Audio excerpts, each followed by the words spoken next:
So if you look at here on the weekly time frame, like now in you can see that all of these swings are up, right?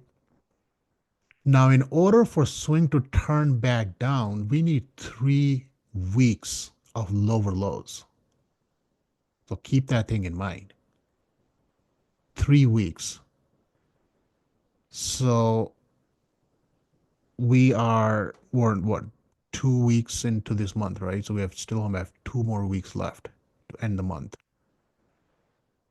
So if we manage to put 1 week down next week, another week down, those those pullbacks, and which is because everybody is looking at right now, the market is trading above 200 EMA, right?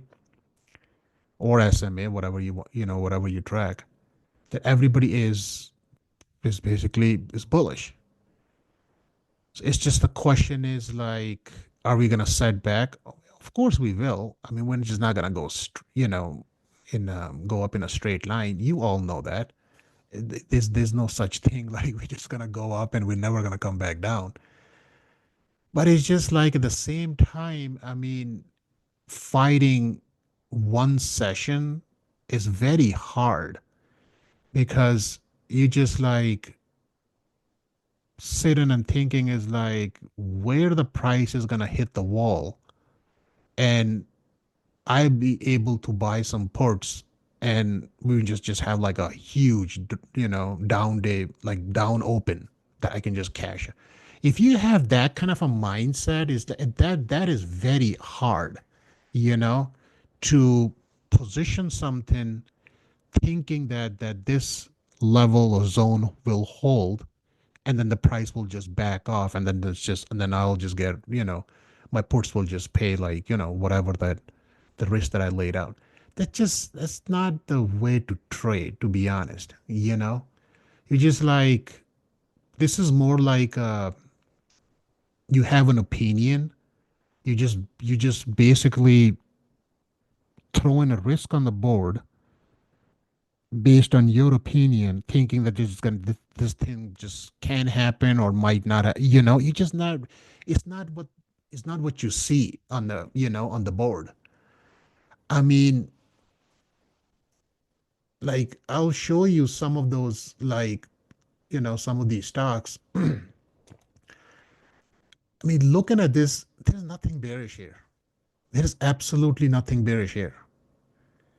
We can move the wave count around and put a three here, four here, this and that. And we can do all this, but I I live on these screens more than anything else, you know?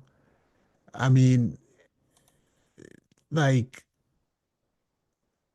is like I'm pretty sure there's a lot of people out there that still think like this is a bear market bounce, this is a bear market bounce, but I don't know, like, I mean, so we're down 20, we're going up 20, we're gonna come down another 20. I mean, are we just I don't know. I mean, are we just playing some sort of a video game or something? Or I don't know, like when was the last time we ever had these back-to-back swings, you know? So, yeah, the news broke yesterday right after the close. That was just the perfect timing because they always wait till the option market closes so nobody can open up positions and stuff before they're gonna, announce the Moody downgraded the credit ratings. So they're always gonna wait for the last minute until all the brokers the market closes at 3. You still have 15 more minutes to open or close positions on SPY and Qs, and then the future markets are still open until 4, and then that's when they're gonna break the news when there's gonna have markets gonna have no liquidity.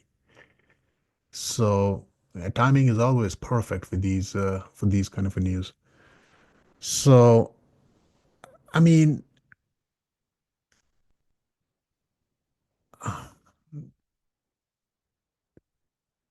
now the question is, what I want to see here is this little colorful chart. I know I've just been doing few things. Um, the first swing that you see here off the lows was 5 bars. Okay. You have to pay attention to one thing.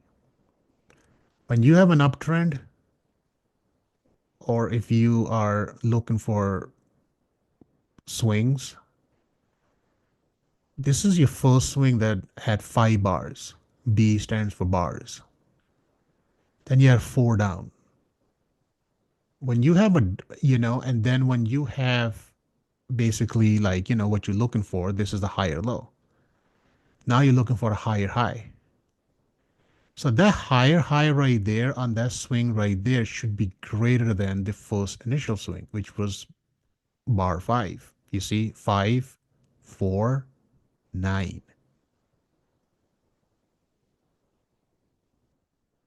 Then we had 3. Now we had 7. So what is this one is trying to do? It's trying to calculate days more than 9 now to keep the uptrend.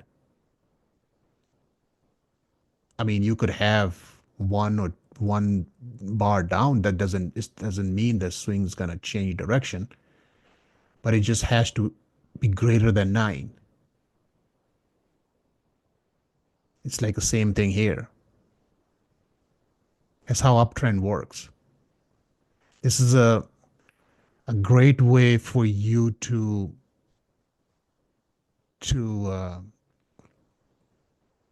write a position or look for a price that if you have a first initial swing which lasted 5 days and then you had a pullback which was 4, not 5, it has to be shorter than 5. Okay, because if you have down in 6, no, then it means you have the downtrend still going to be intact. So same thing when you looking at the other way, higher, lower highs and lower lows. So we'll see what happens. I mean, I understand like here we had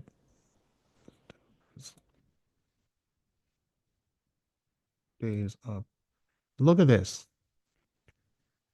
So this is a SPY.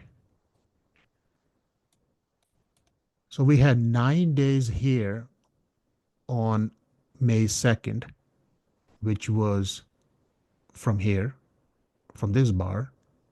So you count 3, 6, 7, 8, 9. That's number 9, right? And then from here, we had a little choppy little decline, as you can see. See, we had one low, second low, third low. The third low was the outside bar. The swing turned down, it was right there. And then from here, the week we just had, we just went up another 5 days, you know, right from here. One, two, three, four, 5. So, I mean, the market is in a clear uptrend. But now the question is like, I don't know how market will open. And now, I mean, of course, we gotta have to set back, after 5 days of run. So the low for what Friday was 589 and Thursday low was 585. Now these lines that you see in here, this is I do a bunch of stuff, but I try to not to post. It makes a little like when you look at a chart, it looks so messy, but the information that I'm looking for when it comes to a price that I s- I set up stuff like what I wanted to see. Like these three things, these three lines that you see here, These are ATRs based on one standard deviation move, two standard deviation move, and three standard deviation move. Okay. So I always follow ATRs. You all know that. Okay. It's very important, which is, you can structure a trade. You can't just like, if you have an ATR of 5 points from the current price, so you just look for 594, which is a spot price right now, and then you just add 5 here and minus 5 here. So that's the one standard deviation move in either direction off from this print, right? Now a lot of gamblers and whatever, how people most, they're looking to buy those 20 cents premiums. Those are out like more than two, probably like three standard deviation off the price, you know? And then we'll just now they have to move, meaning that because you have a huge time decay on those, right? Because you just go so much far out of the money to buy those 20 cents premium or 15 cents premium. And then you have to size up those trades a lot, you know, because 20 cents premium, you have 20 deltas, right? So the 20 deltas right there, you gotta probably have to throw like what, 50? So now you have a 20 delta play with 50 contract costs you $1,000.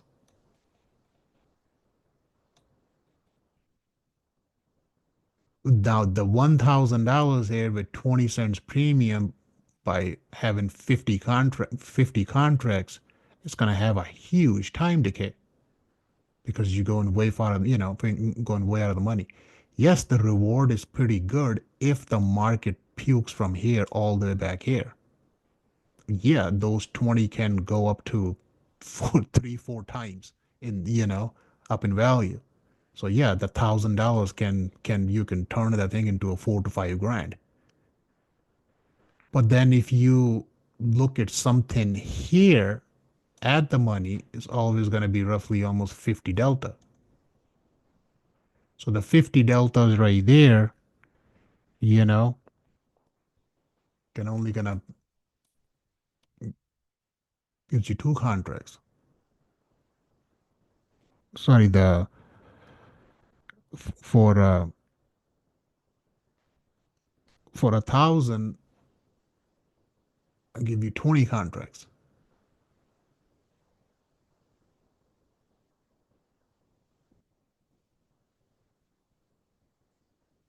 which is gonna have a lot less time decay. So you always gotta have to keep in mind how you position yourself. So this is why spreads are always better, because you can buy something at the money and you can just always sell something out, either up or down, depends on direction, you know? So at least you have a lot less time decay. And then the call that you're selling out of the money is the one that needs to decay over time, you know? You just need to make sure your call stays in the money. So we'll see. Worst case is like, okay, yes, we're up 6.9% on this swing. So we were at 13 on this, and then 2.2 setback here, 11.8 here, and 6.9 here. I mean, I don't know how we're gonna open on uh, on Monday, but we're gonna find out on the future market on Sunday. Where do we have our support in case we're gonna roll over? Well, our support is right here, okay, which is this pivot zone right here. So this is one. This is the one standard deviation move. So we have 582 right here. And then this line right there, the eight, the blue one, 581, that's the 8 EMA. And then our pivot is right there. So this is going to be the zone for Monday, right there. Okay.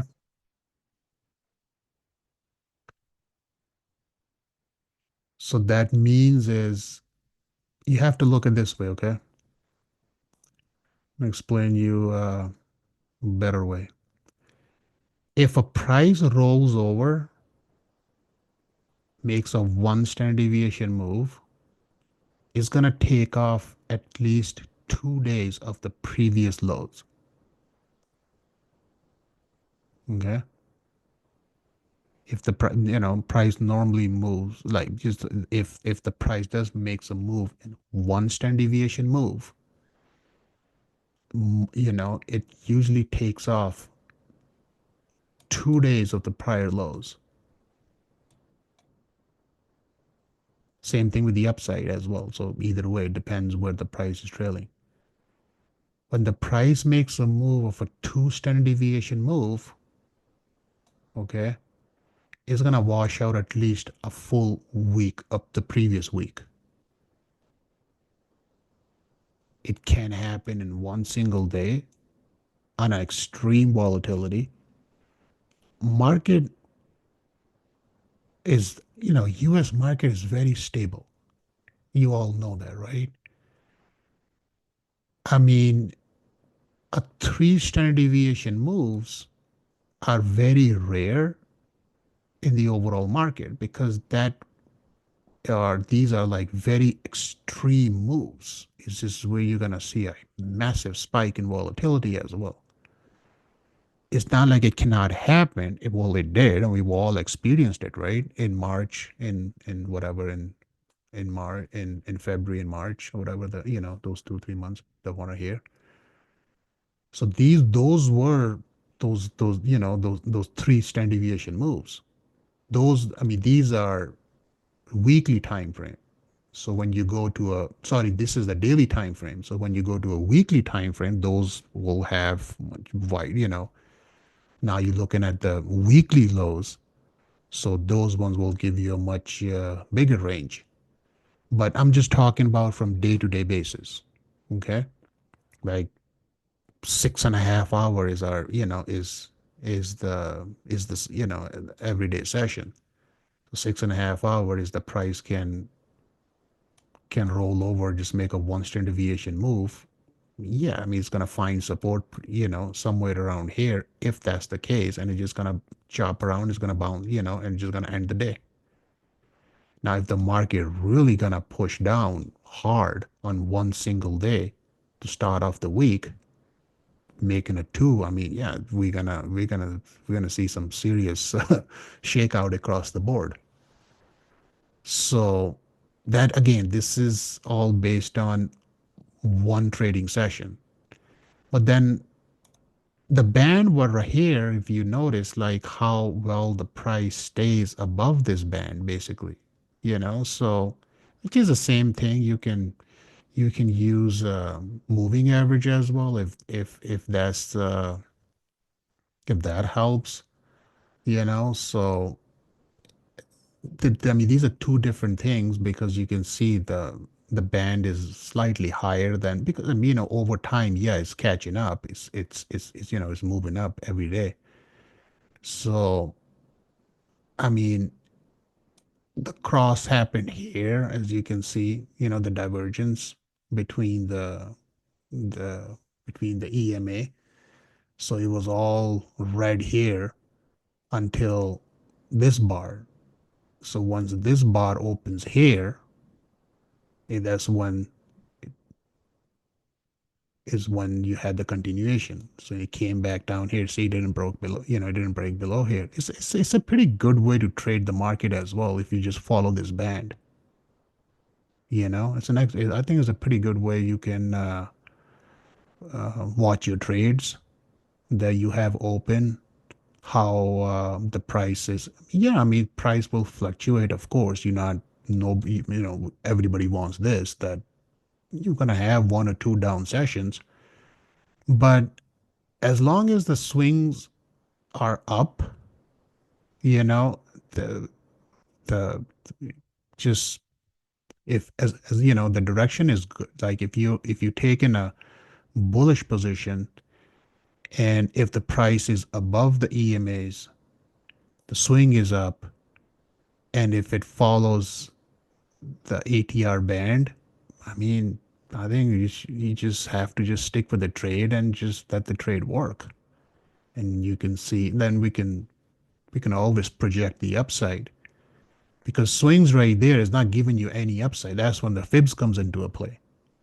So you gotta have to see what the high is, what the high of the swing is, what the low of the swing is, and you have to take either this swing to project something to the upside, either take this swing from here to here to project something to the upside, and then you can just start building up those zones to the upside.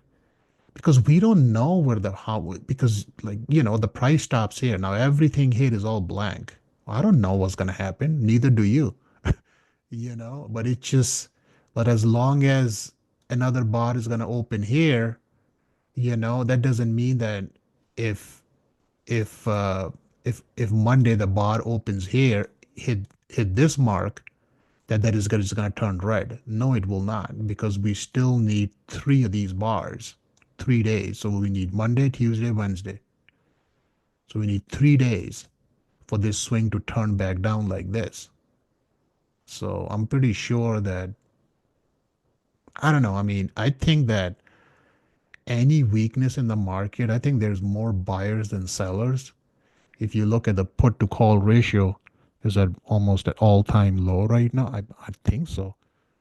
But I think as I mean, I'm sure there's some guys, people out there thinking like, yeah, we're just doing this. I mean, I don't know. I mean, I mean, anything can happen, of course, but I don't, I don't know. I mean, what can, what can trigger this? Yeah, the last time the Moody cut the credit rating when Obama was the president, I remember that day, and market kind of sold out pretty hard. Um, so we'll see what's gonna happen. I mean, cannot predict anything, but we're just gonna go off based on what we see, not what we think, and we'll see. I mean, this is what I just laid it out here. In if we're going to, I would just simply look for this mark right there for now. That's all. I don't have to do anything else, to be honest. This part right there. So this is going to be a very good zone either to play a bounce from here or however we're going to structure it. Because we need days of selling in order to roll over the swing. Unless this happens in one single day, yeah, I mean that will definitely will change the swing when you take out the low of the swing right there on a one single bar. So you're looking for a 6.9% drawdown in a one single day. I don't think so. I don't know. 7% drawdown. So we'll see what happens. Um, so like this, like yesterday, look at this. Q's ended the day with an inside bar. The last two, I think tech is just kind of Getting a little exhausted. The outside bar yesterday inside. But look the S&P higher bar. IWM higher bar. Diamonds higher bar. Tech was dead yesterday, you know? That was how I was watching. Like Amazon was down, Microsoft was almost flat, Apple was almost flat, down like a point or so. Meta was down, then it kind of recovered in the end. It just Tesla was 5, 6 point range. That's how the day went. I was just like, no stock is willing to push Qs to the upside. But now if we look at the same thing here, 9, 3, 6. So this is this is a chart that I posted as well. If you noticed, this area right there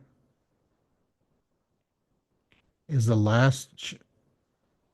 you can just say it as a last chance for this price to either back off from here or it goes right back up. Because if this zone breaks, it's your all-time high right there. This zone right there is 261.8 fib extension for multiple swings. As that's a tough one to crack. I know about 200 and 261.8, but at the same time, yes, if we look at here, this is crazy. 91.65 RSI, so if you look at this, 5 days up 91, we were up 9, then we're backed off here 2.1% in this little choppy, so such a shallow pullback. It's always like this. This is what, like when you put this thing with Elliott wave, it's just once the third goes, it's very hard to get in, you know? So it's just like everybody chasing for the pullback, and just you just don't get it. You just miss out on a train, It's just going at a full speed. It's just the third swing is always like this. Once you have your first swing and your second swing, which is the same concept of the Elliott wave, right? So you have wave one and wave two. Now you're looking for this wave three, or you're just basically looking for a third swing. And if that third swing goes, it goes, you know, just hardly gonna give you. Look at the size of these bars every day. Huge they are, a lot of volume. It's just then pullback comes in and it's just going to be so shallow and so choppy, and then the next day it rips right back up. It's just the way it's the way the third goes. So if the price backs off from here, I mean, that's the only thing we can look for. It's a bit of a, because this was the 5 days that we just had this week. So it's just a matter of like, that's our, let's see what the thing is on, no, we'll do this. Yeah, right there, 51.86. That's exactly what I'm looking. Yeah, 57.86 is this pivot high right there. So we're gonna make a new pivot based on the 10 bars, the next one somewhere. So we'll see where, when, and when it's gonna happen.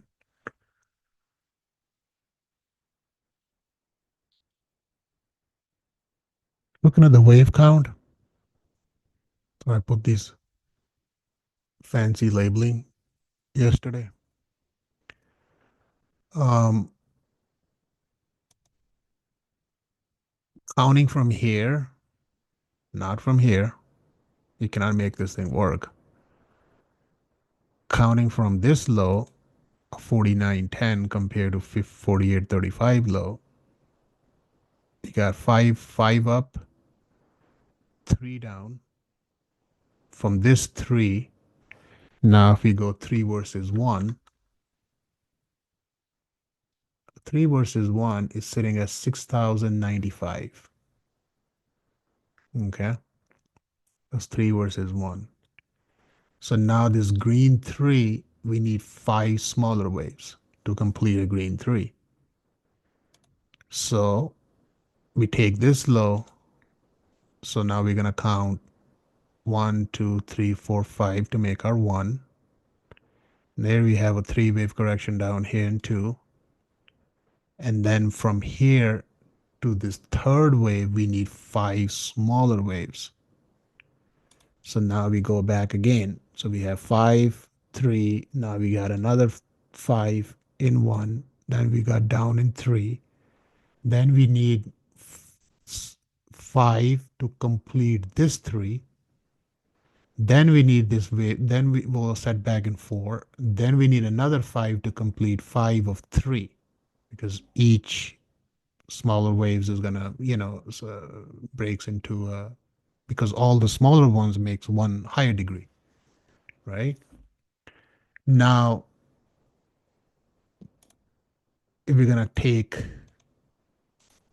this actually here, so now we're gonna take 1, 2, 3, 4, and this is the fifth. Now I did this thing before the news, uh, even before they announced the Moody, the credit rating. Now the question is, it's not necessary that it has to go and hit this mark. It might just, let's say if we're up for 5 days, can we just end it here? Yeah, of course we can. So if that's the case, if we can just stop the third wave here, so I'll move this blue one here. So instead of three versus one off from this low was at 6,026, and 100% was at 58, sorry, 58.51.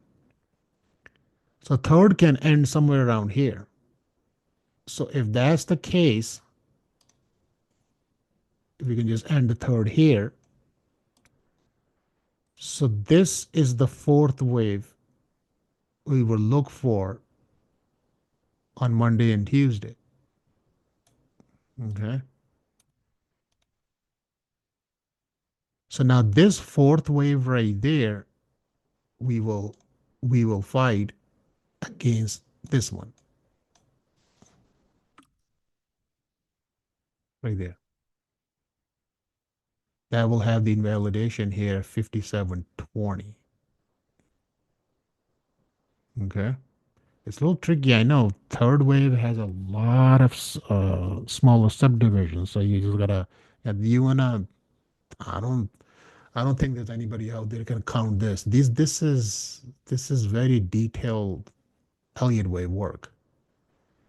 Okay, I mean, you're talking about degrees here. This is minor, the green one. Okay, because we need to complete five minor to make one intermediate degree.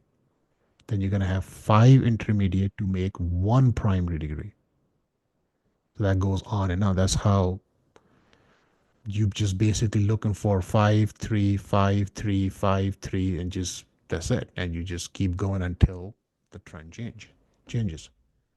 This is why Elliott is so fractal. Yeah, because the overall market is fractal, so it's just a repeating pattern. So it's just the nature of that's how Elliott has been defined is 1, 2, 1, 2, 1. So if this is the case, I mean, we looked at about a swing as well. We know where the pivot low is and all this and this. And now, like, if we, um, so instead of three versus one, supposed to be a 6,026. So we, our high here is 59.58. So now we'll run four versus two, which is right there. So the four versus two is 100%, which means that the distance traveled here in two will be the exact measured move of 100%. That's an equal relationship. They call four versus two. Wave four with wave two. And then you can pin this and then you look for four versus three. So the four versus three here is, will give you the 23.6, 38.2, and 50% retracement. So this is going to be our Elliott wave downside zone uh, right here for this fourth wave to breathe. Now, if this fourth wave right there happens to break this channel and is gonna, let's say if it's gonna starting to push it further down like this, so then we gotta have to see either we're just gonna anchor this third one here, or we're just gonna look for this fourth wave against this two. Most likely, if it's gonna get it, if it's starting to get like this fourth wave right there is gonna start to look much bigger compared to your wave two here anyways, right? If that's the case right there, if the price starting to back off like this, we need to move this third wave right there. And then we just have to look for this fourth wave to come into a play. So yeah, I mean, Elliott is good, but it's gonna kill you when it comes to corrections. So I'll handle it. It's not a big deal. Not the first. It's not the first time. So, but I'm just, if the best way for you, I mean, I don't know if there's one, two guys have motive wave. Um, you can just, all you have to do is just like, if you are planning to learn, just copy this thing. Every time when you see every time when I make a wave count on a chart, that if you ask me for the one you want or something, just copy this thing. Pull up a same. You know where the low is. You know where the high is. You know exactly. You can read these labelings and just label it, because more and more you label, that's how you're gonna practice and that's how you're gonna improve. You're not just copying this thing like, okay, I'm gonna just take this. You keep it for your record. You have a trade open. You know, if you're trying to ride the wave count up or down, you know what to look for, but it will help you a lot down the road to kind of like, okay, now I have like when you're practicing something over and over again, you just improving your skills. And then you can be just sitting and just making your own wave count left and right. Because when you mess up somewhere, it's gonna cost you money for sure. It's just you have to pay attention. You know, the most important thing about the the wave count is you want to make sure your wave count looks good, looks right. You know, there's nothing, everything looks right to me here, unless you tell me like one degree, smaller degree looks like crazy, then compare the previous one or something. There are some exceptions you can make by few points, but not like 4 or 5%. You know, like people like trying to tell me that think I have it here. Here. Like this is the fourth wave. I don't even change it, just kept it this way. I mean, this is a 21% drawdown. You know, this one.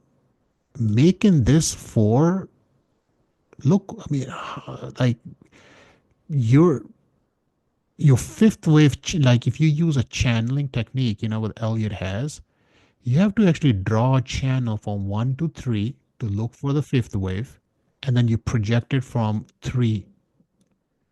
It has already broken pretty bad all the way down. Yeah, it's just channel that just doesn't work because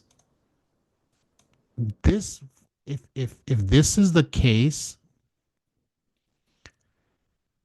I mean, this fourth right there has a relationship with this. That's why we use 4 versus 2 and 4 versus 3, right? So if we use a 4 versus 3, it does exactly at 50% retracement. There's no doubt. That's exactly where we put the low. So yes, it is technically valid, but if you look at the wave count, it just doesn't look good. It just doesn't look right. But the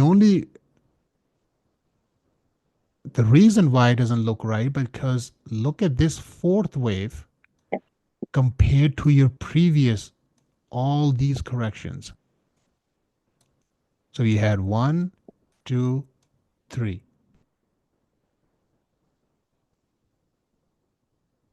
Look at the size of this one compared to these. So this is why making wave count like this is just it just doesn't force. It doesn't have a right look.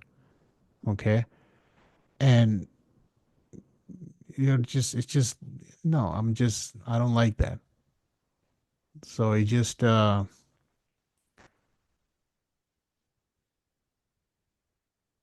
have deleted that, but I kept it. It's the way to go.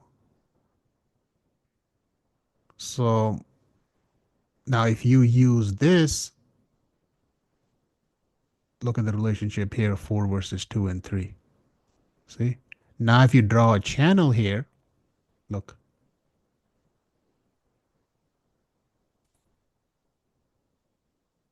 See, you just have a much clean wave count up here until here. Then that's where the channel broke. That's when the trend got changed.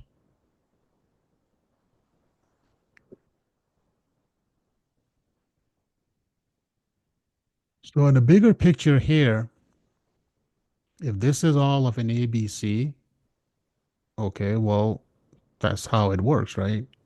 ABC, 5 up. We don't have to go that far. We're starting off with this. So in this case right there, we had a much longer bear market back in 2022. Then it took several months for to make a full U shape. Okay, to get ourselves out of this 48.18 high and here. So then from here, we just made all this upside from here. I mean, we had several dips here as well. As you can see, there's a 10% drawdown here.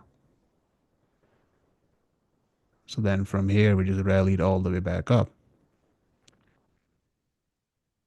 So if this is all of an ABC, and if we just go with one, now we're looking for what? Five back to the upside.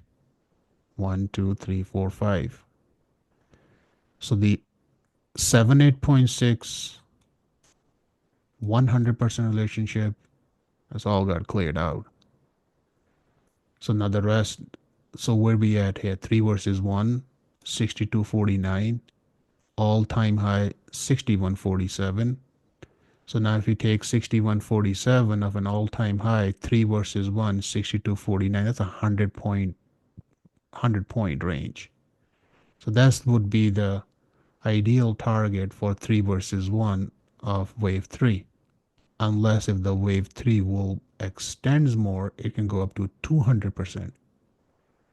So now if we look at this high to this low, 78.6 is right there, 100% is right here, which is the all-time high. 127 extension is right at 65, 62. This is where a lot of people have set up their target for the year. The 65 is right here. So the 6500, if we're gonna get there till December, has 10% more upside from here as a closing price of yesterday. Okay. So you have to look at this way that market is flat right now. S&P is up 1% year to date. Okay. S&P is up 1% year to date right now, and we are 5.5 months in this year. Okay. So in a 5.5 months we're in, we're going into a summer now. And from there, tariffs are on pause for 90 days. So that gives us a one full quarter of not to worried about these tariffs at all. At the same time, when they do all these negotiations or whatever, they'll make a deal one way or another. But that so the point is like previous 2 years we had 22% here, 21% here roughly. So basically double digit return from the last 2 years. Are we expecting, the point is like if we get to 6,500, it is what most people are projecting, that's 10% upside from from the closing price of yesterday. So yeah, I mean, if we talk about a 10%, is the average return for an S&P, are we going to get that? That's the bet, is to the upside. Or are we just going to go sideways to the rest of the year? That's possible as well.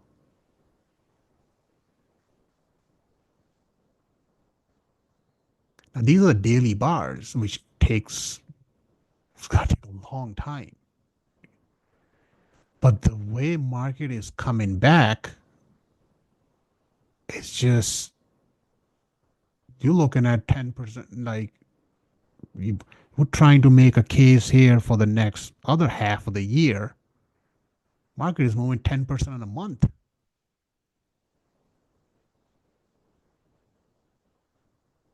These ranges are pretty wild. If you, I mean, I don't want to lay it out there. Something, I don't know. It's just like, remember a couple months ago I laid out a megaphone pattern, which I originally had it from here,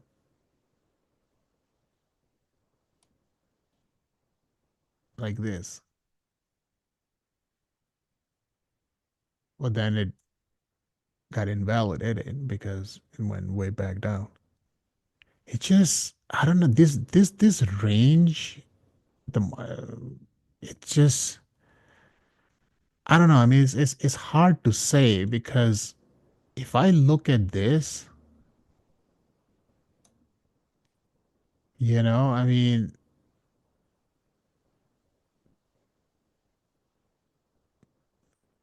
I mean, this shows this massive reversal back to the downside. But I don't mean, I don't want to like because these ranges, because the market, this, you have to look at this, that this price structure here is nowhere to be found anywhere else.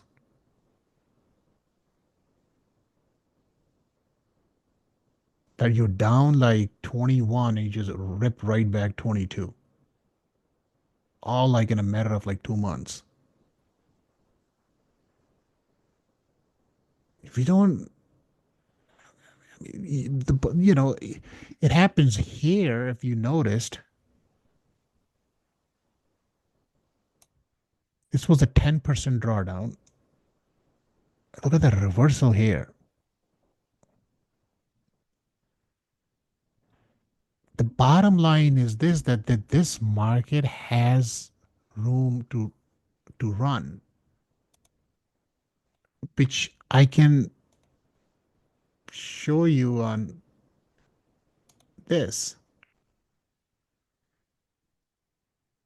This is, I mean, as long as Trump is a president, I have a target of 7,400 on him all day.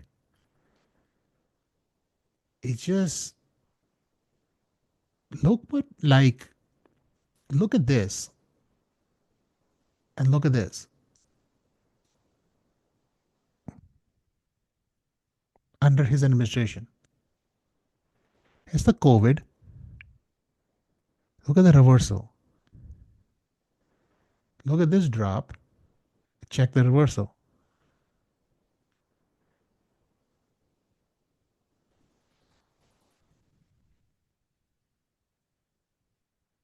This guy, I mean,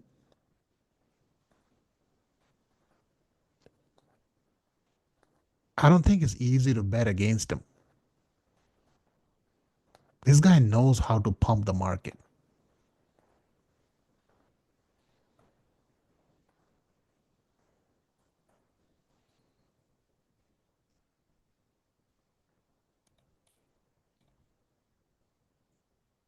Because the thing is this, that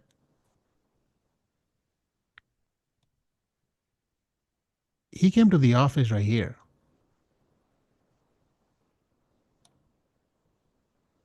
I was sitting right here. What did he gain so far? Nothing since he took office. And and you or anyone who's trying to tell me this, that under his administration, with his policy, whatever it is, that he's never gonna see all S&P all-time high? Really?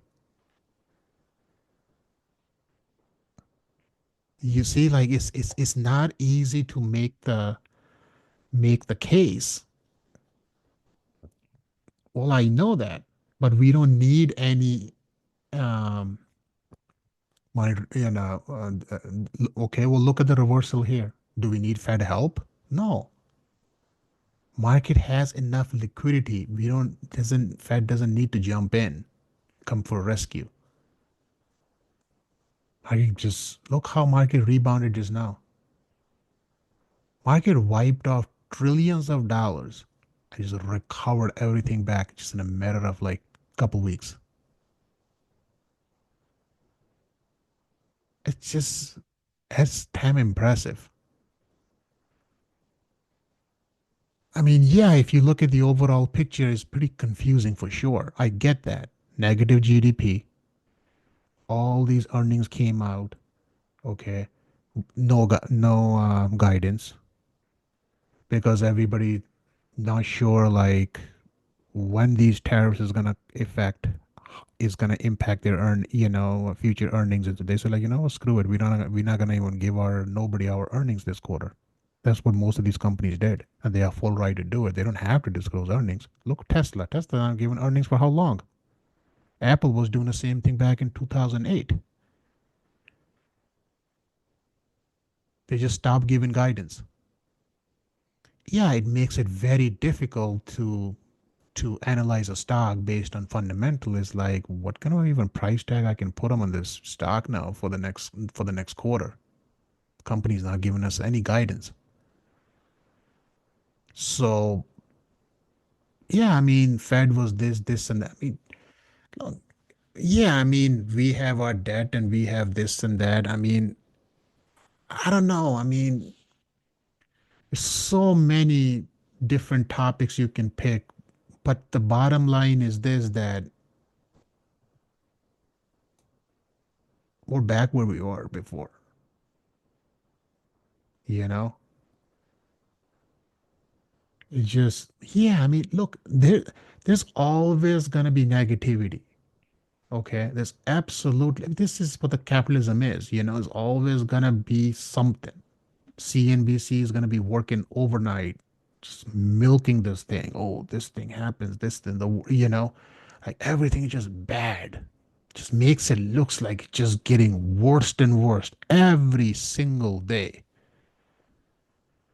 It just that's why I don't, like, to me personally, when I trade, I just ignore everything. I have so much access to the market. I don't need any CNBC guys trying to tell me on a TV what I should buy, what I should sell. And I see everything from rotation to which stock is where, and what's going on. And I see everything from to the currency market, whatever you want to name it. I watch everything. I don't need any one guy, 30-year veteran in the and is going to tell me where market is going. Nobody knows where the market is going. That's just a fact. Okay? Nobody knows. Everybody just throwing out there, oh, we're going here. And they're like, it's just like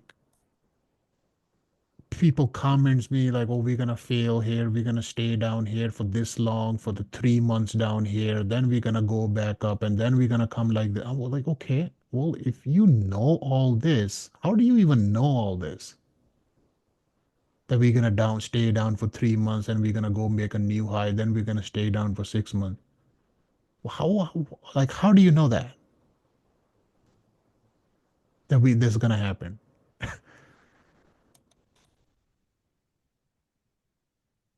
We don't even know like how future is gonna trade overnight on Sunday after the news, or just how the market will open on Monday. We're just gonna just rip right back up. There's some heavy calls I believe got bought yesterday. I mean, I don't know.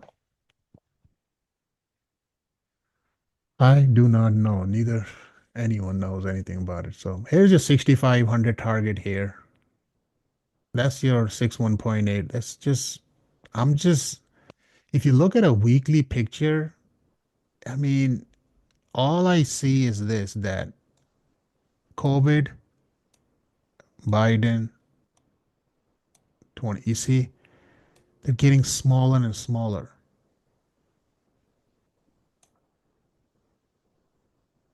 The uptrend is still in play on a bigger picture. That's what I'm saying. Just buy the dips. We're gonna buy the dips. That's it. Now the question is here,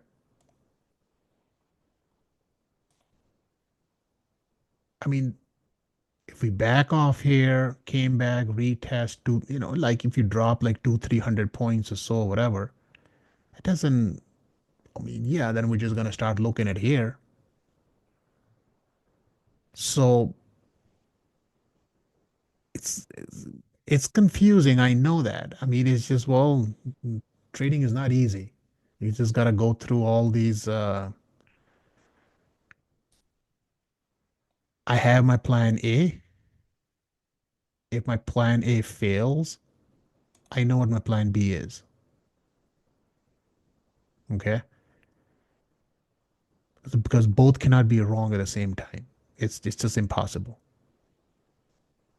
So we can make a case here as an ABC as an A.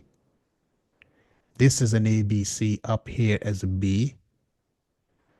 And then we're looking for a sharp decline in the coming months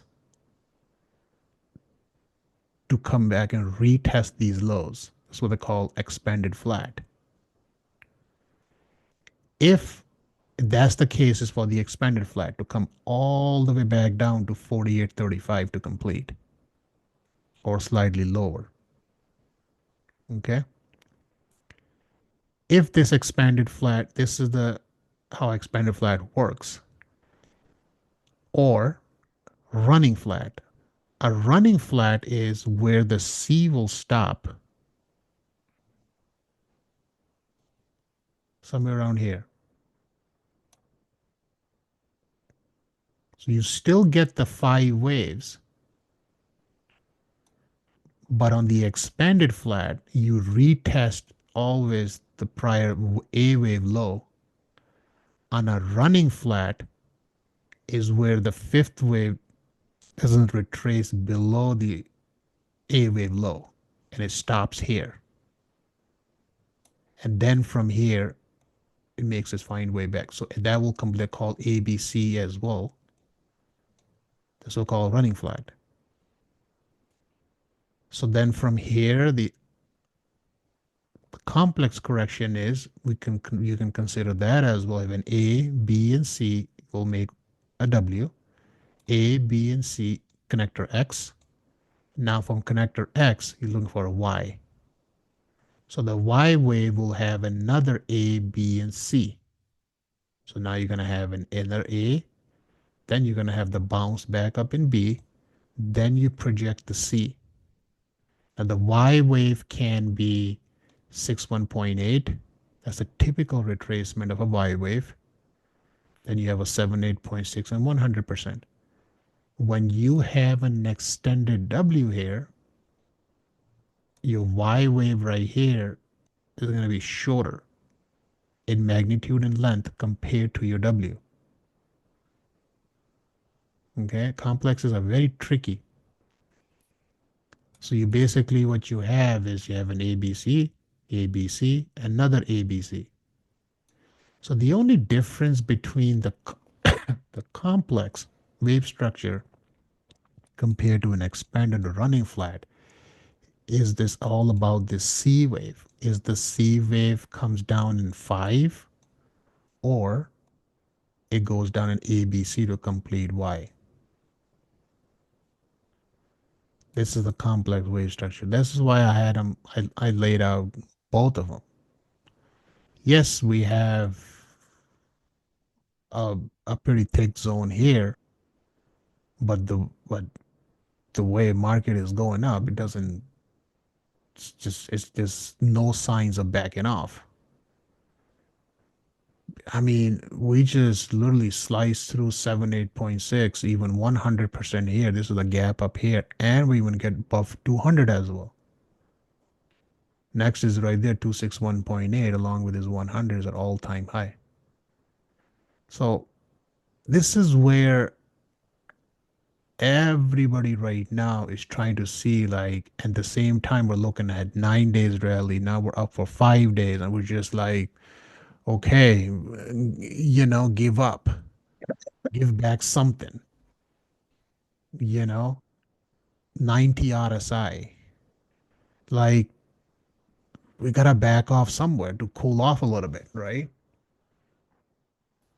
So that doesn't, but then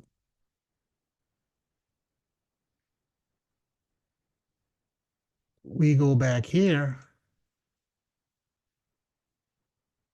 It's just not for me to make any kind of a bear case in the market.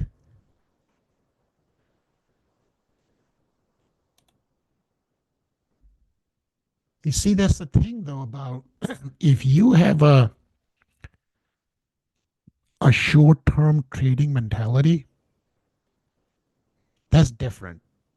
That you just focused on one single session and to see that where I can make the most out of it in one single day.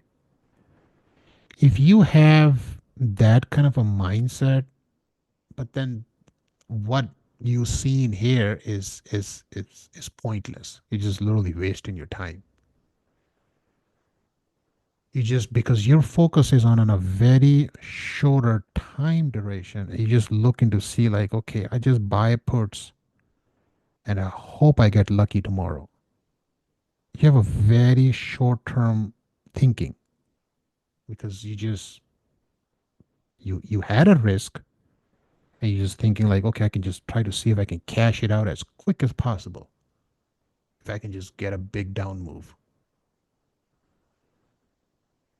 And that exactly I think that has been going on from the last several days is this most people are positioning to the downside because we had a 9 days of melt up, choppy little decline here, and we're just ripping nonstop every single day. Right? It's just like people just keep selling and selling and selling. It's just like, and oh, I'm gonna add more. I'm gonna try to average here. This, that's a dangerous way to trade the market, to be honest. I'm not a very big fan of adding risk. You all know that, and many of them will know. I don't know. I don't I don't really feel comfortable making my $3,000 trade into a $6,000 trade because I want to get a cute entry on the average. No, it's just dangerous, man. It's just no. I don't feel comfortable. I mean, we all work hard for our money, but that just it's man. I mean, we don't want to be married to a one damn trade just to either break even and just keep throwing risk left and right and just hoping that, oh yeah, we can just back off and I can just get out of my position. But you just like keep throwing more risk because you just want to move your entry higher and higher and higher and then keep prices keep going up and up every single day and that time decay on top of it just killing you. No, I mean, define your risk up front. You're wrong. Screw it. I'll find hundreds of trade. I'm not worried about that. No one or two loser trade is gonna stop me what I'm doing. That doesn't mean the system fails or nothing is working or I have to take a different approach or I have to change my technical ways or what I'm doing. No, I know what works. Been doing this thing for a very long time. Being wrong is okay. I know it makes you a little sad and you think like what the hell like it didn't play didn't play out this and that, but you and I have different thoughts in your head all the time about that. It's just the way trading is. You gotta take it. Just keep moving, you know? You all know, I mean, if if I couldn't figure out a market and if I will have few losing trade or something, I can run a big, a big money train as well pretty quick. So don't just be patient. That's all it is. It takes time. I have great tools that I built over the years and it pays. I just it's what I do, like sit in and just analyze and just always watching and see like what to trade and what not to trade and when to trade and it just I don't jump on a market every single day. I just everyday trading is just not my style. And I don't want to do it either. It's very expensive. Sectors. We have 11 sectors. Out of 11 sectors, there are two of them are down, which is real estate and healthcare. Now, if you look at year to date, materials up 3.4, communication 5, energy flat, um, financial 6, industrials is the one that is on a charge. And the reason why I think we should be looking more into industrial sector is because of this president, his main focus is manufacturing. Okay. I think that industrial sector, he's all about building stuff. You know that, right? All his life is that he was a real estate guy. And these industrial sector, I think is going to perform really well with him. Um, so industrial, we have focus on um we can these stocks. I mean, I would definitely GE what, GE Aerospace, Uber, RTX, Caterpillar, Boeing, Honeywell, Union Pacific, John Deere, Eaton, and ADP. These are the top 10 leaders of industrials. Okay. So, I mean, Caterpillar, he's all about the farmers. You know that, right?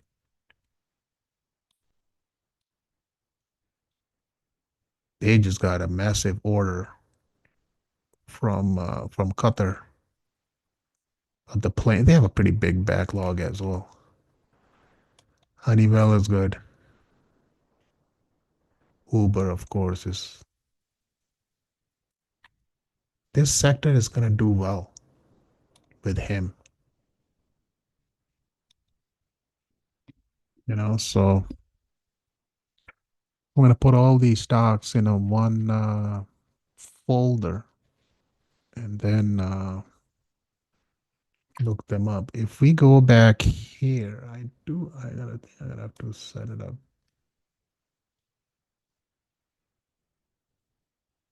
There's all the industrial stocks.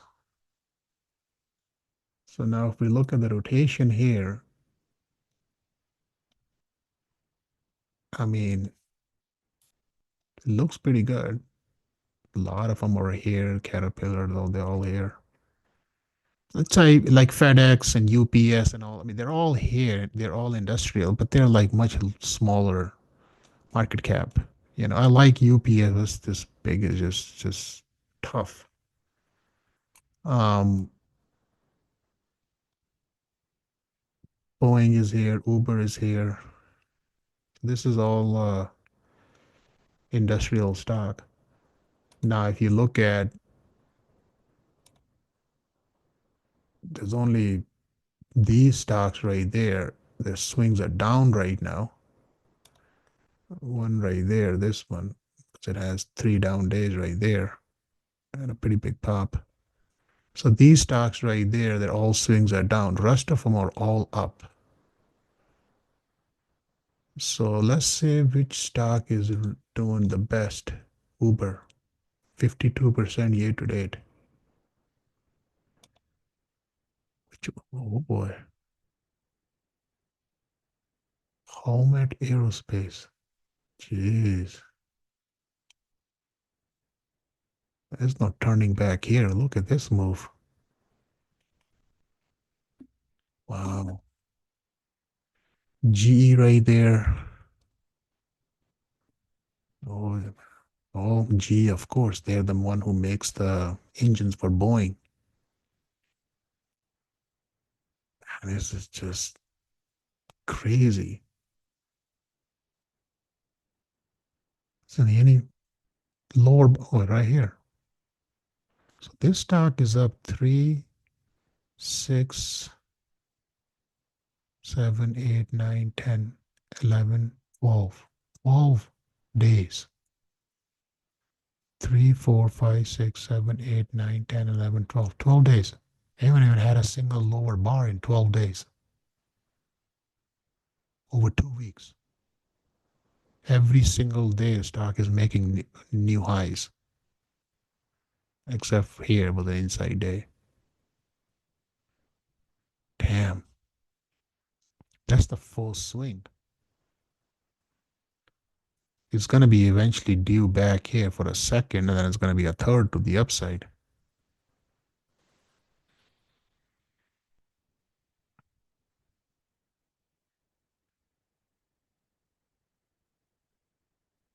Sometimes these pullbacks, man, just it's painful to watch a big run, and you just ugh. I mean, again, not every move has your name on it. I mean, just you can't just trade everything like this. It's just not how it works. So just John Deere right there, 531. That's the first swing as well. Industrial is with him. I'm telling you, that's the way to go. Because this dude is all about, I mean, look, you have to look at this, that I understand the data center and all the who's gonna, well, they're all industrial sectors, the one who's gonna take care of it. Who else is gonna build it? Semis, yeah, is gonna come in inside, but the overall structure is the foundation is all based on industrial sector, right? Is I think the money that he's bringing in, industrial is the way to go, along with all the data centers and stuff.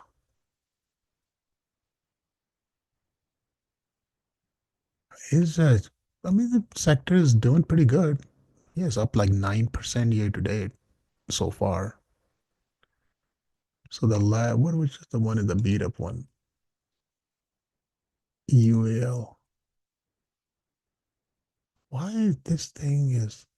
Oh, okay. Here's UPS. It's gonna pop, man. It's just gotta wait. This is an 18th swing right now. UPS 18. This thing is gonna pop hard one day. I don't know when, but it will. Very, very high swing to the downside. Just because the stock can just keep making lower highs, like lower highs and lower lows. 10, 11, 12, 13, 14, 15, 16, 17, 18. It just has to take out one of the previous swing high. That's it. The game will change. So now for this swing right there, it has to take out 123. Any one of the previous swing high is just where the swing is going to turn direction. It's gonna take time. That's all it is. But it's gonna change. It's gonna some news or some crazy earnings gonna come up on the stock. It's gonna turn direction. But as long as any one of the previous swing low can hold, and then that swing can just continues, and it just finally just goes and just takes out this high right there of the previous swing. That's it. But then every time what happens is when the stock goes back up, it's always gonna die right there. It's where you're gonna face a strong resistance at the previous swing low. That's what it is. It's the 15, which is 109. So now you have a low here of 90. You're sitting at 100. You have a resistance here at 109. And now you need to break this.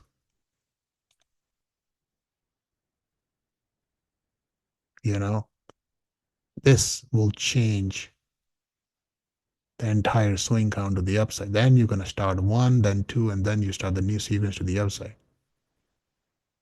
If you don't break this, then you have that's 18. 18 goes up till here. Then you have 19. Then you have 20.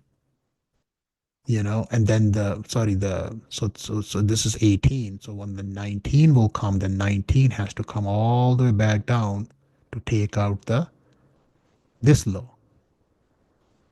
Because all it is lower high, lower low, lower high, lower low, lower high. Now we're going to be looking for lower low. It's just because this is still on a downtrend. But the point is that the count gets so huge over time, a number is just is gonna reverse. So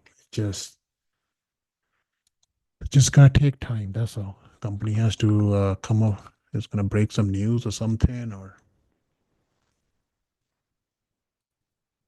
$100.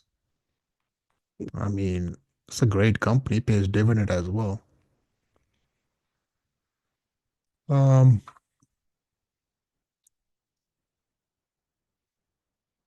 the trucking business is just see FedEx is it takes a hit on earnings and then over time it recovers. Then it's gonna be another earnings surprise. This stock stays pretty steady on on the average on the you know from day to day sessions. They're just gonna flush it out everything on one earnings. GNRC. I mean, there's some name. This is impressive. Wow. Let's see if we project this. Damn. I already cleared this one. Look at 200. Well, next one is 166. It's gonna back off somewhere. It's just riding this 5 MA. Look at this. The yellow line right there.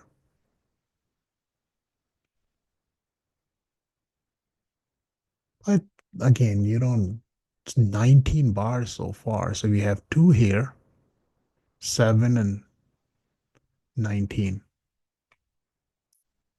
It's impressive.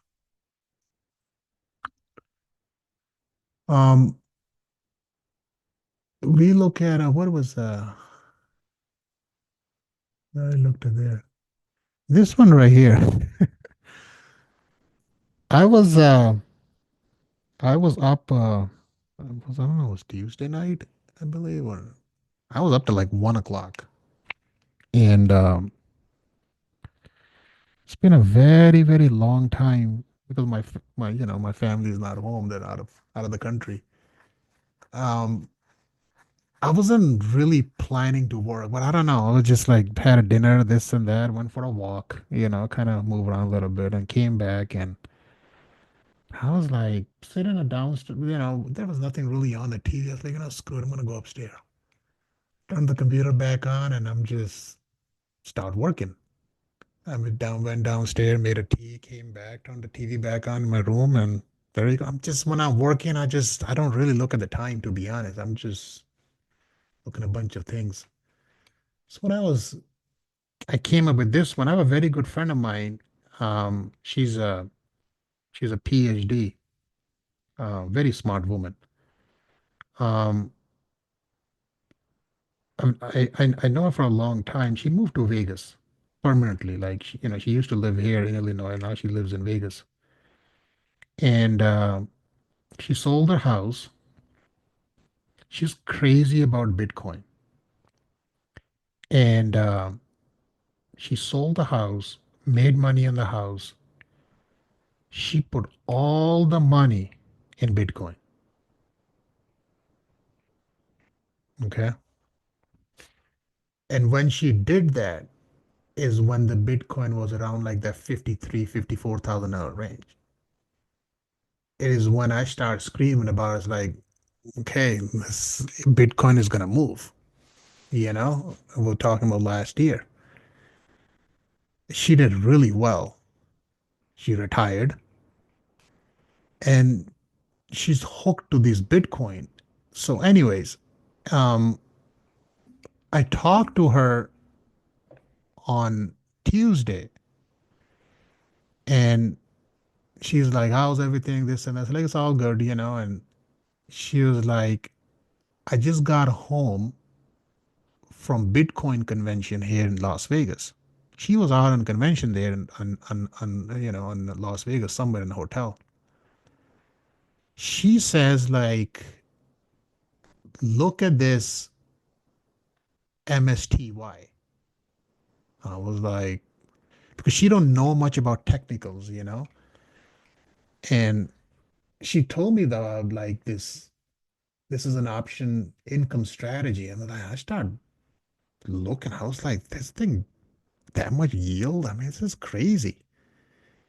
And that's how I put this thing up. And I was like, she's in this stock as well. She bought a bunch of shares. But she made all the money and now she's looking for the bit of a passive income. Um, so it's not about more about recommendation or whatever that I'm taking. I'm looking at the technical picture. You all know that. I'm all about price. Um, I mean, if you just simply look at this, I think I labeled this thing here. If you just look at this, the price here, if you have an ABC, here's a W. Here you have another ABC up in X. You can do another ABC down here. That's Y. So if this is a three wave here, you're gonna have five waves to the upside. So I'm making a case here for this stock is this is the low. That's the first swing, right to the 38.2% retracement. So this is our first swing. Now we're looking for this higher low. If this low right there, whatever is going to find support, if either find support here, I might come back down into 50% retracement around here in this 3 point bracket is where this,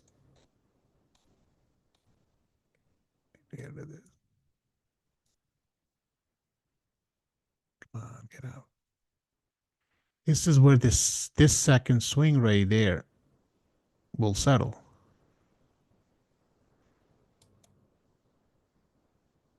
This is the go signal right there, this little blue one. At this bar, got a bit of an upside when it's kind of backing off. So I bought it. So I give a shot here. It's like this is a higher low and see if we can get the third swing up. It will come into a play for sure. I mean, but it just we'll see how it's going to play out. So that's the plan that I have for this trade. I mean, I have it here is good enough. Um, I know that most of some of these high yield ETFs, they usually drops on the pay of the dividends and stuff, like ex dividend.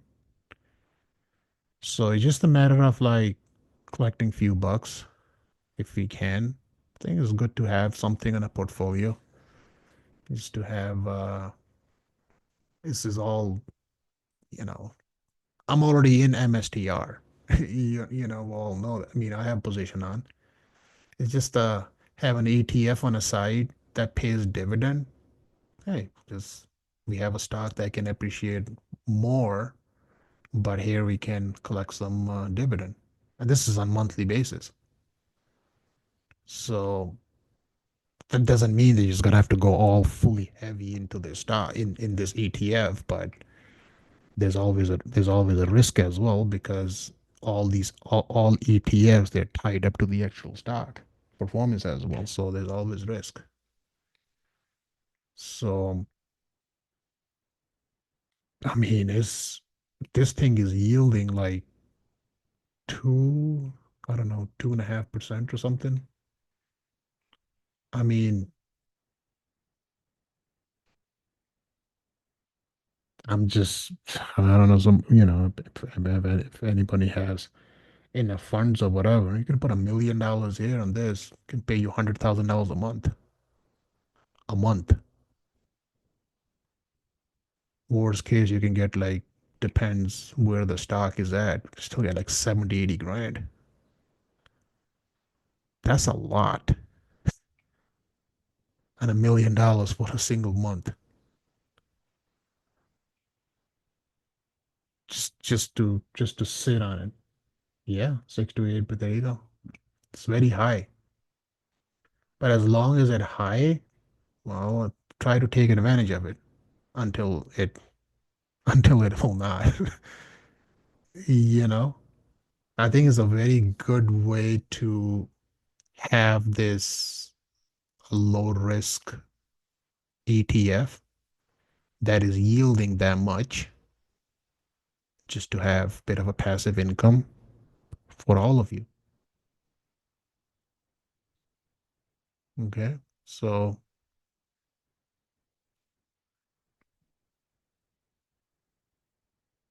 okay. Yeah, it's tied, of course. Yeah, it is tied up to MSTR for sure. That's what it is. It's a yield max of MSTR option income strategy ETF. So it's a good, I mean, look, it's a good swing. Um, I mean, the ETF doesn't have a very long history that where I can run some sort of a cycle degree wave count. If you just want us to look at this way. I did this. I really don't. I mean, if you really wanted to throw labels, that's how I would do it. But at the same time, I would just, like I like to keep Elliott and Gann side by side. So it has a pretty, it's just a matter of like, where is this this higher low swing will find support. But then if the only way this higher low swing will confirm when we break this 25-30 high. So then we will have a third here, and then the third swing will come into a play on that side. So we might have few more days or so for this thing to settle around here. It'll eventually find support, and then we'll see. We're just going to have to see if we can target this 25-30. So you can set up a price alert at 25-30 right there. So you can just do it this way. 20, there you go, 25-30. I just set alert right there. So once it breaks, then I can project the upside. Well, if uh if we just, let's say if it ends here, a 100% measured move of this swing is at 32.99. So I mean, we're not worried about third. It's just way far out. This is a daily wave count, so it's gonna take some time. These are daily bars. So if it drops down here a little bit, let's say it come down to 38.2, then it comes down to 32.28. So as long as that thing drops, you see the 100% relationship will come down as well. So it all depends where we find support and when we take out this 25-30, and I'll just let it run. Then to just leave it. So now if we go back here to MSTR, which we've been tracking, um, WXY one, this was steep, very deep, but it managed to stay above the low. And then from here, it broke above 343, made a room all the way back up here. So now if we just simply take 1, 2, and 3, 3 versus 1 is at 446. Okay. So the 446 is 161.8. 3 versus 1. 78.6% retracement is off from this high to this low. So that's 452. So this is going to be a pretty thick zone. Okay. So now if we have a blue 3 here, now we need 5 smaller wave, meaning we need five small to complete the fifth. So we just go off from one, two, up in three. That goes up right there to 200%. And this is where we're just trying to back off. Okay. So we're just cooling off here a little bit. If this fourth right there finds support compared to this one, we'll get one more push right there to this four versus three versus one, just to complete the complete the three. Then from here, now if this third right there can go as much as the 200 as well, so we don't know that yet. So we don't need to go that far. We just have to leave it like this. So for now, what we're gonna do is we're just gonna watch this area for this fourth right there to find some support. So we can just do another WXY like this. Make this thing a red. And now we just sort of something like a wedge pattern. So from here, if this fourth finds support here, I guess one more push to complete five of three. Once it will complete, then it will be due for this fourth wave nightmare. This fourth one is gonna be tied up to this one. That's the big one. You know, the time, the duration, and then this fourth has to breathe.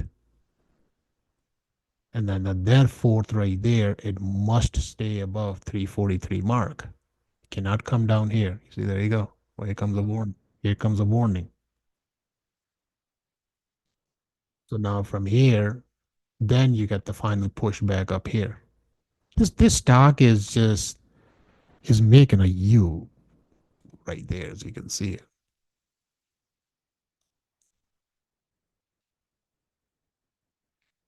It's gonna break. It's just a matter of okay. You guys, I mean, I don't know. Well, I buy shares. I'm not. I don't know. I hope you're not getting to those leaps and all that kind of on these and Misty. I call them Misty now. MSTY. Yeah, you have to own shares. I mean, if you have enough funds. Mm, I love you. But you have to.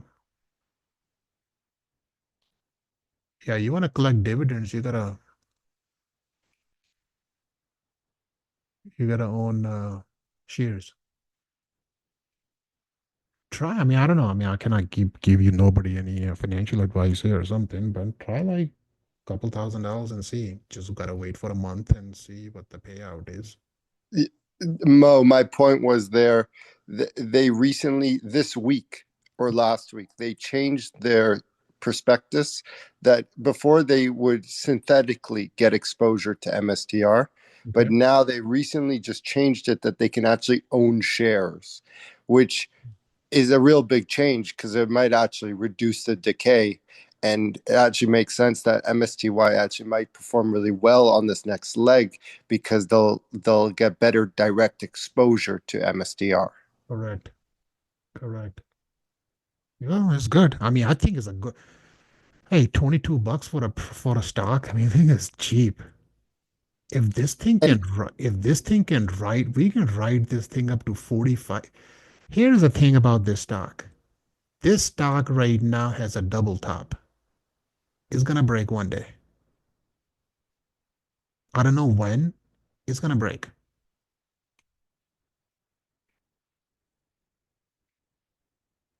and at the height when the IV was spiking on MSTR's last run, they were paying out on dividends $4 around per share at the height. Wow.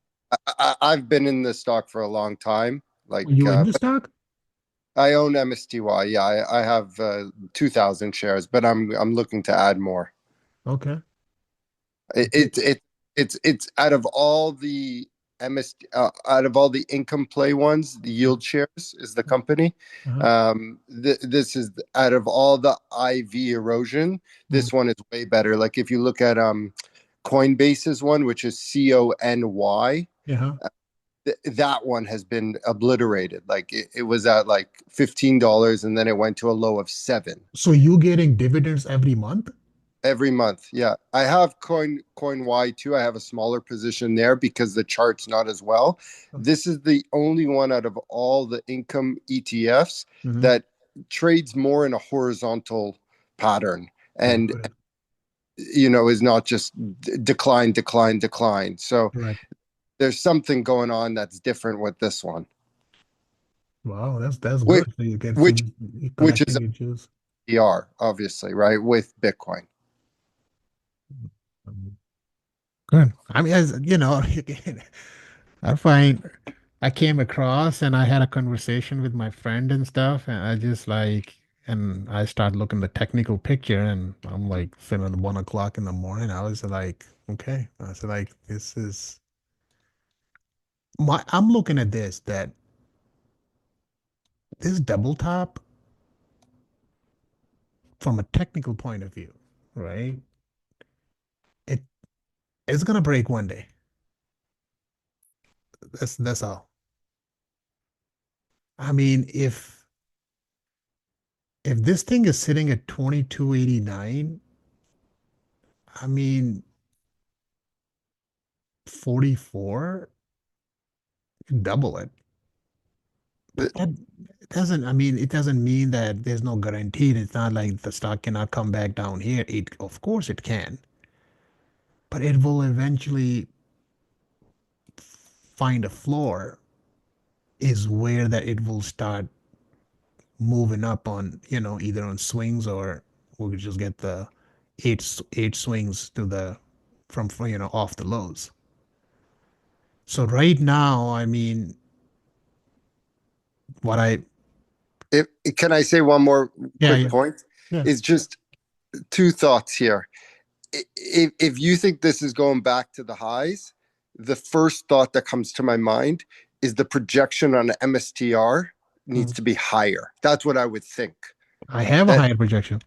Yeah. Okay. So that's what I would think, that like the Ivy's really going to spike in MSTR, which is going to fuel MSTY, right? And the second thing is if MSTY does go back to the high, that will be the time to sell it, because there's high chance that it would come, at some point down the road back to that 20, right? You're trading the range on it Here's the because thing. yeah. Okay, I understand. I exactly. Here's the thing about this, the MSTR. This is the weekly picture I'm not showing you here. The MSTR high was 333. That was back in March of 2000. So from 2000 to 25 now, okay, we're right here.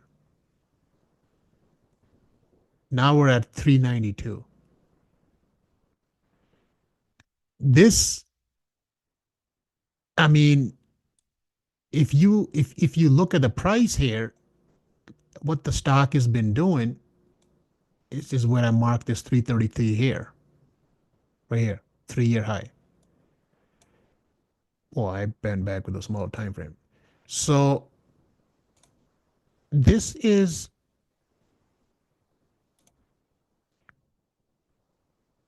so the price made a full rebound, right? Came all the way back up to years and years.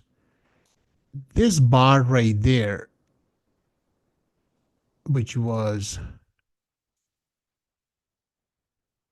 November 11 of 2024, and then from here, look how it's trying to take out the previous high, and then it finally made a move back up, all the way back up to 543.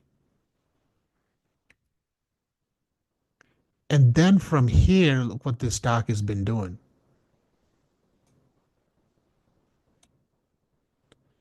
And if you notice that how many times we came back, retest, went up. Look how stock is fighting around this area. took another leg down, came right back up again, rejected again. Now finally cleared again. Because it's trying to clear this. It will. It's never easy to take out that big of a high because you're looking for a price. Okay, well, you had a high. The price went down, down, down for several years. And then it took several years for the stock to come all the way back up to retest the high. So of course it's gonna be that is gonna be your main resistance zone. You don't just like break it eventually and you just keep moving up and up, and this is where the distribution phase comes into a play, because you had a massive accumulation for several years for the price to reach to that peak. Once it reaches to that peak, it stays in distribution phase, and then from there that is going to start to make a new room to the upside. That's where you have those 10 bar pivots and all those comes into a play. If you look at the bigger picture, I mean, if it's a real, if you just simply take this high to this low, which is 42 cents, you're 100% at 333. Okay. In my experience, with all the technicals that I do, and the next is 127 extension. This is what my target is on the MSTR for a long term. And the shares that I'm holding, I'm not selling a single one of them anytime soon. That's my target on MSTR. How do we go? This is an assumption. It's going to be on a third wave. This is the third. You see, you have 1, 2, 3, 4 huge throw over up here in 1. You got a triple combo. I did a triple combo here down in 2. Came all the way back down to 13 bucks. Then you have 5 up, 3 down. I mean, this is a complex. You can make as a WX, but it really doesn't matter. Made a triple combo. So if you do this, so now we have a clear 5 again. That's what it is. Now the worst case here is that it could be a 1-2. 1-2 is like you putting a 3 here, 4 here, and 5 to complete, make it 1. So like something like this. 1, 2, 3, 4, 5. So this is all a 1. Now this is some sort of a 2, or this is already a 2 here. Okay. So you have the only doubt that you have here that this is ABC down in 2, or it will be just some sort of another WXY or ABC, whatever you want to do it here. The point is like this is the level 333 is where I adjusted my cost on the shares that I have is at 332. That's exactly what I own it for. So now I have a position at exactly a 3-year high. The 2020 high was 333. I'm just gonna leave it here. I understand it went down, it came back. It's gonna just, that's what you have a massive accumulation. Now this is a distribution phase right there to this level. From here, the trend should continue to the upside. Stock has upside. So we just gotta have to wait. That's all it is. That's why it's been a long time I had option position. I just sitting on shares, and that's it. I have my client funds that I own that I manage. I have a position of 165 on this stock, right around here. I have a huge position on this stock. So I have a huge fund, so it's not a problem for me to buy anything. I'm just gonna let this thing ride. That's it. Because the bigger picture, and I told the guy same thing. Actually, you just have to be patient and just let this thing work. Let it reach to 127 extension.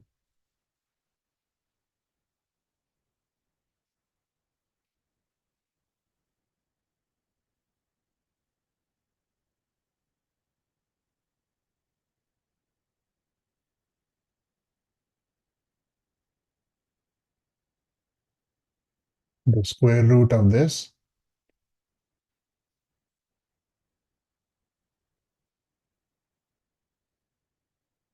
is this.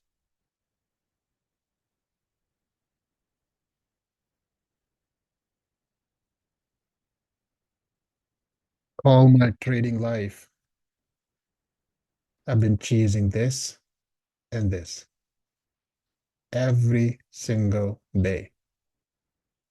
These are the two prints that I chase.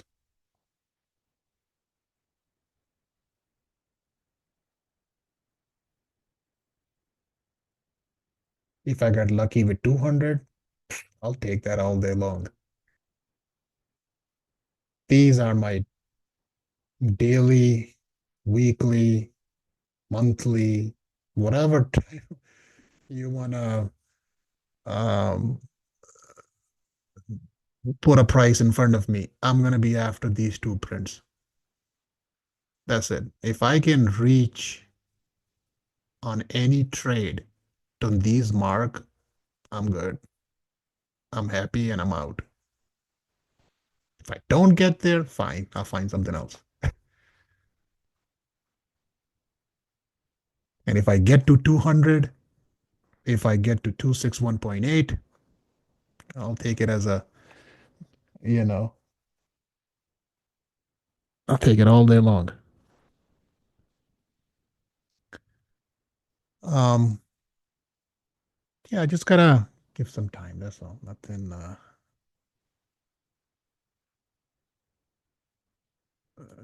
What was that? 2 hours? No, it was 1 hour. 1 hour. Okay.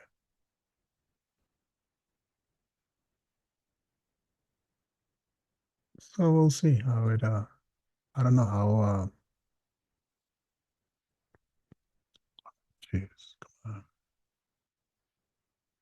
If MSTR works really good with fibs. That's what I love about this stock. Gives you such a nice. It's giving me a hard time.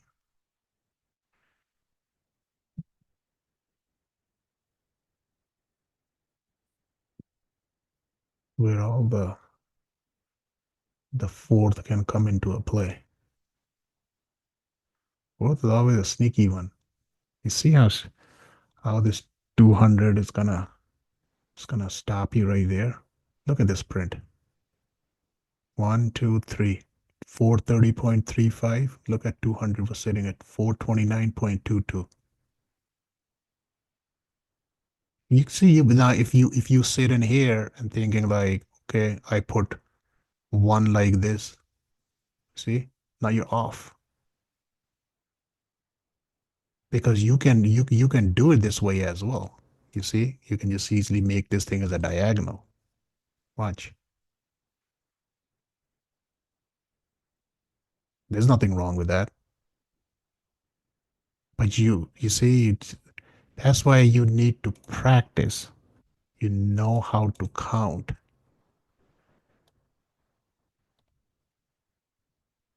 Because if you put it here, you're always thinking like, yeah, now we have more upside to go because we haven't get to the 3 versus 1 yet. That's what every Elliott guy is chasing after 3 versus 1.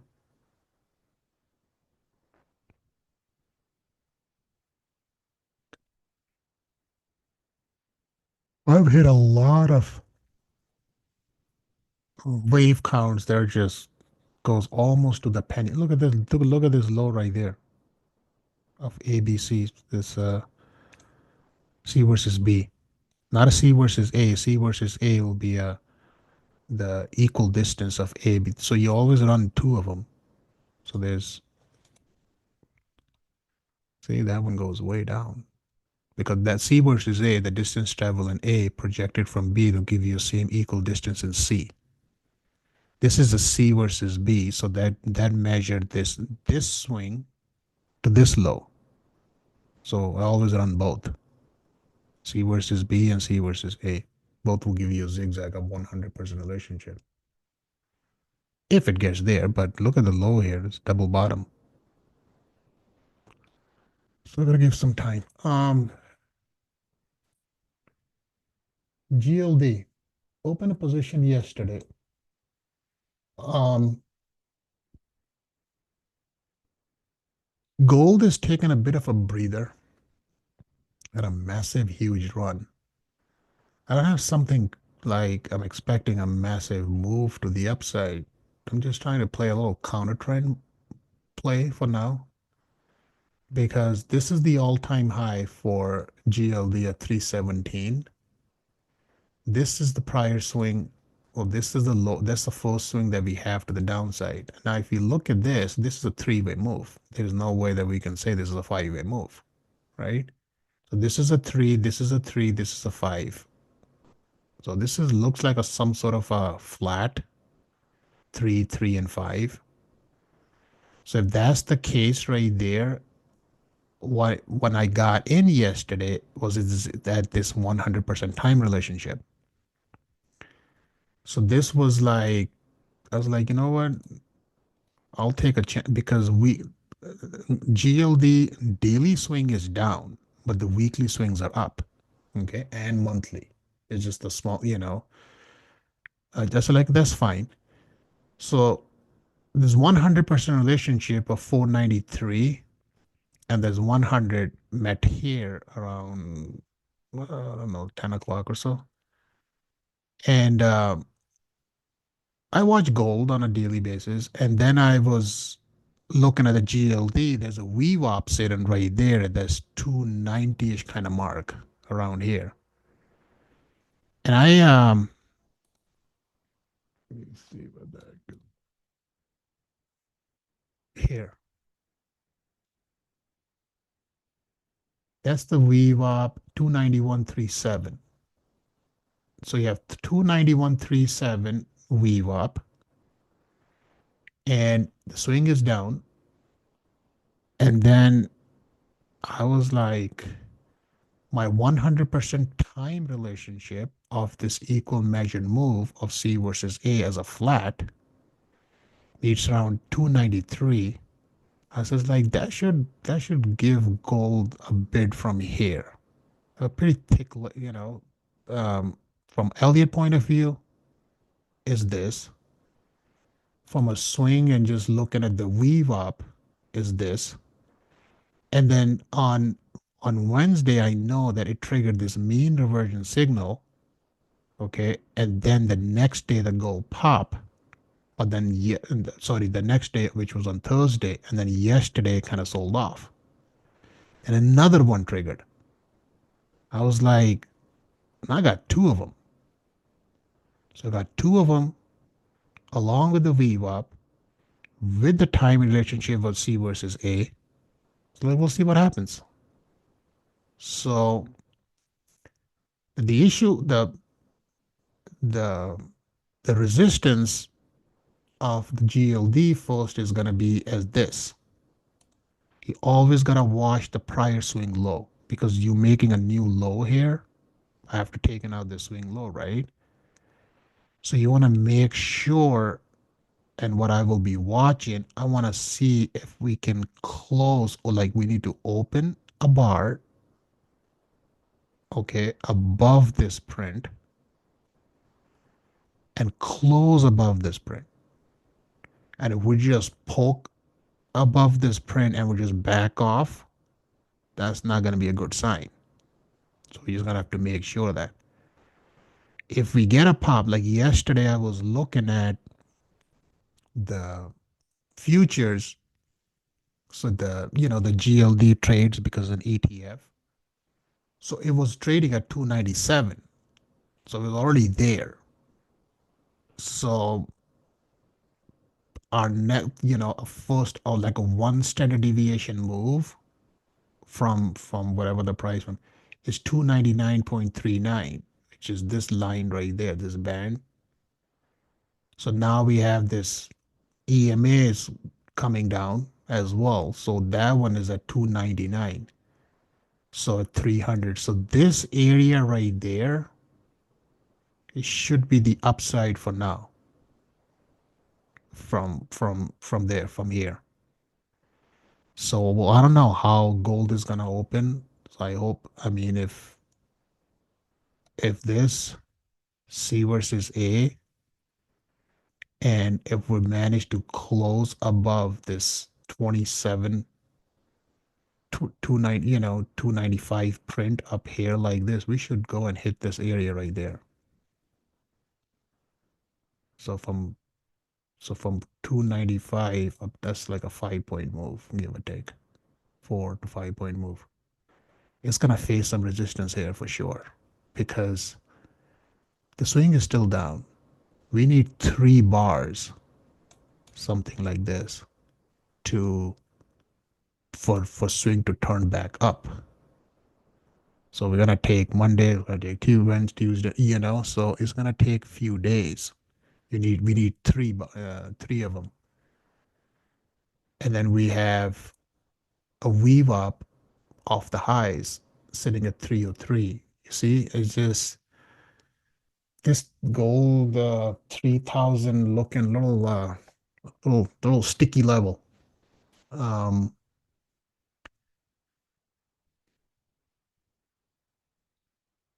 Now if you look at the measured swings here, we have 7% here, 7% up, 7.6% here. See, they're all like, it's just like a measured moves. If the gold sells off, okay, if it's starting to come back down and the weekly swing turns down, yeah, gold, this top right there is going to be in for summer. It's gold just going to go into a huge sideway move, which is right here. You see the weekly swing is up right now. So we have 1 bar, 1 higher bar. With this week, gold had another lower bar. Okay. So we want to make sure that gold doesn't make another low, and this swing will turn down. And once it turns down, I mean, it's gonna take. It could bounce a little bit, but it's gonna take. You need. You don't get right away 3 weeks. It's gonna take time. So that's all I can say. It can start to go sideways, or the next downside for gold is 288. Just that would be the next downside. That would be the minimum. Then I'll look for the other fibs and stuff. So we'll see what happens. But if you look at the hourly time frame, okay, I have a pretty good feeling that it's gonna break, because I have a failed swing here in 5. Okay, a failed swing in 5 has a very, very high probability that is gonna break above this 299.61 swing high. Okay, so it's at 6 right now. See, this is the app, because I have this aftermarket. So sorry, after hours. See, the after hours was 297.99, so it's already there. So I mean, we closed yesterday. Where we closed 294.24. So we closed here. Now we're sitting here. That's what I said. We're sitting right here, 299, like 298. So so we just get one more, like, little more upside, or on Monday. We just get this one here. The 1 hour swing is up already anyway, so you just need to take out this so we can get to this 300 mark. That's where we have that resistance that we're watching. So we're gonna watch and see what happens. And this is not something that I'm trying to ride big time. I only took a counter trend trade. This is what I entered the trade. You see right there? This is when the swing turned up, and then this gold signal triggered. So I take like multiple confirmation, just to kind of want to get myself in the right time, I believe. Or I'm just, so when this triggered here, I was like, okay, That's why I just did a spread right away because I was watching. So like, I'll just go with gold. So we'll see how it plays out. Okay. Yeah, these are custom bars. This one failed. Triggered here. This blue bar is the go signal, and then it just from here it failed. It works sometimes, doesn't. Again, not no such thing is guaranteed. So we'll see if the optics the mean reversion holds. Should be able to get some upside. Um, this one, man, this is painful. Ugh. I was watching this stock last week, and I know it was a 1-2 swing. It just uh the swing is still down on this stock. It's not up because it's only two because you see this you have three, four, five lower lows. So now we have one and two. We need one more for this swing to turn back up. So right now the 3 bar swing is still down, but this move right there is just beautiful move. Um, a good sign like yesterday we closed above this channel as you can see, and we close above this channel, which is a very, very good sign. And the next leg is like it needs to take out this high, okay, which is 94.11.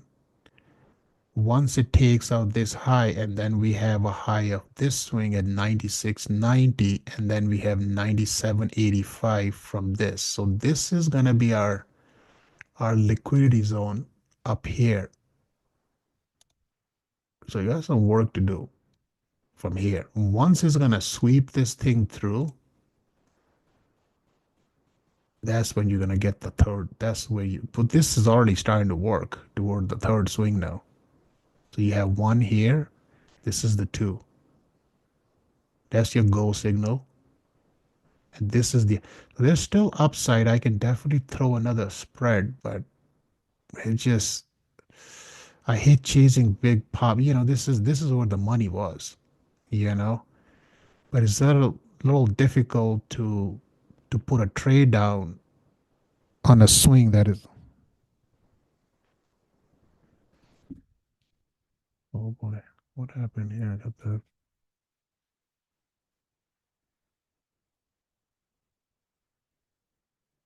Trump tells Walmart to eat the tariffs after retailers want it for raised prices. Wow.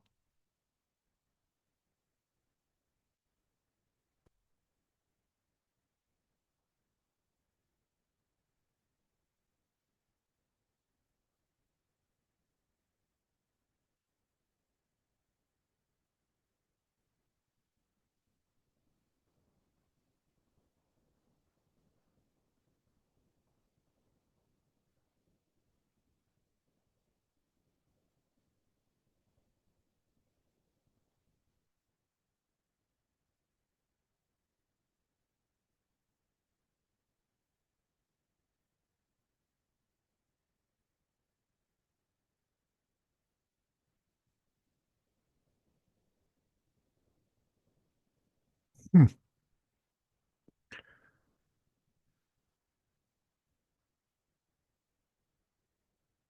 Yeah, now you gotta adjust the prices.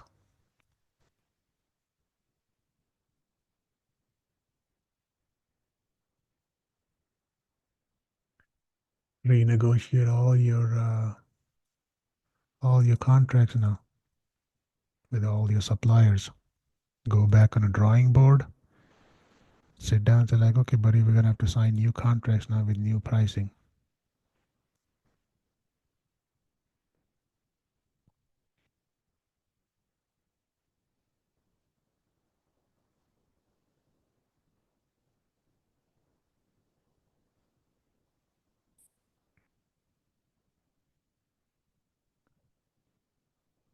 Walmart should stop trying to blame tariffs as a reason for raising prices throughout the chain.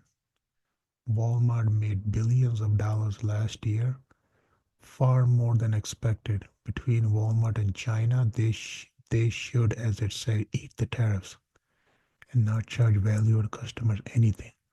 I'll be watching. So will be your customer.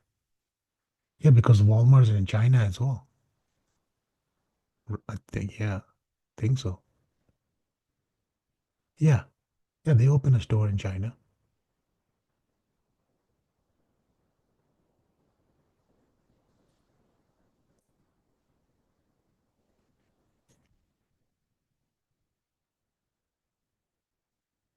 Because he had a meeting with all of these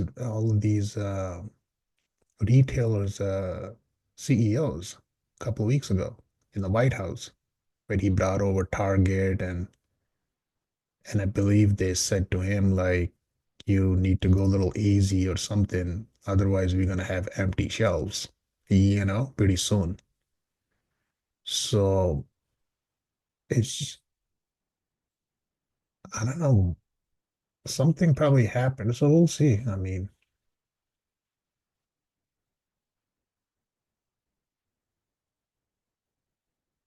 if they're gonna eat the tariffs, they're the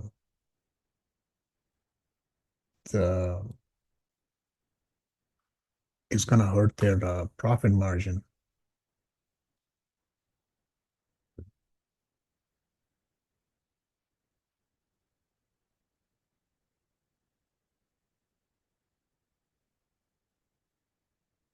Walmart had a crazy run. Look at this.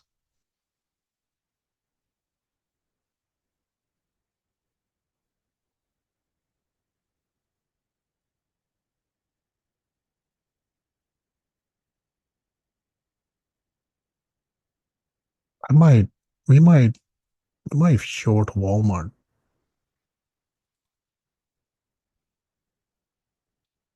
Can take this as a hedge as well. It's a one, two, three, four, five.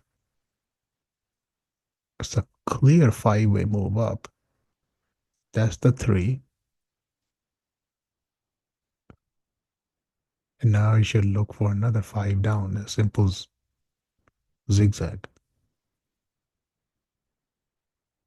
Five down, three up for another five down.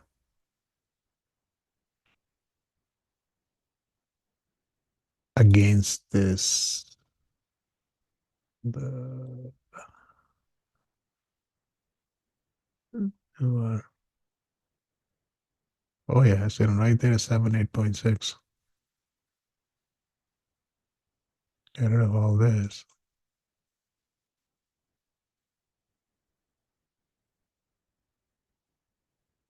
Oh, swing is down anyways.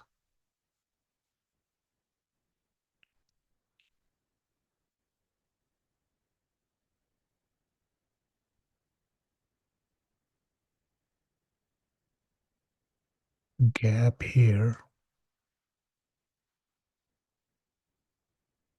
Off the highs here.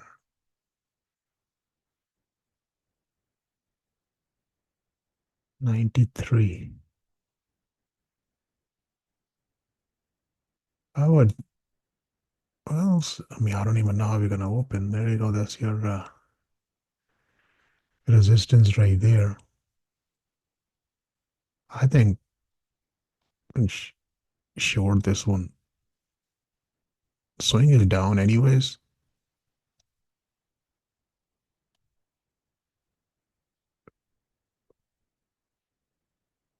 Is to see if the price backs. I don't know. I don't even know how the stock is gonna open. I see these kind of you don't even know. As long as this resistance hold with the 78.6, I mean the first target is gonna be this for sure. This. So you're looking at from 98 down to this zone, because that's where you have your previous swing lows. And then you have this swing high. So that's going to be your full downside zone on Walmart from here to here. You just basically like every time when you're looking down, you just mark your previous swing lows. That's going to be your support. That support right there is going to basically is your target against this breakout. If the breakout happens here, well, then trade is not right.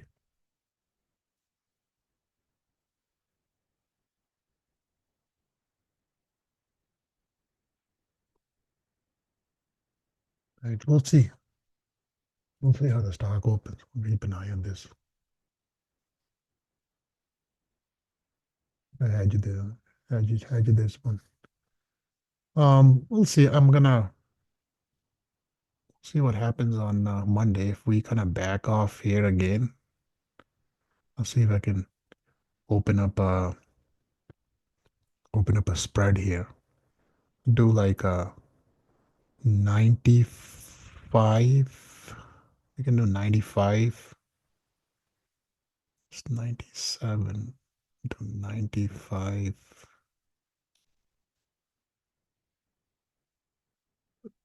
Let's see.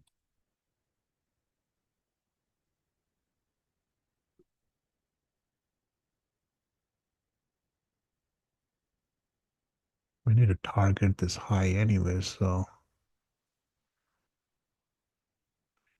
hey, can look at the option chain 97.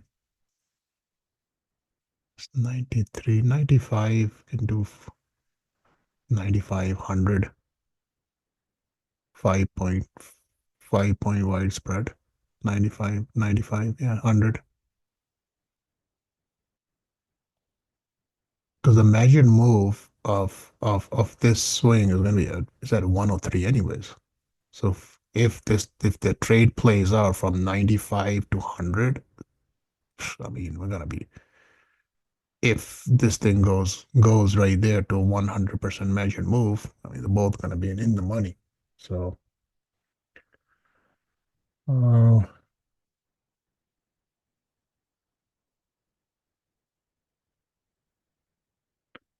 oh, no, we're gonna stick with Misty. Misty is good.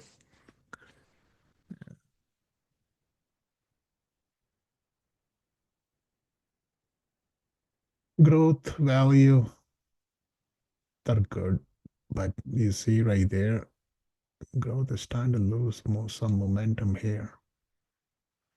You see right there, the price is pushing up, but is losing momentum. I'm going to keep an eye. It can turn around, but we'll keep an eye on it. What I was going to show you, Infotech. This is a fold that I made a couple days ago. Here, these are Infotech stocks, which we watch every. This is all the Infotech rotation right now. But if you look at right here, these are all Infotech stocks. Look how many swings are up on these names. So you have Zebra, Western, this, Tyler, Texas, Skyworks Solutions, Supermicro, Palantir, Qualcomm. Everything is here. Oracle, Micron, ServiceNow, Lam Research, KLA, First Solar, F5, Enphase, Salesforce. See, all of these, AMD. See, all of these swings are up. That's what I'm saying. It's just like, I mean, there's just absolutely nothing bearish about the market. So the only swings that which are down right now in the Infotech is these ones. So we have AKAM is the one that I'm watching.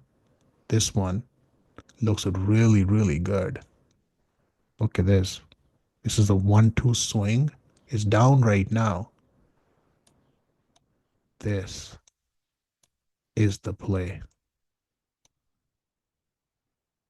It's a beautiful look at inverted head and shoulder.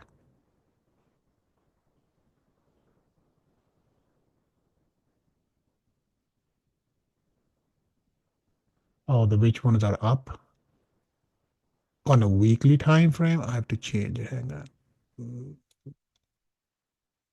I have to change the whole list here. So these are all up on this. Gotta go back to the week. There you go. Everything is up on a weekly except for Apple, Enphase, and Tyler Technology. These are the three swings are down on a weekly time frame. Every single one of them is up. Microsoft here. This is a weekly time. This is daily. This is weekly.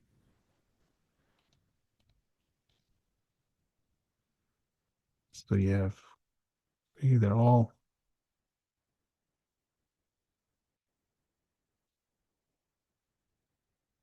Look at these mean reversion signals.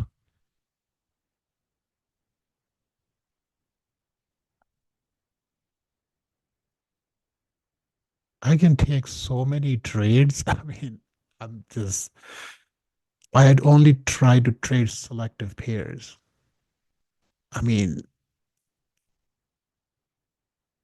if some of you would have access to my computer, you'll freaking abuse it, to be honest. I'm like, I don't know. I mean, I love to trade, don't get me wrong. I like to analyze the market. Like, I dig, you know?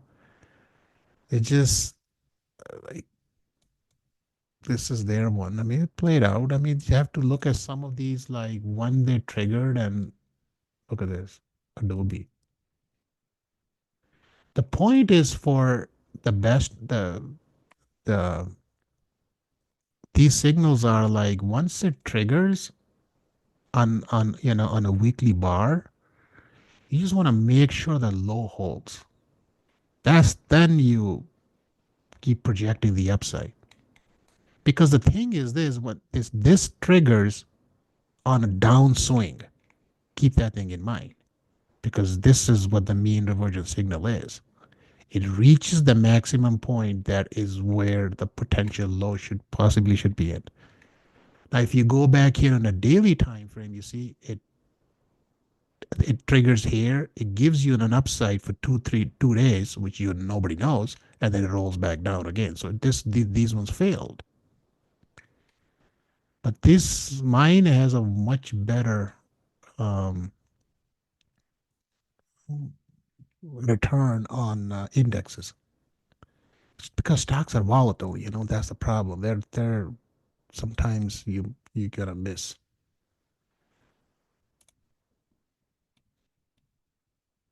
Here's Apple from this low on the weekly.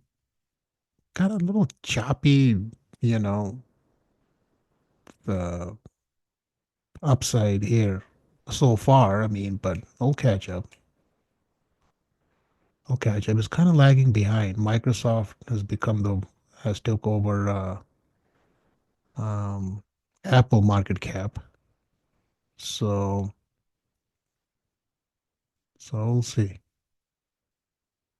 Got 5 here. I'm like, let's see. I'm gonna try to because Apple is the rotation is really right here. You see, Apple momentum is picking up. If it can in a week or two, Apple can catch. Because if you go back uh, here, Apple and Google is the only two stocks right now in a lagging quadrant. But look at the everything else, you know. So they're not going this way. So we'll see. I mean,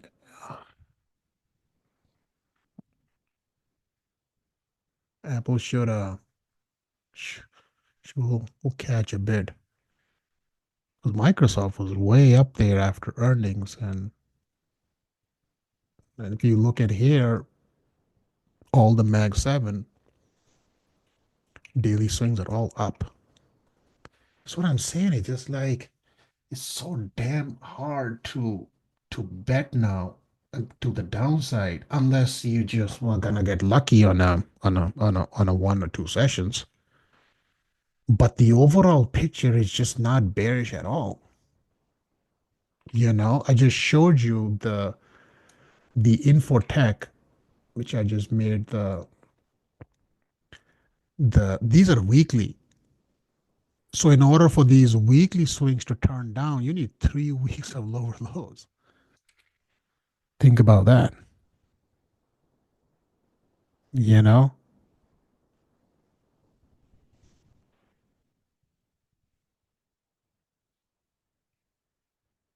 So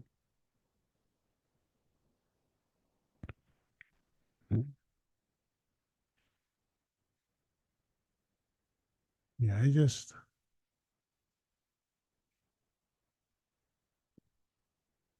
what was the other one that I did? I think, yeah, consumer discretion. Yeah, this one. So where we have our consumer discretionary stocks. There's a lot of them are starting to come out. I'm watching some of this McDonald's right there, Domino's, see Yum Brand. Some of them are starting to. I'm in Warren Chipotle. I picked up this one. I got a curve a little bit yesterday here. Yeah, Chipotle should have upside. Chipotle should get to the 54. It has a higher monthly bar, so we should be able to get to 54. Some change.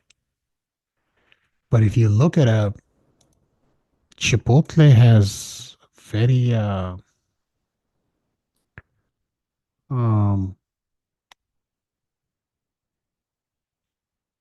a good looking let me see what yeah.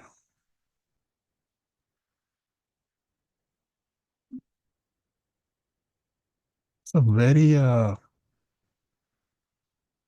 good looking wave count, you know? So look, one, two, three versus one with that 261.8. Didn't get there, but the 200 was here, 57. So you have one, two. Now within this three, we have one, two, three, four, extended fifth, okay, which is totally fine.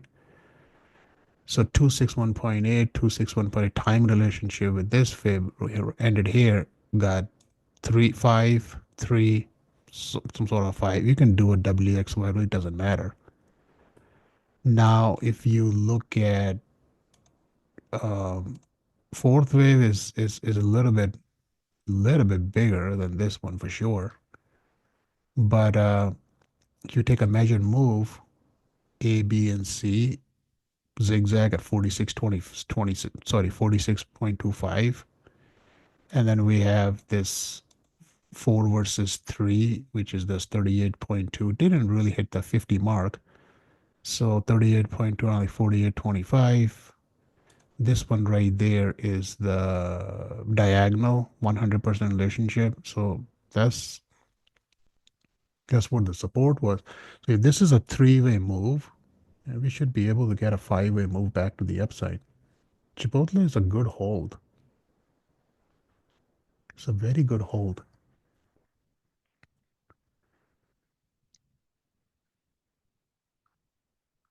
This one right there does not define any kind of a trend. A three-wave trend off the highs does not define a trend. That's it. You need something like this.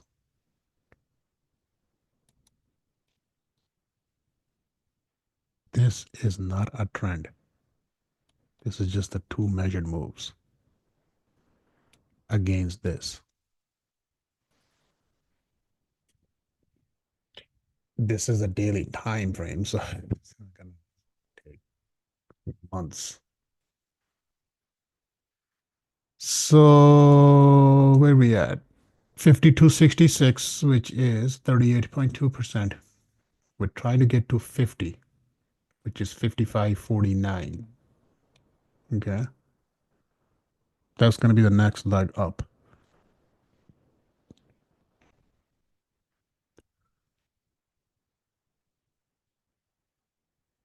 $61 at 58.47. That's where the decision is going to get made at 78.6. 62.99. All-time high 69.26. And then you have 127 extension at 78. I think this is a good hold. From this option is just a bit of a swing trade. I think owning Chipotle is it's a good stock. I think this stock, I think right now where we at? Yeah, it's still down 16% year to date. So you have 16% here. So that would put you from the closing price as of yesterday, right there. So there's 61. So as of yesterday close at 61, that's where the stock breaks even for the year to date.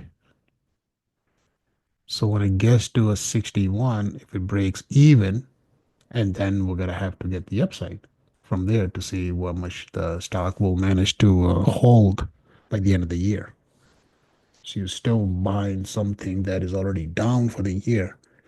Force you to get the stock, get to a break-even spot, capture the 16%, and then from there, what that's what I said is going to get right to that 78.6% mark. That's where it's going to open up the upside if it will come into a play. This stock is just not getting too much love as much it was getting before with the CEO who left to Starbucks. Walmart loved that dude, that Brian. He turned around Chipotle for years. Since he left, the new CEO is just now like, I think people more into Starbucks because he's the one who's running it. And the reason why it being because he was a Taco Bell guy before, then he went to a Chipotle, and now he went to a Starbucks. He's a great CEO, great guy, very professional. If you watch his interviews and stuff, um, he's taken a massive pay, because he just has the skills to run to turn around, a company. So we'll see. I mean, I think that's is why the more people are betting, I believe, more on Starbucks because of him, what he has done to, Taco Bell before, and then what he has done to Chipotle. So he has a very excellent track record. But the nature of the business, I mean, it's just coffee is coffee, which everybody knows that. It's just a matter of like what changes you have to make to your business to drive the traffic. You know, that's what it is. See, like some people don't like coffee, like me. I never drink coffee. I think coffee stinks. It's just it depends on people. I mean, there's nothing wrong with the coffee. I mean, look at my wife. She won't even open her eyes without drinking a coffee. It's just, I mean, Europeans, they're crazy about coffee. It's just like, I just, I don't see any taste to it. That's all. Some people are like, oh, coffee smells so good, this and that. I mean, you put a nice hot warm tea with the honey, I'm happy. So that's all.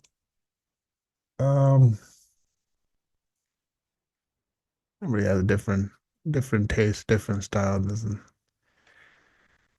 I'll like I'm watching this. Let's what else did we see? S&P, what it did, Q's, same thing, doing a same 1 2 on a Q's. I don't know if 3 ends here. If it ends here, then we'll have 4 coming. 4 will have invalidation of 467, and then we'll have the fifth. So 1 2 3 4 5, and then it'll be due for another 1 2 to the downside after completing 5 waves up. Or if this is still continues, 3 versus 1 is at 546, all-time high is 40. So all-time high is 540. So that's the story on Qs. Now if we go back to where's my diamonds? Same drill. So all like here's October, the October lows. So you got 1 2 3 4 3 4 and 5. So they all look the same. So here's diamonds.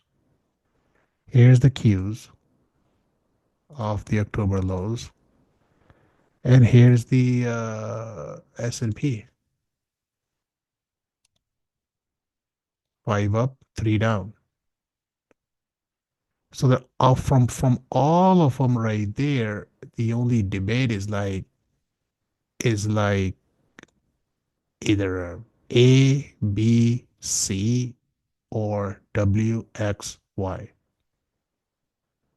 You know, that's the only thing. But the point is like, yes, if gonna have another leg down, I hope not the C, because that one's gonna come down pretty fast. Because that's even if you get the 1 2 first, then you have the same third that travels like this, same way we're going up, you know, like something like this. You see, you get the first 5 wave down to put a low here first, then you make this lower high, then you take this trade. You see, no chance to get into those, straight shot to the downside. Look, all these acceleration gaps, gap here, you know, this gap up, then another gap down. Yeah, it's gonna have, this one accelerates fast to the downside. So it's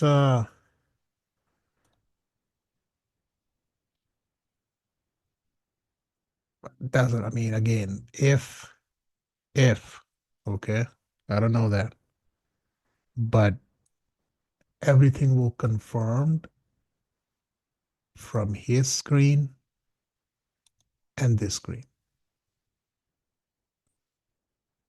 Once it confirms from here, then we'll make the case on the wave count. Until now, I don't have to do anything. I'm just gonna leave the way it is.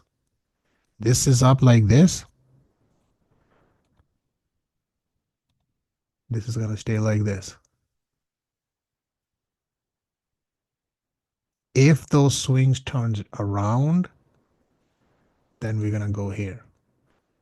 So we have a plan A and B. So okay, so in case if this one fails from from this side, then we're gonna switch to this. Okay, so we're gonna de-risk small size, and again, you know, back to the same BS. Yeah, yeah, exactly. They're all the same because they're all, you can just, yeah, they're all the same because you have to look at this way. You have daily swings going side by side. Sorry, the weekly. You have a daily swing going side by side. So yeah, the wave count is gonna be the same. I'm not gonna make any different wave count and then I have a swing direction going on the other side. No, they have to match. Okay. So we have the plan A. If the plan A doesn't work, we know exactly what to look for in the plan B. Because if we end up going into a Y wave, it's gonna be a nightmare. I can tell you that. Because that's just another zigzag back and forth. Complex is a very difficult wave structure. And if we ready for this fourth, that's another um, um, thing, the deal into a summer. Keep that thing in mind.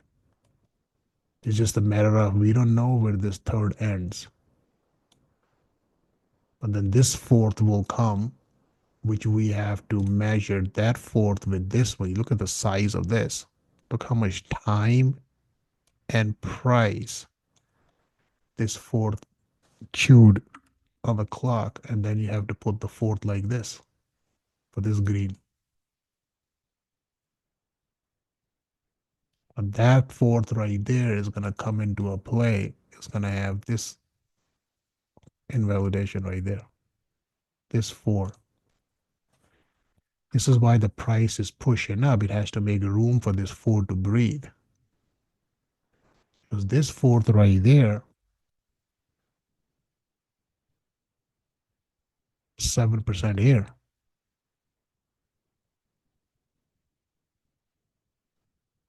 And who knows what this nightmare is going to be. A flat, a zigzag, a triangle, or a complex. Because you had a massive accumulation phase here. It's going to eventually go into this distribution phase.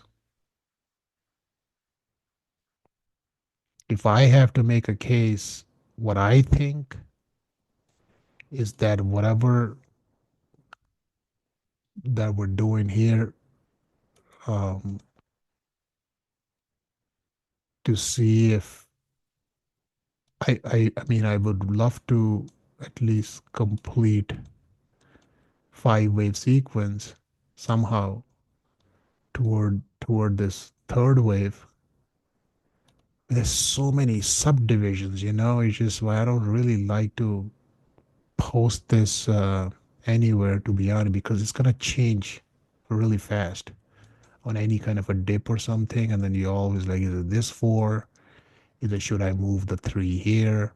I should look for this four, because you can just make a completed, you can make this as a completed three as well. That's not a problem either. You got 1, 2, 3, 4, 5. So you can just move the three here. So now if you now you can make a case for this fourth, this one. And then from here, you look one more push here to complete three. You see, there's a lot of subdivisions here. And this is for people who don't understand Elliott. They're like, what the hell is this? They keep changing left and right. So we're in 4. Are we in 3? Are we in this? Are we in that? I don't have time to answer that. I know what I'm looking for. So I know if this thing doesn't work, I know what to move, how to adjust. But for a new person, we're thinking like, what is going on here? One day the 3 was here, the next day 3 is here. Now, because this is really difficult to count these minutes and sub-minute wave counts. These 3. Nobody can count these. Show me one guy on Twitter who can actually count these kind of sub-minute, minute, and these degree wave counts. Either you stick with minor or you just stick with intermediate labeling. That's it. This is going to be a much easier task for you. You don't want to get into these 3. Trust me. You need years and years of experience to handle these 3 degree on Elliott wave. Either the best way for anyone to learn is either you stick with intermediate or primary. That's it. I can just deal with this one, a minor wave like this, these ones on a 1 hour. Forget about anything here. This, all these ones that you see here, these little ones, these little labeling. All you have to do just your low, high, project it from this low, and look for 3 versus 1 right there. 6,095. That's 3. There's no guarantee the price is gonna get there. Okay, but it has to get to at least 100% mark. Okay, that's a minimum, which is right there at this point. 56.94. From here, kind of backed off. And now from here is trying to make a room. So where this third will end, we don't know that. So whenever it's going to end here, this fourth is going to come into a play. That will have a hard invalidation level right at that 54.81. This market is going to have a major support here at 57.83. This mark. This is what I labeled this thing at 57.83 right here. Watch. This is what you want to watch. Whatever is going to happen from here or whatever is going to be. Price is going to fight this area really hard. It's just because you had a massive leg down. Now you gapped up and you broke this resistance. Prior high right there. And now you're making this room all the way to the upside. So any price that is coming back down is once it's gonna retest this thing again, is gonna act as a very strong support. So that is roughly 3% downside. You just basically given up this entire move up from this breakout. It's not gonna happen that fast, but when the swings will turn down. The fourth wave will start where the swing's gonna turn down. Then I'll make the case that it's just not gonna be the daily it depends what it is, but if we're gonna if the price trying to come back down toward this 2 standard deviation move around here, I have a pretty good feeling the third wave ended here. Then we just look for this fourth wave. And these swings has to turn down as well. You can't have a high swings at the same time you playing around with the fourth wave. Well, no. I mean, I'll keep you posted. You don't have to overthink anything. I know what to look for and I know how to adjust the wave count.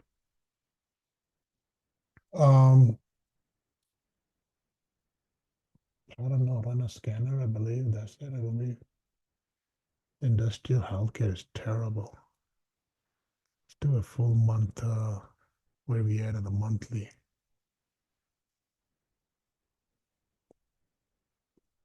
Well, January was up, 3 down months. Look at May. Sell and May go away, huh? Where that thing disappeared? Seasonality definitely in play. Decent month. April was one of the strongest months, but that went well crazy. That's where we made the reversal basically. The sell-off was the heavy sell-off was all in March. This was a reversal day. So S&P first quarter 4.59.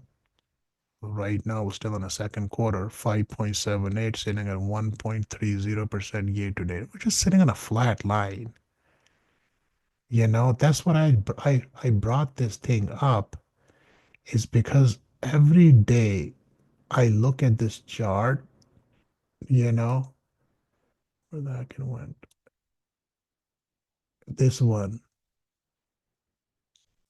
It's just repeating so well. And And him coming here and not to gain any upside, I don't think so. I mean, people sitting here and making a deal like this, it's just so difficult to make this case. I don't know what recession is going to trigger and when is going to trigger, but I don't think so. I don't know. But there's one thing that I know. I mean, I have my opinion, I would say, that if the recession triggers before the election, he's 100% he's going to lose the House and the Senate. They know that. Even Ted Cruz, the Texas, the guy, he said the same thing as well on one of the TV interviews. He says, like, if the recession triggers before the election, he said, like, we're gonna lose the House or the Senate. People are gonna go nuts.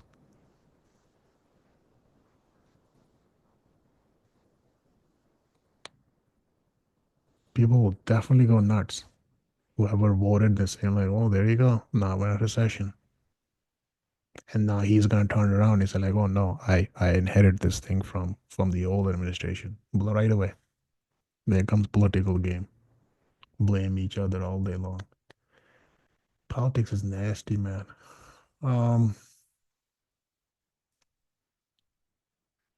Netflix 33, Microsoft 7, Meta 9.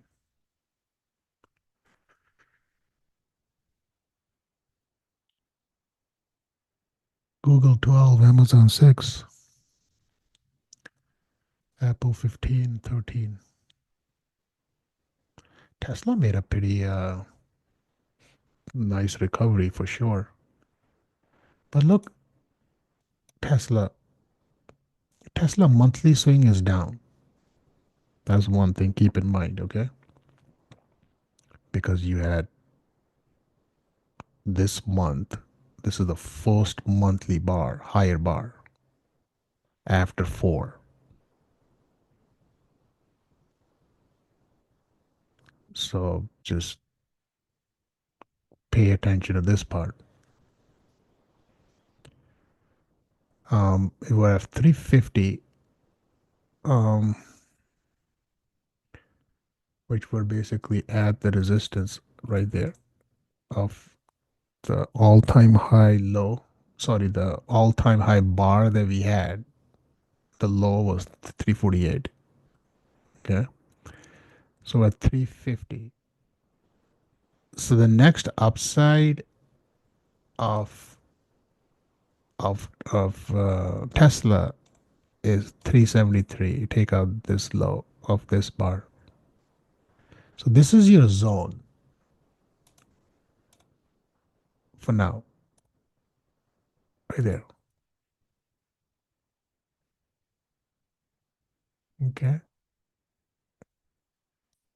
So the stock right now, 14, I believe it has to go up a little bit more. So it needs to get to right here, basically 397 kind of range. Call it 400. 400 to break even for the year. And then once it get to a 400, then it has to see how much room it can make to the upside for the year to date. The whole stock has to go positive first, right? To turn green. It's red. I mean, first quarter was down 35.83%. Second quarter right now is up 30.37%. So we still got another month and a half to go to end the second quarter. And then we'll deal with the Q3 and 4. And then we'll see what the earning comes in. So it's not a very clear shot yet. But we're gonna take it. We'll see what this is. It's a very nice monthly bar for sure, but we still have to wait for 2 more months, you know, for the monthly swing to turn back up. A weekly and daily, they're good. If you want to look at the wave count,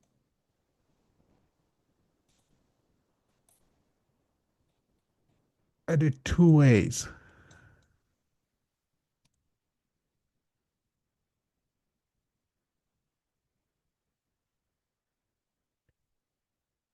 You have one, down in two, up in three, 161.8.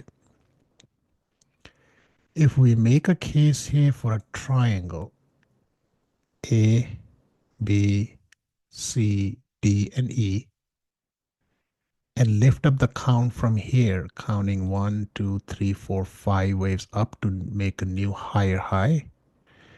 And then from there, you take an A, B, C down. This is a tricky C, okay? Where it ends, this is a very challenging right now, but I'll fix it. Because when you look at a weekly time frame, yeah, you can just throw a C here, which is fine. Okay, now I just said like, okay, I'm going up.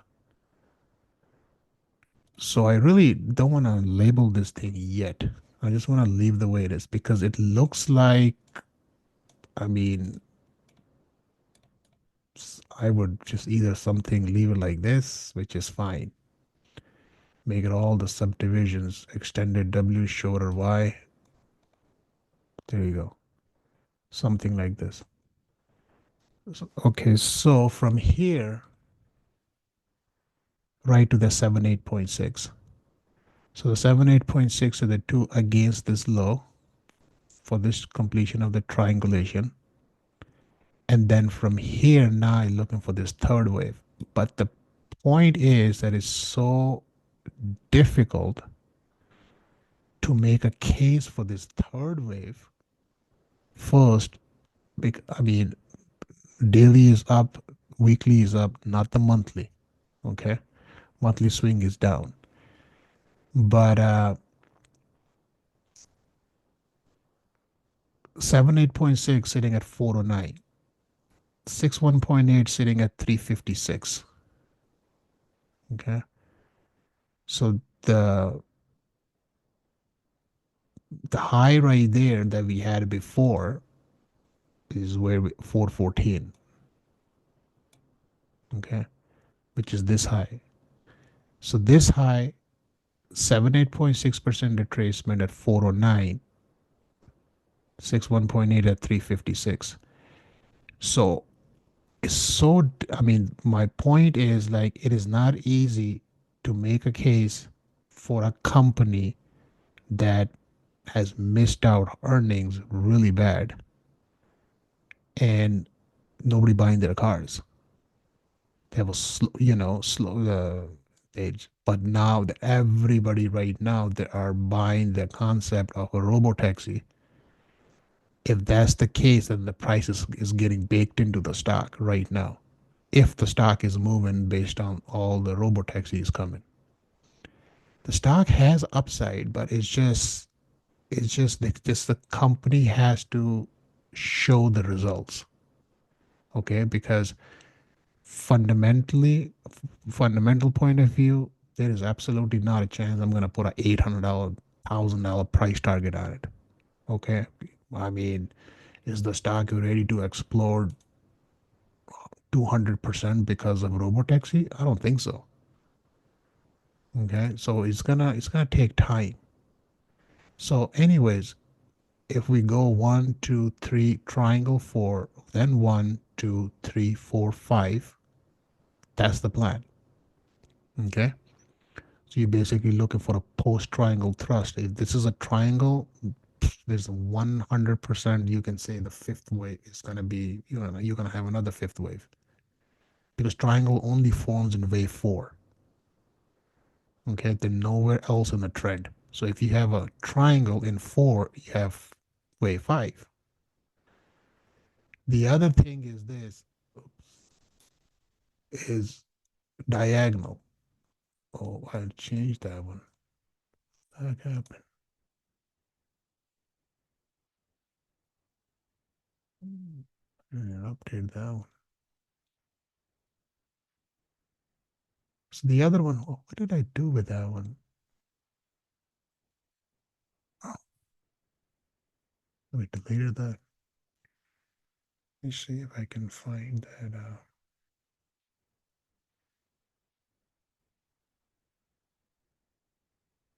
That one thing that I didn't lose, I probably just I updated it probably because I know that I don't know, it's been 15 years, I believe. I don't know, 12, 13, 14 years, something. I've been using Motivate. And a Motivate, you can never lose a chart. That's the beauty about the software. Unless if I deleted it or something, that's different, but it will give you a warning if you're gonna delete something. But you don't the where the heck I was gonna show you the thing I deleted. I posted here, I remember. Hang on.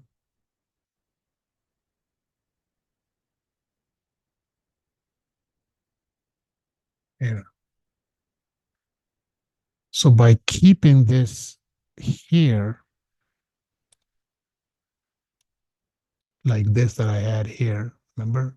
4 here. It's a very tricky. It's where to anchor this fourth wave. Okay, because in order for me to make a bull case on a wave count, we need 8 swings, but we don't have it. We need to mark somewhere.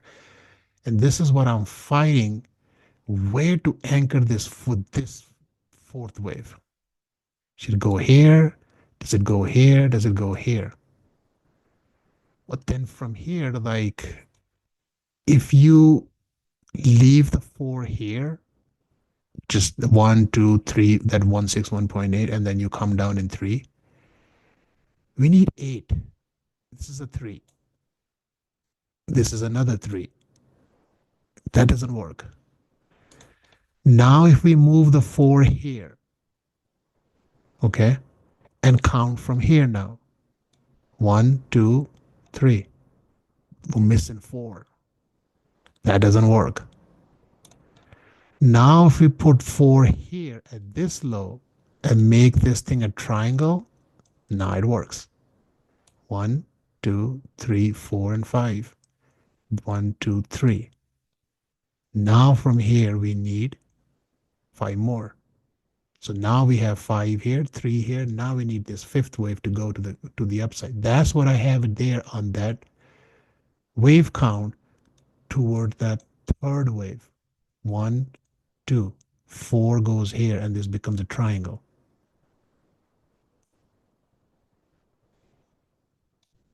If we leave the 4 here, ABC, ABC, ABC, ABC, ABC. So from that point of view, this is just an A that we're moving right now. Then we're gonna be down in B.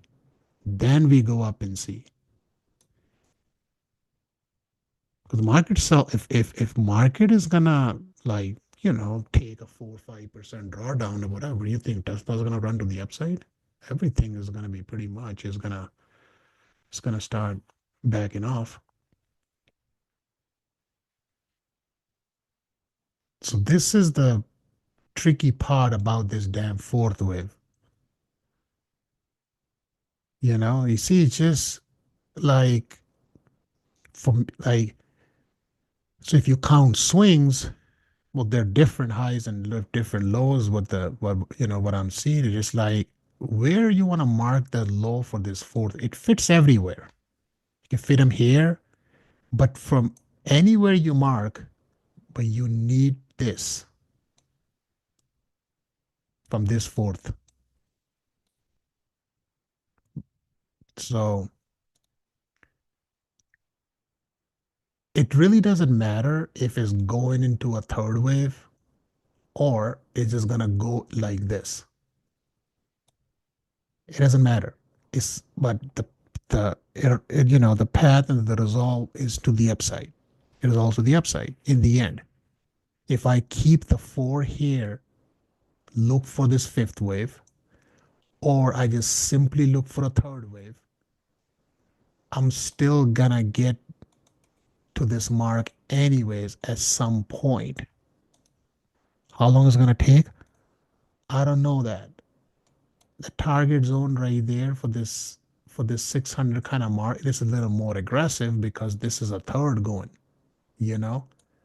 So plus this is a weekly wave. Keep that thing in mind. This is 1 week of bar. It's gonna take months and even years for this thing to play out.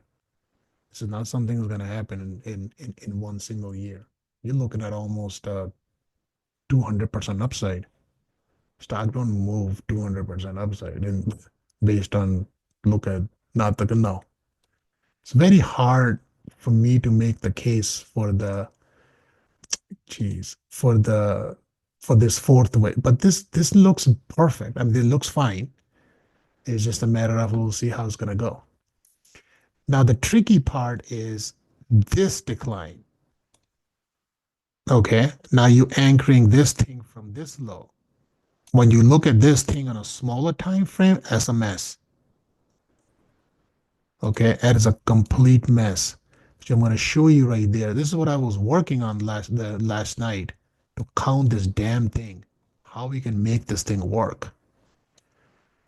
This is the all-time high, 488.54. Okay, if we just simply take an ABC, you have to make this thing as a truncation.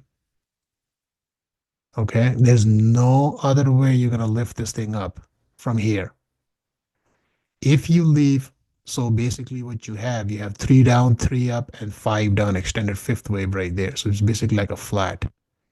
So you have it 1, up in 2, down in 3, triangle 4, and then this is your fifth wave. Now I dare you, or I challenge you, if you can show me this. That's the problem. It's a very weird low of this thing. That's the low. 1, 2, 3, 4, 5. 1, 1, 2, 3. Boom. That's a new low. That's not valid. Okay. Now you take this low. 1, 2, 3. That's it. You cannot put 1 here. It's a 3-way move. We need 5. That doesn't work. From here, making this thing as a truncation, there you have a massive move back to the upside. You always remember one thing. If you have a truncation in the wave 5, you're going to have a sharp reversal to the upside. That is your confirmation for a truncation, either to the upside and to the downside. Always like this. Truncations are very rare, but it appears. The same thing happens here. You see? I had this thing for weeks. You see this reversal? It's like the same thing with this with the running flat when you have a where the fifth supposed to make a new lower low, but it did it. It stopped, and then from there the price is worse. Because if you count, if you come down here and put your if you take this low and you have a 21% upside from here, even more. So if you take this to this, that's a 23.23% upside from the low. So if you take that low,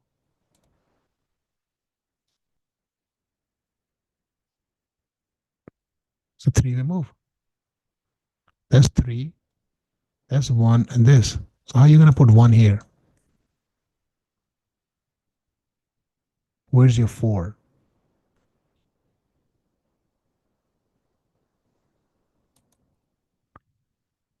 So, I mean, unless you can make a weird looking expanding diagonal, that's still not going to work either. Let's say you do that. 1, 2, 3, 4, 5. Now, the problem with this one, this fifth wave right there, can never be truncated in a diagonal. You see? The high and low. So you cannot put a 1 here either, doing like this, because you have a truncation here on a diagonal. Diagonals cannot be truncated. A trend wave can, and a fifth wave, not diagonals. What I did here is right. This is why we end up here. Now, if you do this,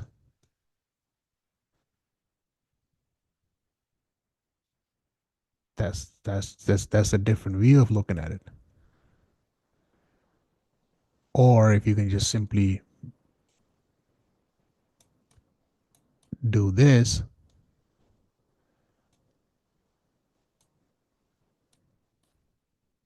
that's where the case will become for this B wave.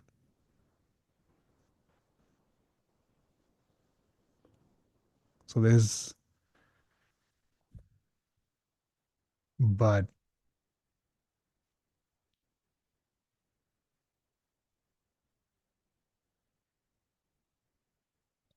it will give me a pretty clear confirmation here.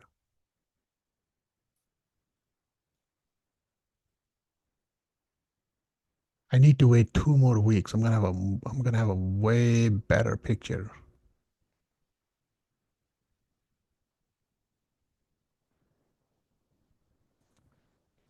So I need to wait 2 more weeks. Next week and the following, basically the end by the end of the month.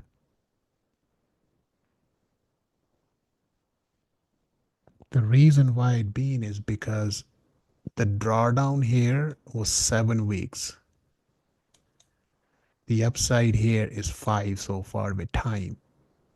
I need to wait 2 more weeks. I want to see if this is the where the price can kind of like back off and break out.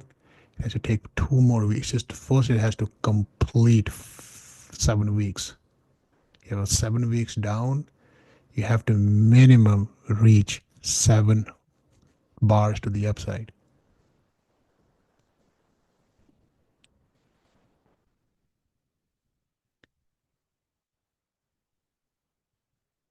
Basically, for the uptrend to continue. There was 9 here, 5 here. You have 10 here, 5 here. You have 7 here and 5 here. So they're always going to be side by side. So we have to wait by the end of the month. But looking at pictures like Infotech and all the um, all the other stocks,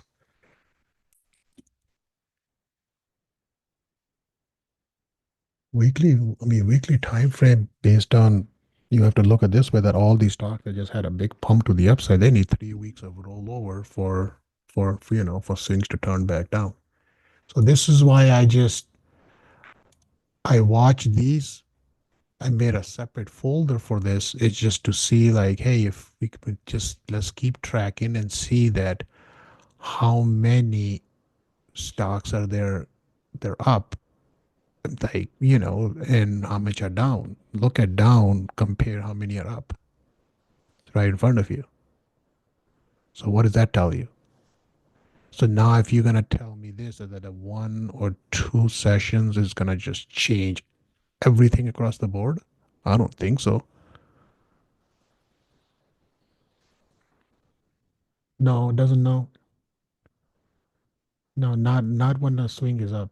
Swing will turn down if the swing will fail. So if this is all of seven, sorry, five, and if the price trying to turn back down, so if the swing turns down, it means that that's it. You're not gonna see the highs anytime soon. An uptrend, basically the point is that let me show you on this one.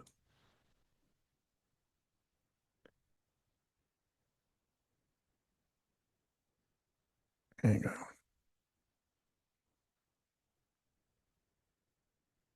So this one.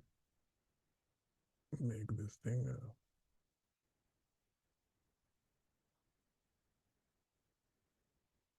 okay. This is how uptrend works in a market. That's the mark, the low. Okay. 16 weeks up, 6 down, 19. You see, 19 is greater than 16. 13 down. Okay. Less than 19, right? 13. 22 up against this. 3 down. We don't know how much retracement do you get. But you just what you are doing is you're just counting weekly bars. Okay. Then you have 3 against 13. Then you have 3 against 10. Then you have 3 against 4. Then you have 6 against 5. You break that low, your top is in.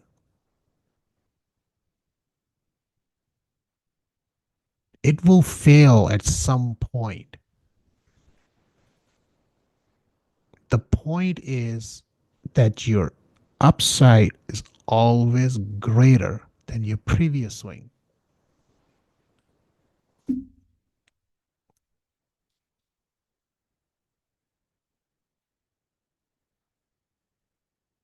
This is what you're looking for, right? 3 swing move. First swing, second swing, third swing. This third swing to be greater than this with time and price. So when we have a first swing up and we have a second swing down, what do you think we're looking for here in a third swing? At least 100% measured move, right? So that 100%, how is it going to appear? You have time as well, not just the price.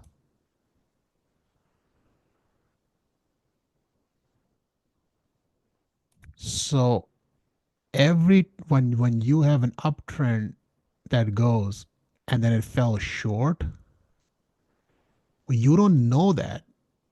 So you know when you were here. Okay. When you sitting right there, when the week ended here, we know like, okay, we're 5 against 6.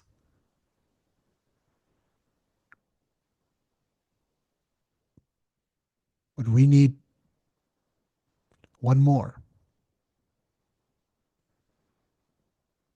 So then what happens is there comes 1 week. There comes the second week. This low gets taken out here and there's a huge sell-off. And now swing turned down. This was an outside bar. Now there's an higher bar. You have 1 and you have 2 right there. That's it. This one fell short. Now the trend is gonna change. Because every other one, 3 against 4, 3 against 10, like all the other ones are just they're higher, right? That's how the trend goes. Now it's the same way that works to the downside. 7 5, 7, 2. Just 2. It's equal. Then you got the ninth. Then you got the 8.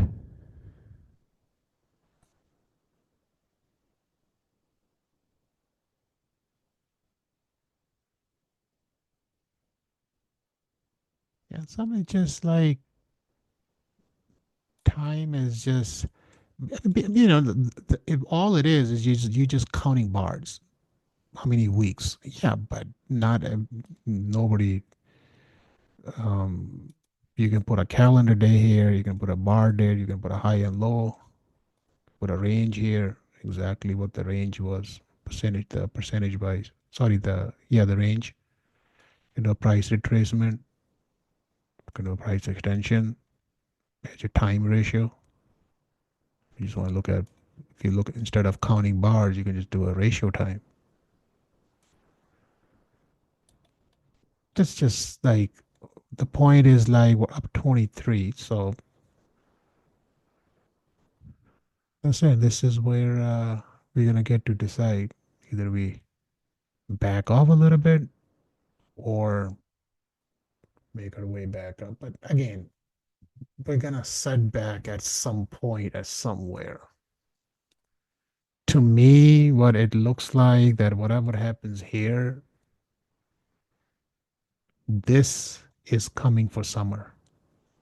I want you to be well aware of that.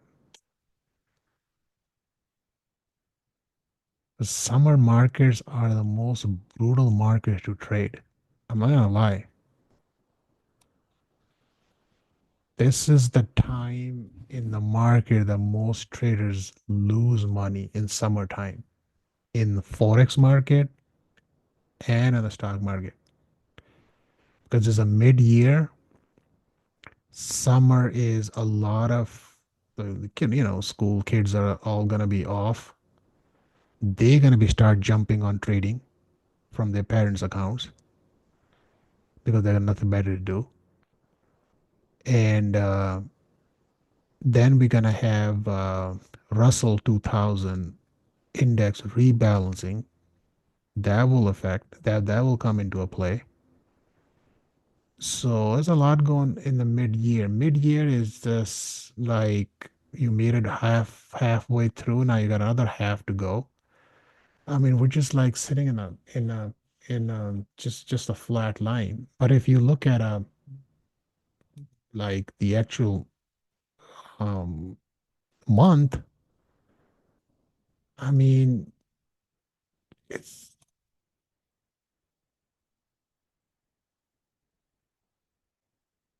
this is what I was looking at before. I just we're not going for. It's very hard to make a case for a large cap of a 500 stocks to bet to the downside of May after this, and just I mean, again, nobody can predict and know that is gonna have this kind of a massive reversal to the upside. We don't know that. I mean, if I wish we would know, I mean, I would put my life on the line. But it's just very hard to make the case of 4 straight down months. And then on top of it, like this, um, look at this.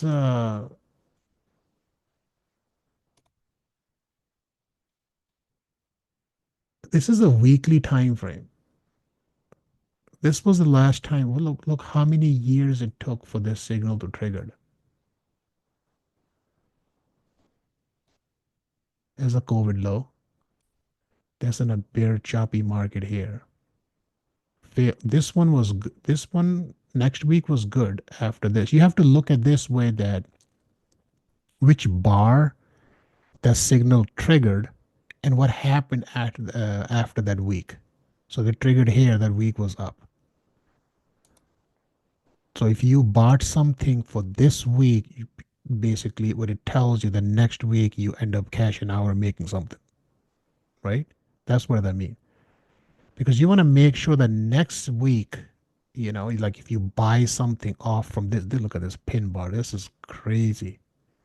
Those are one of the best bottoms right there. It's just exactly what we see on the monthly bar. The It's a huge pin right there. And then the next, there's like this one failed. See? And then nothing triggered until this one. This one right there, outside week. Massive flush down here. And then finally triggered this one. Yeah, when I saw this one on this bar, I was like, this it, let's go. I mean, it's just time to turn things like go bullish, you know? And then after 2 weeks later, so then another one triggered. I'm like, what's going on? So there we are now. This was one here on COVID. This was back here. I mean,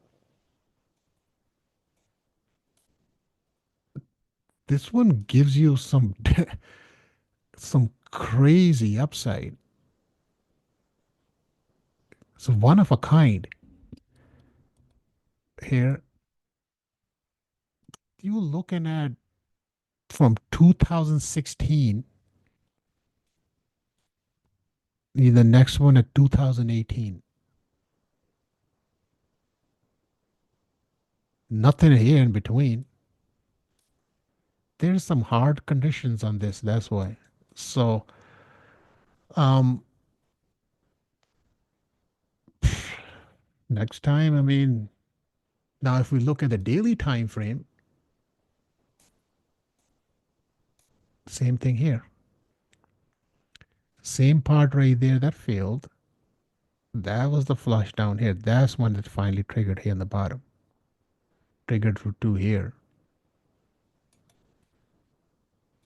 That's a good one. That's a good one. This one failed after the bounce. Still got 4.2% upside off from here. You see, it doesn't triggers that often.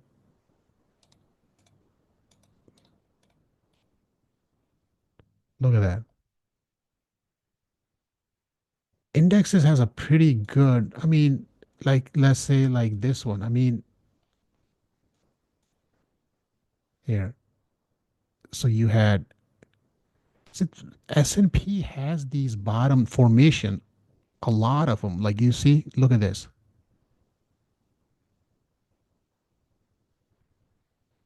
Huge pin right there, inside day, and then higher bar, inside day, and another high. No, wow, that's a hell of a 4 days of back and forth price action right there. Then it finally made its way out. Index has a pretty good results. Stocks are a little more crazy. They're a little more volatile. Like Qs on a daily time frame. So if we go back here and weekly, see, weekly only one. SPX cash, SPX has two of them.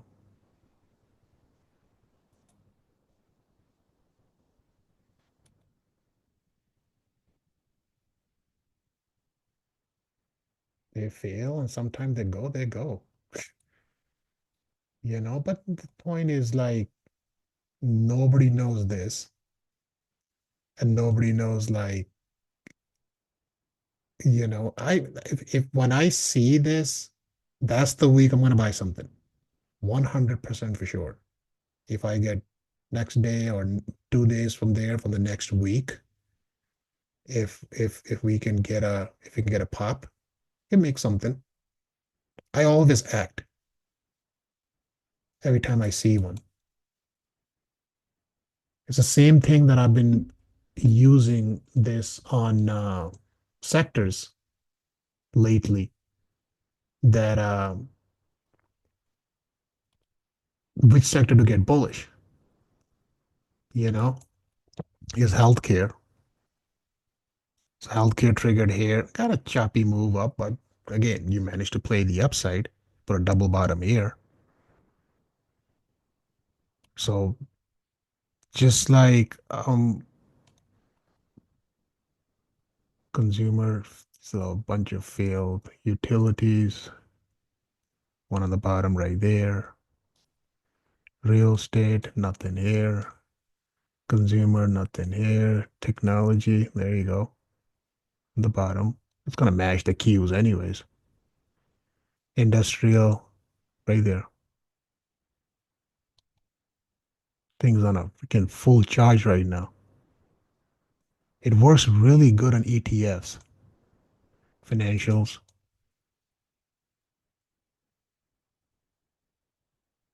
But you have to remember one thing that once you see this, and then comes the next day, and then the next day, you just want to make sure that the low right there of that bar has to hold.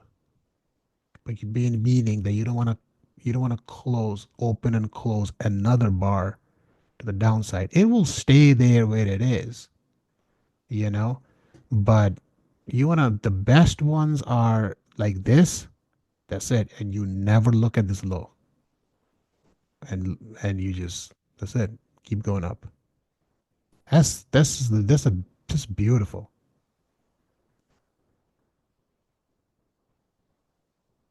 I mean, you can go to a smaller time frame and stuff. Yeah, I mean, you're gonna get too much false. I test a lot of these stuff every day. Communication.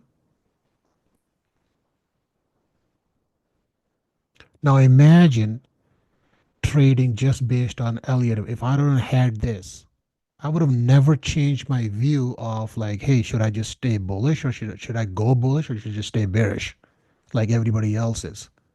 They don't have that. That's the problem. They just using their judgment based on a single wave count or whatever they trade. I use multiple sources like multiple tools on one chart to see like okay what are the positive that I see and how many of them I see like okay that could fail. The odds are basically you're looking for do you have four odds against one or do you have four odds against two? So your better chance is what? Higher the odds are, better the chance for you to winning the trade, right? That's it. That's how I see it. It's just this is not a market that you can just take a chart like this, like okay, I want to trade this swing. What else you can throw on that swing? That's the important part. A swing is a swing. A price is a price. We all can see it. I mean, there's 1,000 different ways you can trade a price. You can do a swing, you can do an Elliott, you can throw moving averages on it, you can throw a VWAP on it. I mean, you can project something. You can do all that. Draw your levels, those lines, take the previous highs and lows. You can mark those ones. I mean, which style do you want to adopt? That's the main important part. I'm a little bit more crazy because I don't, I think that because I was a pure Elliott guy before, that I didn't know anything else because I learned trading by reading Elliott Wave books and then I just started practicing nonstop, day and night when I was trading currencies. And then start getting myself into a stock market and then I just start looking into options and stuff. Then I studied options, understand how option works, what is behind option trading, these time decay, Vega, all this stuff. And then I realized it's like one chart is not the way to go because I can mess up a wave count. It's gonna cost me money for sure. by putting one here and two there. So like I gotta build some signals. I mean, there's so many of them out there. Like I'm pretty sure TradingView has it. I see some YouTube videos and stuff. There's some buy sell signals, and those are like I don't know. They're if buy sell signals are the way to trade. I mean, it's just no. There's no such things like that. The good thing about this that you can script something and then you have to put that thing to test. That's the time consuming part. So you can go here, like you want to go a show bar. That's what they call it. You want to see like, okay, I want a show bar. And here's your script. Okay, now what do you want to write here? That's what Optima is scripting language. What are you looking for? Oh, you're reading for, yeah, put it together. That's what I'm saying. If you like, look, you can write a script, you can copy a script. That's fine. Some of these advanced scripting are, how intense scriptings are those at the advanced level? That's crazy. So you basically saying like, okay, what are you looking for? Okay, well, I am looking to see when is the crossover is gonna happen with 9 and 20. That's your script. Calculate the 9 period EMA equal to MA, bracket bar equal to 9 comma. Now, if you're gonna mess up, if you don't put um, a, a bracket here, that's it. Now put a valid script, it's gonna stop you right there because you're missing a bracket. That's it. Now it's valid. One comma, okay, you're gonna miss in a scripting language, you just gonna stuck.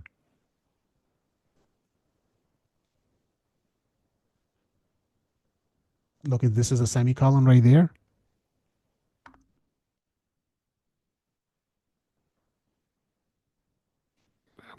Oh, because it's already in the bracket. There you go. That's it.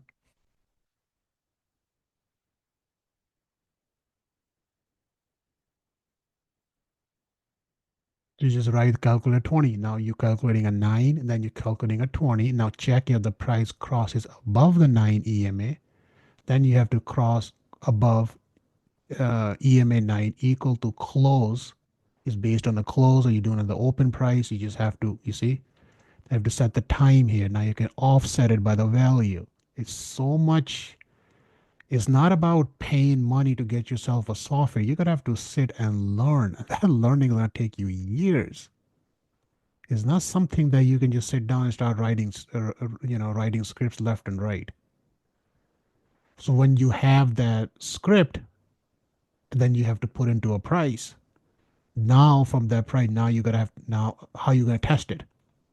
You're just gonna sit and watch because when it triggered, and should I enter the trade? If I would have entered the trade, what would be my return was based on that signal when it fired? So do you do a paper trade? Or do you actually risk your own money? If you risk your own money, how much do you risk? That's how you see the results. And then you have to trade after trade. I mean, how many crossovers are you going to get them anyways? It all depends on the time frame. Now, if you're going to go to a smaller time frame, you're going to get a lot more crossover because you're in a such smaller time frame. Now if you're going to go to a bigger time frame, now you're going to get a much better signal because you don't get too much noise on a bigger time frame. So your results is going to be much better. So the bigger time frame is going to take longer time for trade to play out as well. If you only based on a 10-15 minute time frame, then you're just going off, 10-15 candles for the day and you're done. 1 hour is 6 candles. A 6.5 hour session, you have 6 candles for basically for the whole day.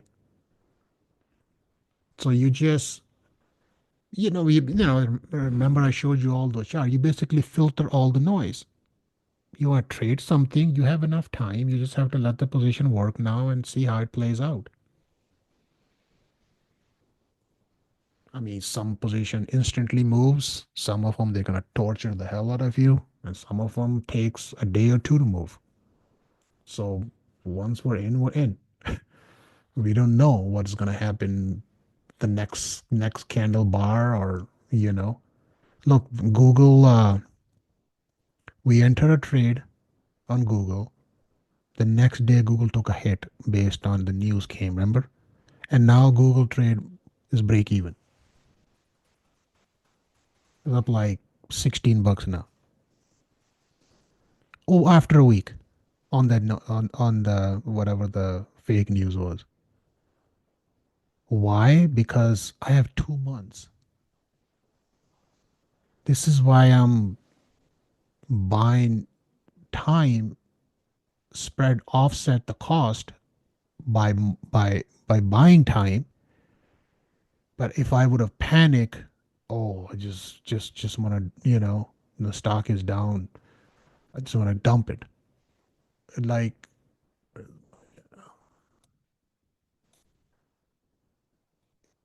here, that was a sell off right there. I know too many lines there. I know what I'm watching. It just this is right there, and we enter the trade here because that's stupid go no go signal. Again, it was good. Swing was up. Signal was in. Um, and we're like, okay, like let's see if we can get to this 200 EMA. That's what my plan was, just to get here. And then the news came the next day, and that got the surprise we got. I got a massive reversal. I was like, oh boy. I stayed um, in the trade. I was like, okay, well, now we have 1 bar down. Okay, let's see. Actually, we still need 2 more for swing to turn back up, right? So then one here, inside day. So of course, you're going to take such a massive beating, and next one is going to be inside. There comes another lower. That one I was watching. I was like, we don't want this. Do another one to the downside. We gapped up right there. It's like, thank God. And then from here we came here. Now another go signal triggered on this bar this week. So they got this entire, see this reversal, and now we're back here.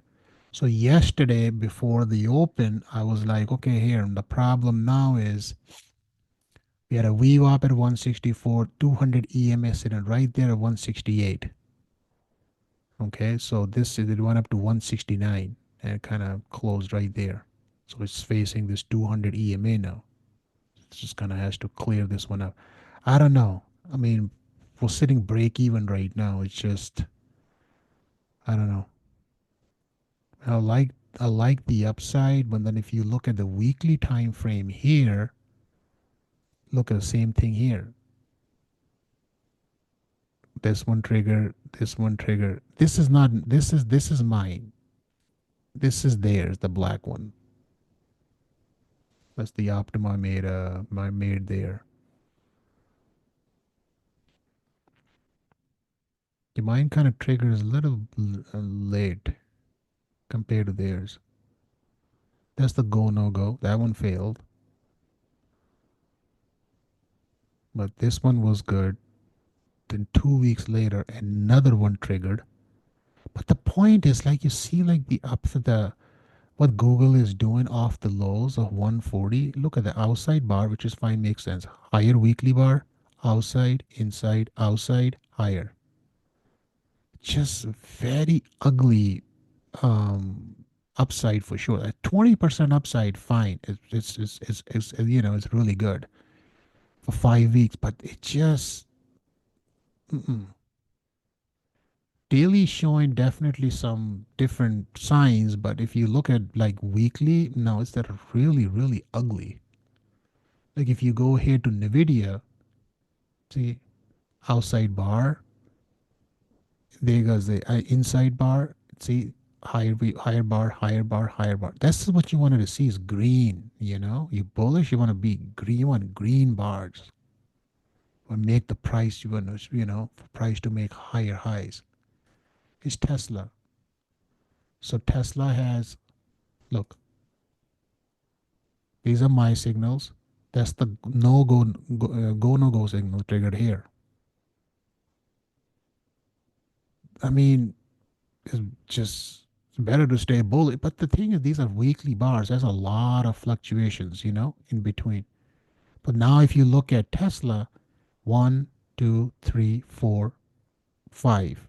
So it's been 5 weeks now here. Tesla hasn't made up one lower weekly bar.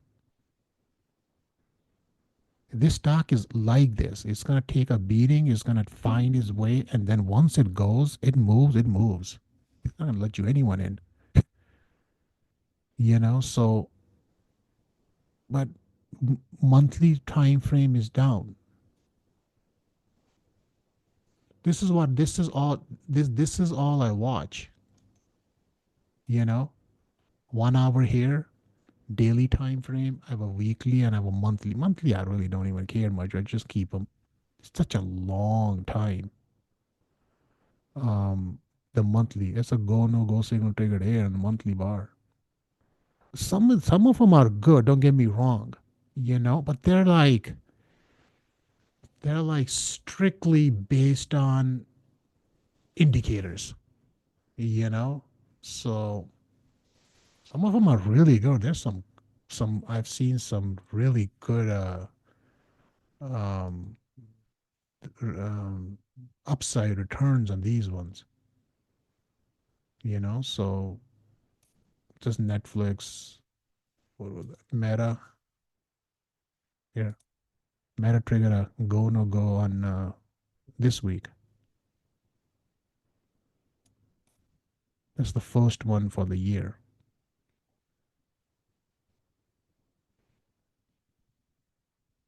That's the all-time high right there. That's the low right there. So Meta is we definitely want to buy Meta on the weakness.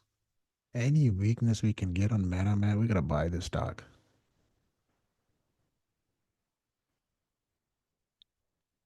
Amazon, look.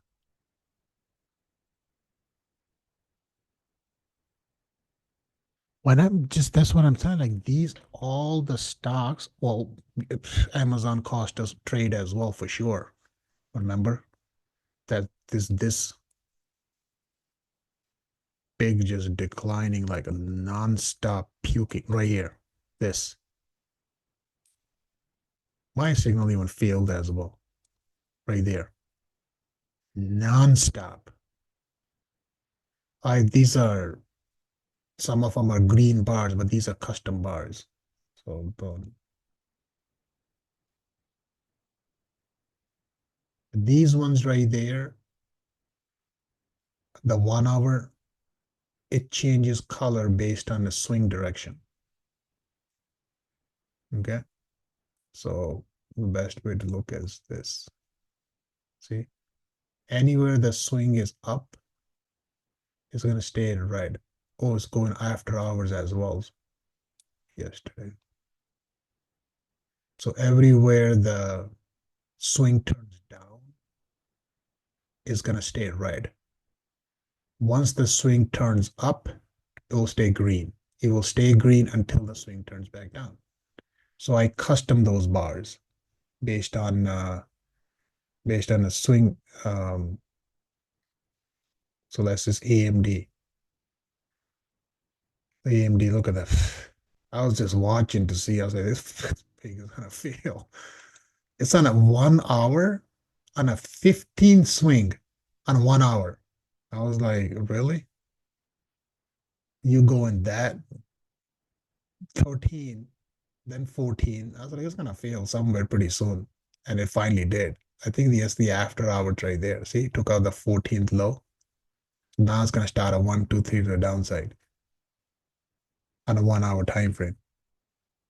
Yeah, you don't want to go that high. It's gonna fail somewhere, and then you're just not gonna be able to make a new high, and then the price rolls over. But you don't know what the limit, the number will end. There's another one, CRM is 111 right now. There you go, almost there to take out this low. Yeah, right there. So some of them are like very high, Lulu, and yeah, hourly don't go that very high. UNH is on 12 right now. Look at the length of this 11 swing. Jeez. It's from 10 to 11. And then 12. Then you have 13. And then basically what it is that it's gonna come back here, but then whatever the high of the previous swing, it is gonna take out. So what the other ones are. This trade is break even. This is a lotto. This is the trade is break even now. But the swing is wrong. I probably have to the swing turned up anyways. Been watching this, like it just has one. I got I like this stock.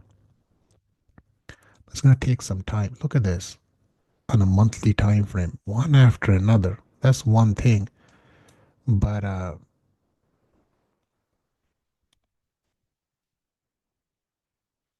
ended the week with the inside week. That's why I want to do anything. And it's only one lotto I did. It just took a hit on earnings, but it just went all the way back up. Yeah, I looked at it yesterday. The thing like rate is down like $12 now.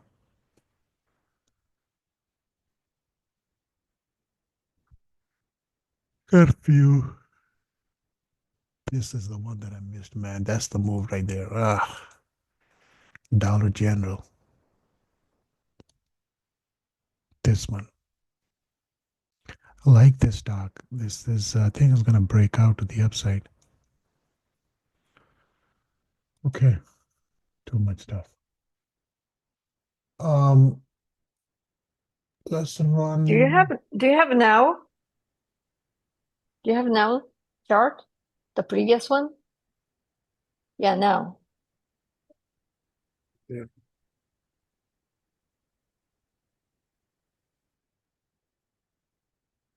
Now is swing is up, weekly is up, monthly is down. But monthly needs next month it will need one more high for this monthly to turn up. It's good. You have an outside bar, inside, outside, higher, higher, higher. Wow. Now I didn't even have a single lower weekly bar from the lows.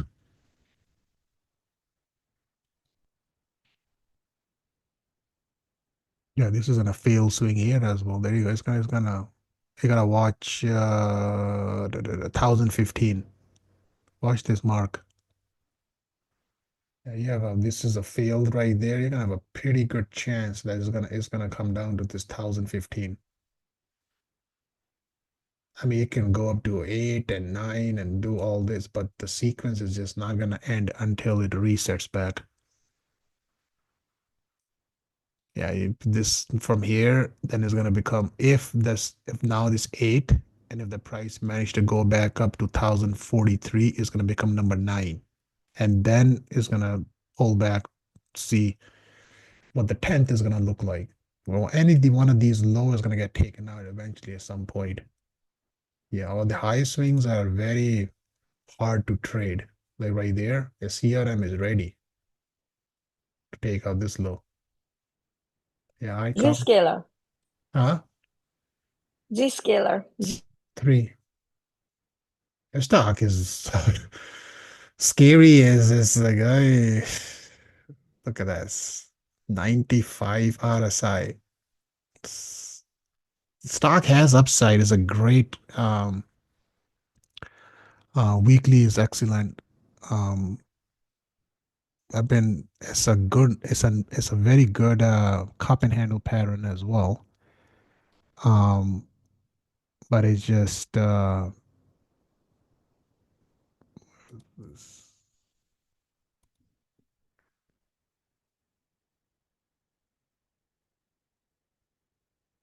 little scary. But we need to break this 259.61.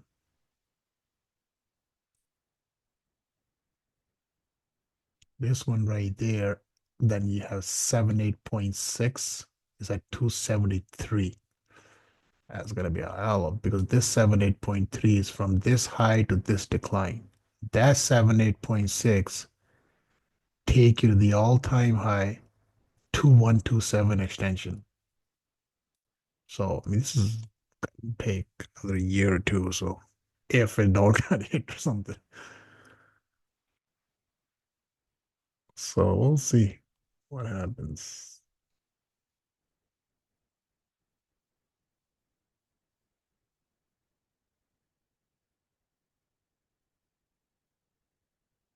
A pretty nice cup and handle pattern for sure. Well, it's playing out, it's paying so far, so I hope it stays the way it is. Should be okay. Let me see. What are we gonna do? Let me see. 2 hour. Let's run a scan and then we're gonna be done. Let's see anything triggered on a weekly time frame. Go signal. There you go. All these stocks here triggered a go signal on a weekly time frame. So you can do this, change it to a week, change it to a candle.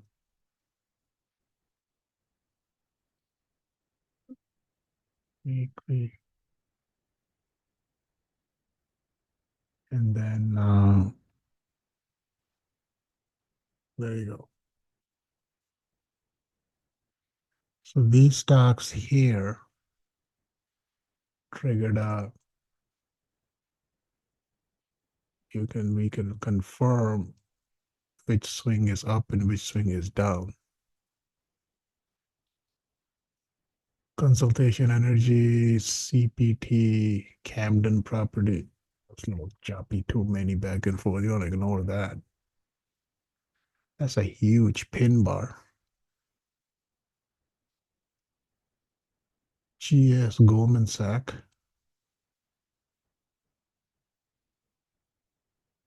Wow. Healthcare, ISRG. It's a good company. KLA. Kimberly Clark got a big pop. I'm watching this stock. Just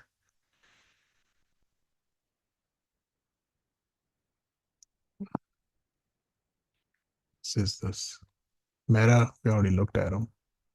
It's the first one for the year. MS, Morgan Stanley, OTIS. That's choppy. When you see too many, you gotta ignore those. You see back and forth. That's a good one. Ross. Swing is up. See a resistance right there. Between this zone right there is going to be a resistance to the upside. VST, Vistra. Again, this is a weekly time frame, so this is swing is up. Wow. Westinghouse, Air Brake, Williams Sonoma. So these are all the weekly ones that triggered this week. Okay. We can do RG. Check which one looks good. Before you take that signal, you want to know what your momentum looks like. Looks like CEG and VST is the way to go. So you can do the heck is this one. Should have deleted that chart.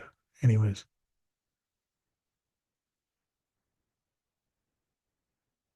So we have resistance here and resistance here. You see as CEG. I'm gonna copy this.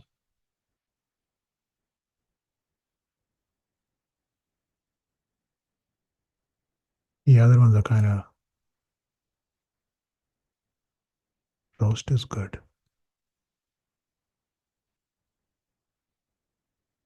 See, 16, 4, 19. See, 19 against 16.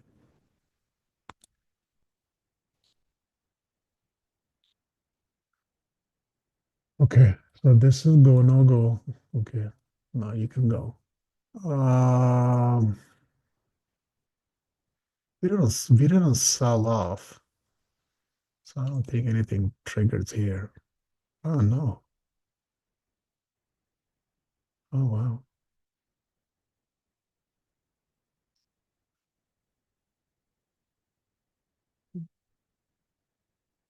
This is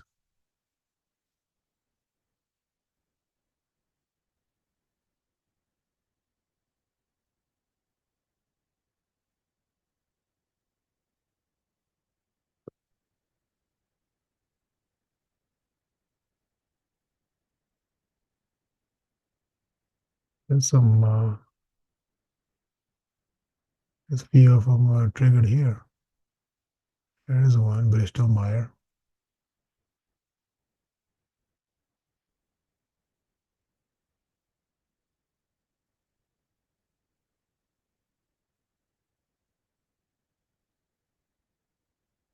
Want to take a, I mean, if you want to, I mean, I don't know that I give you a recommendation. Like, if you want to swing something, you can just take it at the money and just target the high of this week to see if it works.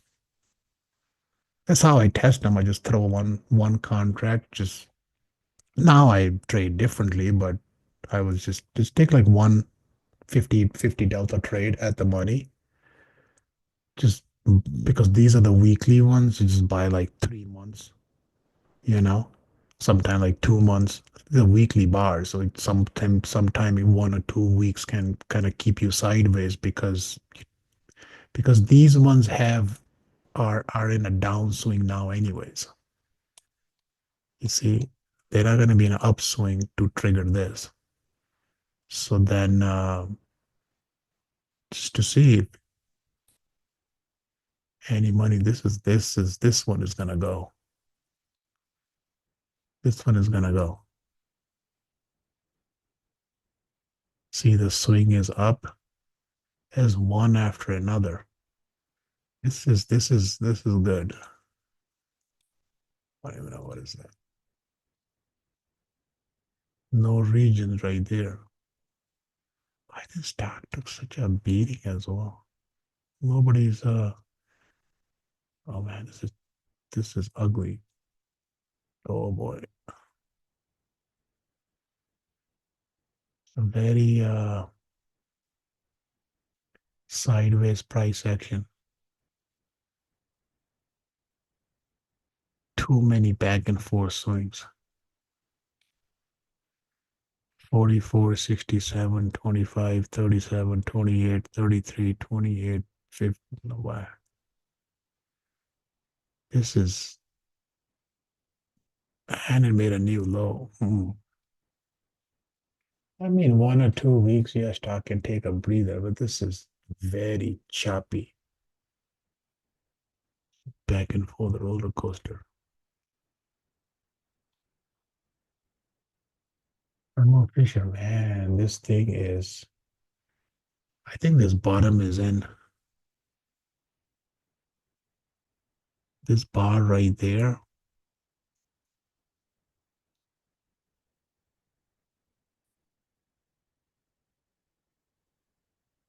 Most of the time, the bottom forms with a big pin bar.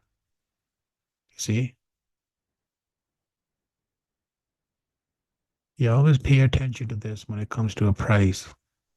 When you see like a pin bar like this at the low, it doesn't mean the next one is going to open higher, but it's once you will have a higher bar the next week after this kind of a pin, you have a pretty good feeling that this low is going to hold. You just have to wait for the next bar to yeah, I al the you know I the, the thing that you pay attention to is where the swing ends and look at that bar. What the open close and how does it look? Like this. That's the low of the price, right? That's when the swing turned back up again. So you always have to pay attention to the lows every time when you look at a chart. But doesn't mean that the next week, and I have another lower bar. Of course it can. But in order for this triggered, fine. Now we just have to wait for another bar that opens higher because these are not higher bars. So if we just go back here and color them, you see, it doesn't even have a single higher weekly bar. 1, 2, 3, 4, 5, 6, 7, 8, 9, 10, 11, 12, 13, 14, 15. That's 15 weeks. Okay. This is gonna pop. This thing is gonna be 1, 2, 3, 4, 5, 6, 7, 8, 9, 7, 8. So you don't see a stretch here for here you have a higher bar here versus, but still you have that green bar. That's when the stock got the pop to the upside. But here, and this is due. This is when my signal started to scream nonstop. See, it doesn't have a single higher weekly bar in 15 weeks. I don't know, it's gonna go for 16. What is so bad about this company? Jeez. Oh, Fisher. DGRP.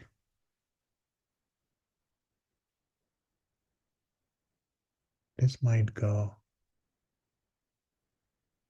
Oh yeah, that's a nice uptrend. Beautiful. I don't even know what company is this. Man, look at this. So this is a weekly bar. This is 1 week after another. Wow.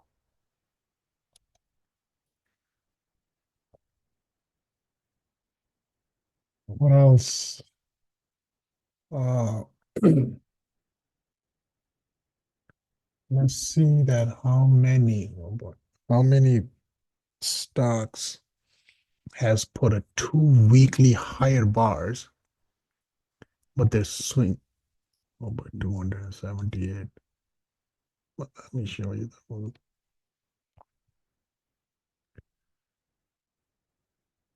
It's not what I'm looking for. There's another way you can find trades. Go to a weekly, then you go to where's my, we'll put a swing here. And you change this to see which one is up.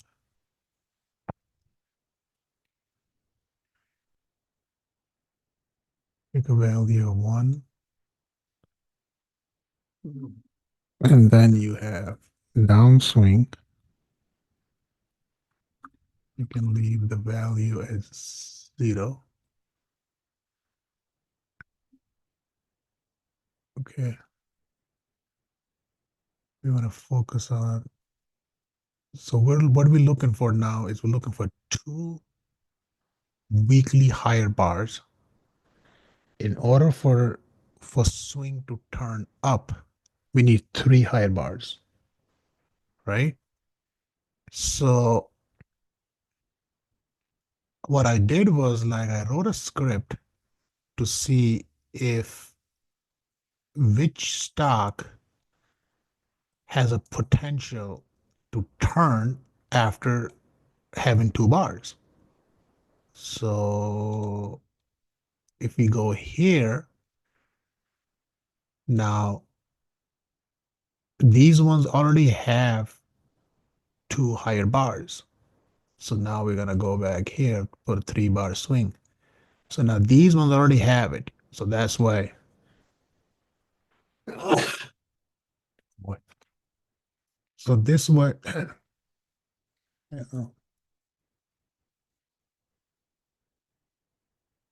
see, these are all swing up because they're gonna match. Why is this? Anyways, so now these are all up right there, all these stocks, because what it's looking for, because I conditioned this thing with 2 bars. So now the ones that are down are these ones. This one. See, this is down. And what we're looking for is the swing is down, but we have 2 weekly higher bars, one here and one here. So now this one is looking for one more higher bar for the swing to turn back up. So meaning that it has to break above the previous high of this week, like this one right there closed at 576. So it has to break above 580 for this swing to turn back up. Okay. So there's another way that I hunt for trades like this by applying several conditions, because I don't know which stock is doing what. Okay, you cannot sit and count these ones. I just that's you put a condition on it and let the run a scanner. Let's every stock in S&P 500 is going to get scanned, and it's going to show you exactly how many weeks, how many stocks are there that has put 2 weekly higher bars. So now which one can turn the swing back up? Well, this is the has the potential. So Tyler Technology is one, see one, two, they have two, but very low. SLB, something, anything good. Here's Kim right there. Looking good, man. Just that's a big move on a Kimberly Clark. We traded this one, I believe, not last month, a month before. The diaper company. I like this company. Um, we had a trade. We had a good trade. ACGL, nah, just it has a potential, but you see, it's just you gotta find something a little cleaner. There's one Baker Hughes has a big drawdown here. You see if oh yeah, it's gonna this one can turn. Baker Hughes, right? Let's check other ones.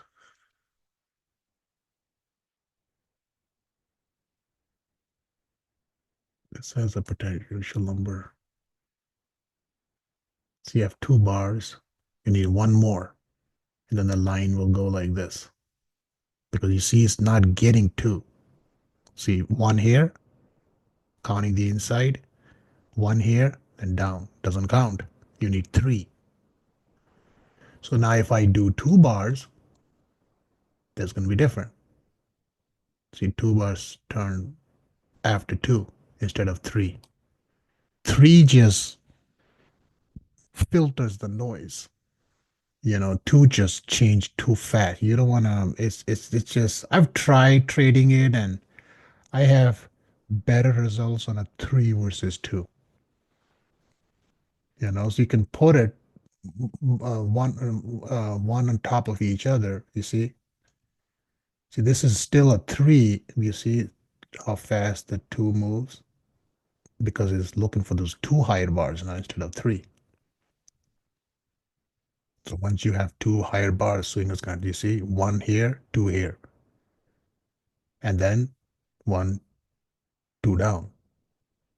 So you're going to have a lot more fat. Like if you structure everything, you have more, basically, you're going to trade more and you're going to get more false signals and you're going to be in and out of the trade pretty fast because the direction of the swing will change every 2 weeks or depends what time frame that you're looking for, or it will change every daily will be every 2 days. So three just once it turns, it doesn't instantly just like turns back down, because of the time it takes time and it's gonna find support and you can draw your fibs and all that kind of stuff. You see, this is, oh boy, wind resort. Yeah, so these are the only ones with the down ones that has a potential. Outside bar now. We can do, that's a 2 bar high break. These are the ones with the breakout.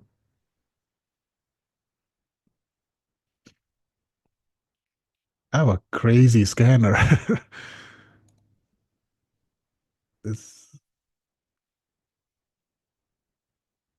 so this is a 2 bar breakout.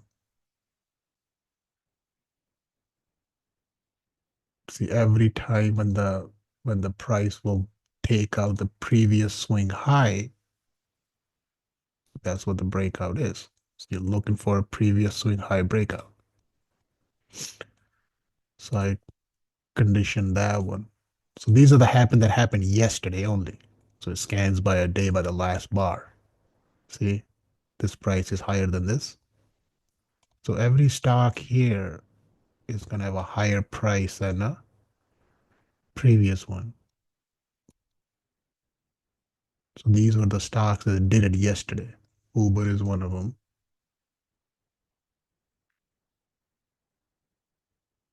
This one went down.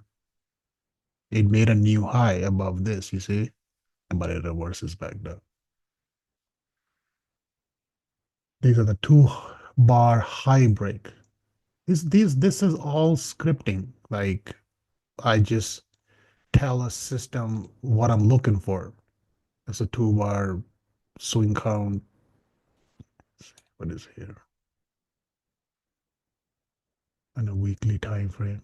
So see how fast it scans 500 stocks of S&P, all like seconds.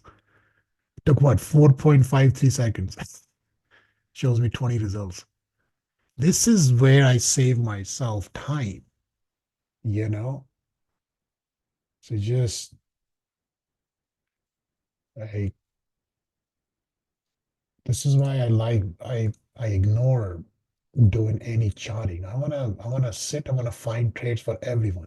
I don't want to trade. I have a system. I don't need uh, any charting work. This. I have my folder, drag, boom. That's it. It's just I don't want to go back to a tools and look for it and this. No, just drag it down. The market is moving, You want to watch something. I want to go to an hourly chart. I'm just like, you see, that's it. I know what my high is, know where my low is. I know what I'm looking for. All I gotta do is I gotta throw a weave up on it. Fine, I can just throw from here off the low. I can just drag, just move and just to see what I am trying to see on a chart. I don't want to send me this wave count and do this and screw that. I don't have to, I want to find trades. I don't need to learn anything. I already learned enough.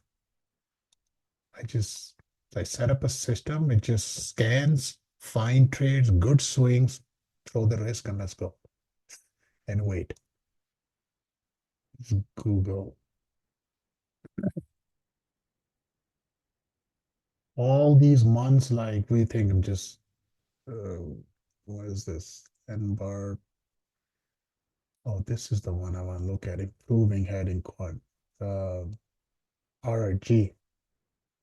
These are the ones they are in improving. Oh, these are not that. I want lagging northeast here. That's it.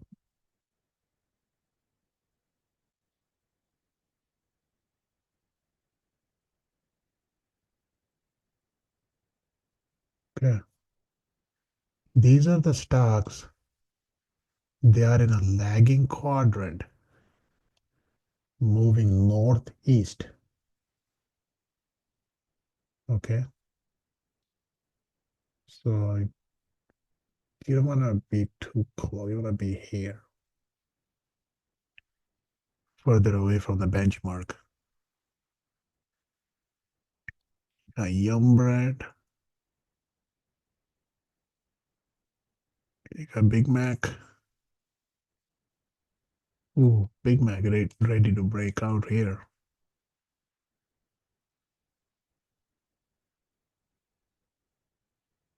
Yeah, this one ready to break out.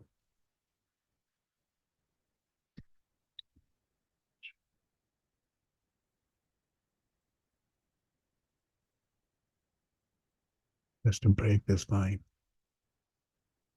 Then we can just project something up to the upside from this low here.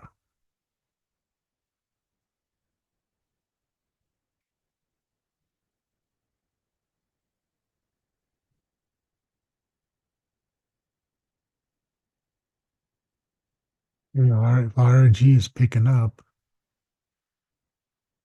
it should be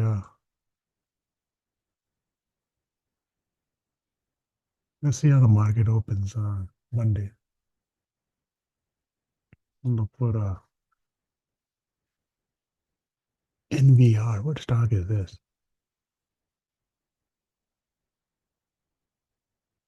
Man, so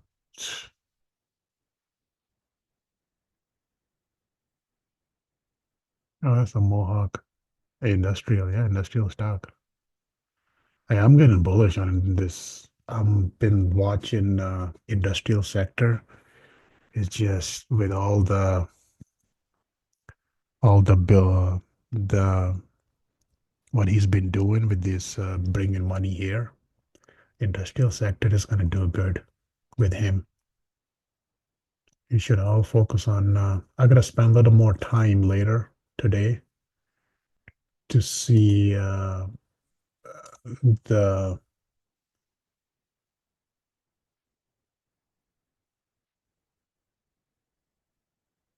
these are already improving heading northeast. 71 stocks.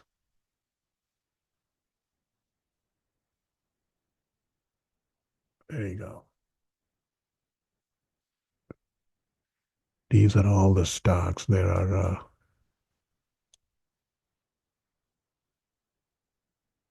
oh man, this stock is taking a massive turn.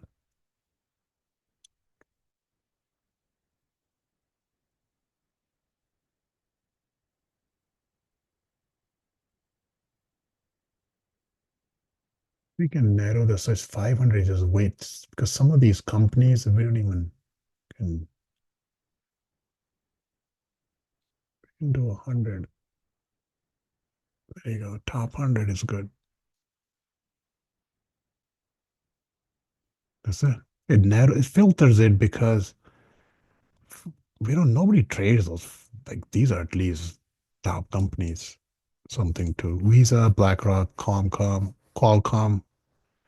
General Motors, Intel, and any energy, UNP, and then Comcast, ExxonMobil, UPS, CVX. This energy sector, I think, is due for a bounce. This is due for a bounce because the top leaders are this one, EXOM is one, and CVX, and then we have XLE. So they all gonna they all move together. You see, they're I might something put something on the board on next week.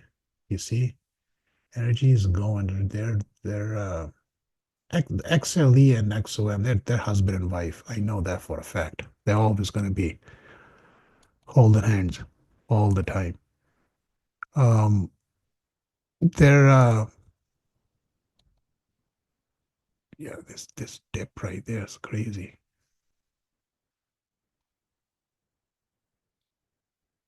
See, just took a pretty bad flush down. See, they're all identical charts. I know that. And you put XLE and you can put XOM side by side. It's just the same chart. Here, I can just can do it that way. Overlay left. So, see, you're not gonna see any. Here.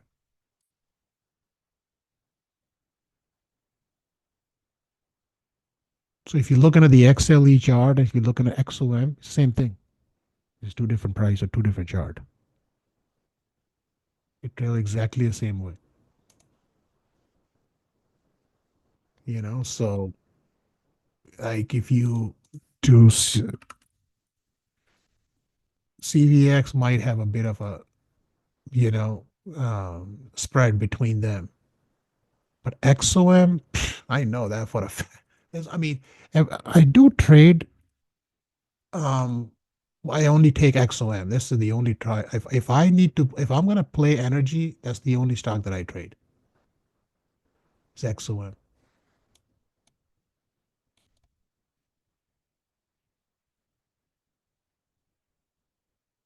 Energy might be due for a pop. So there's some of them.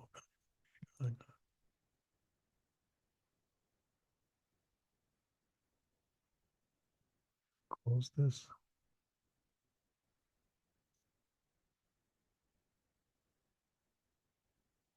We can do on a NASDAQ. There you go. So these are the ones that are improving in a NASDAQ heading toward northeast. Let's have a good momentum here. Qualcomm, Roper,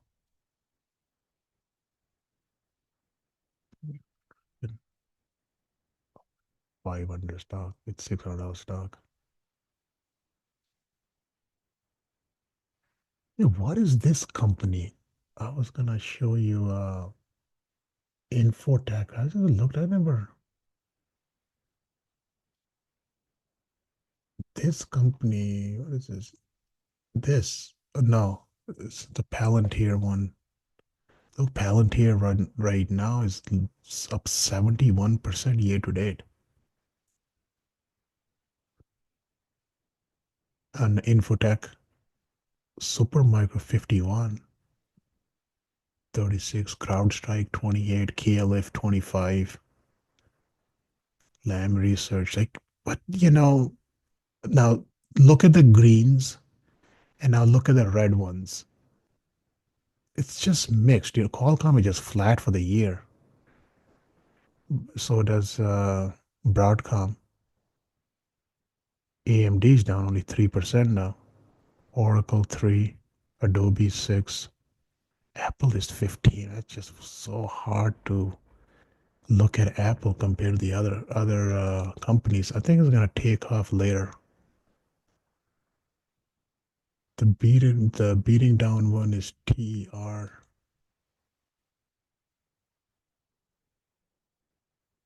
And face. Wow, that ninth swing.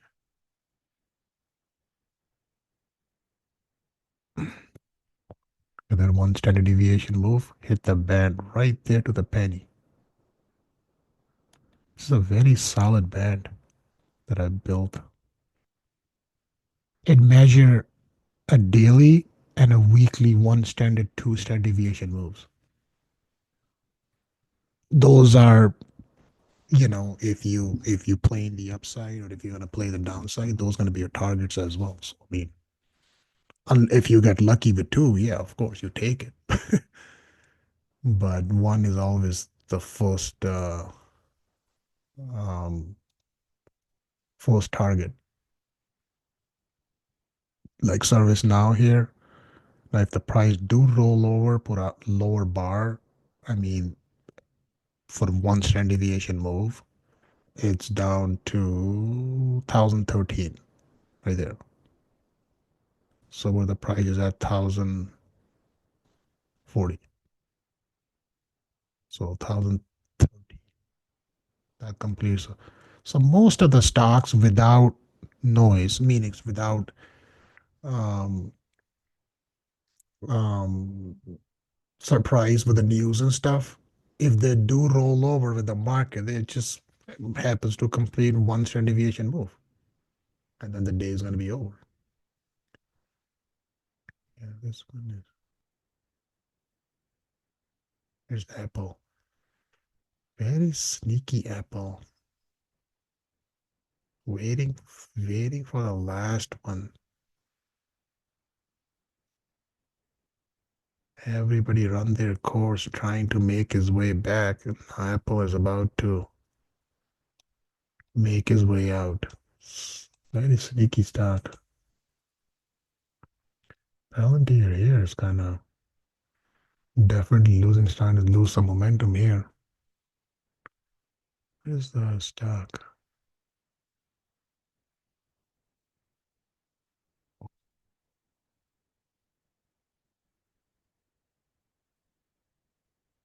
Hmm.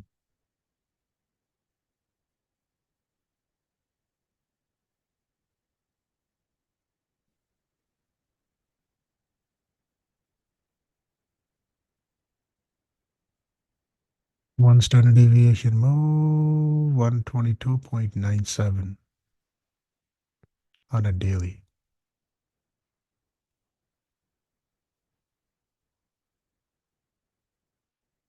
I mean, stock is at all-time high. And stock is 71%. Crazy. No, this one. I was looking for this. Yeah, what company is this? Tapestry. What do they do? This, Apparel. Apparel. huh? Apparel. Say it again. Fashion. Clothing. Oh, yeah, this stock is leading the consumer discretionary all year to date.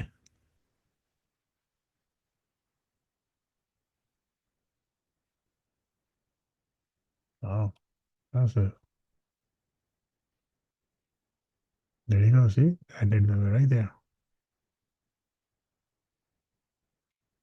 And then it backs off.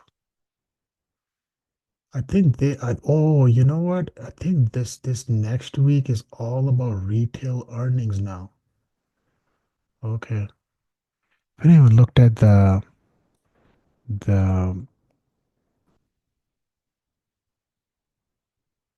yeah, there's a bunch of retail earnings that are coming this week.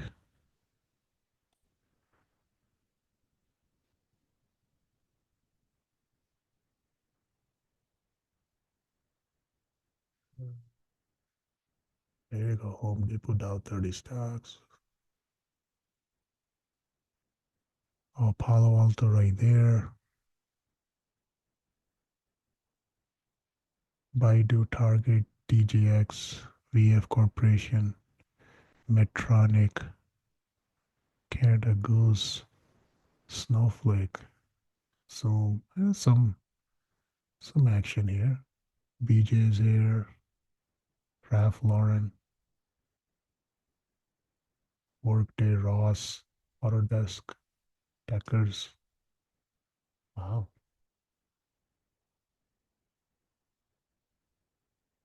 I uh,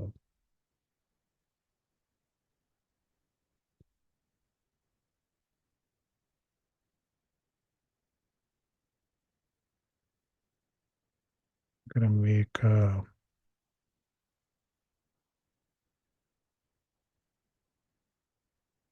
it's not gonna let me.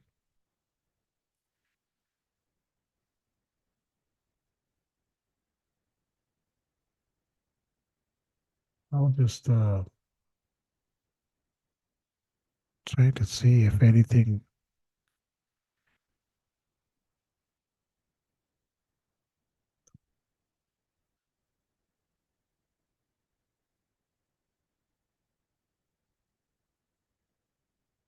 We have HD.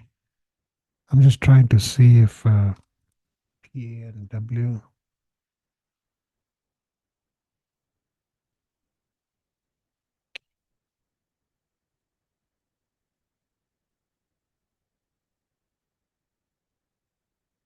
Mhm.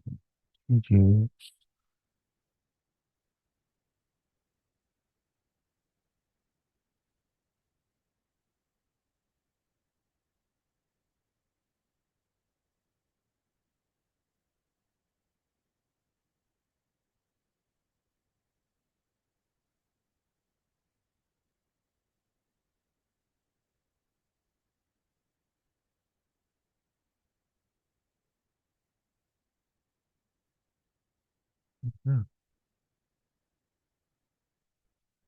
these are all the earnings. So let's see which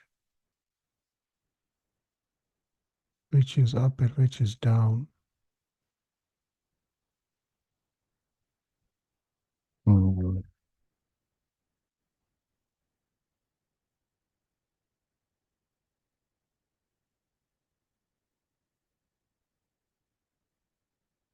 And then the one. Okay.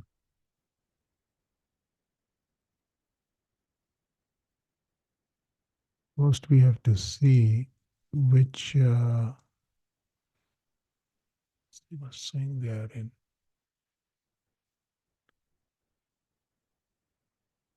Nothing in two, huh?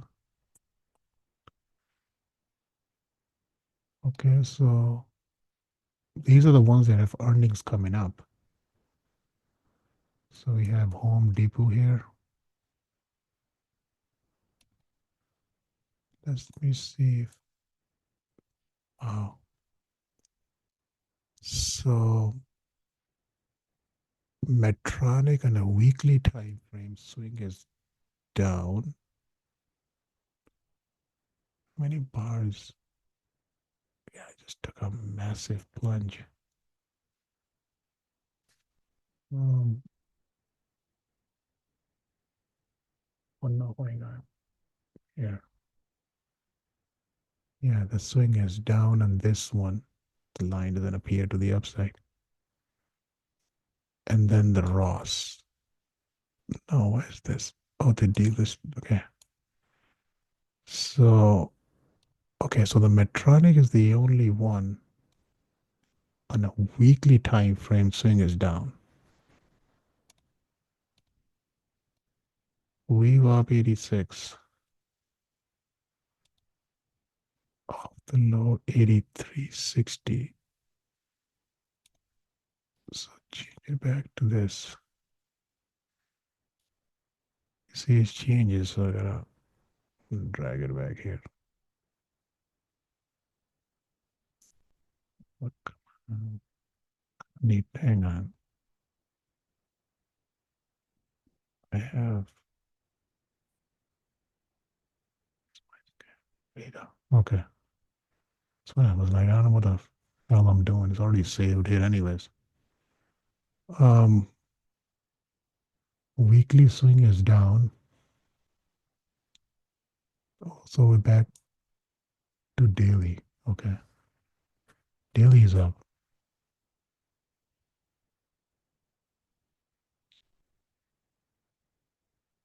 HD in a fourth one. 200 is at 376.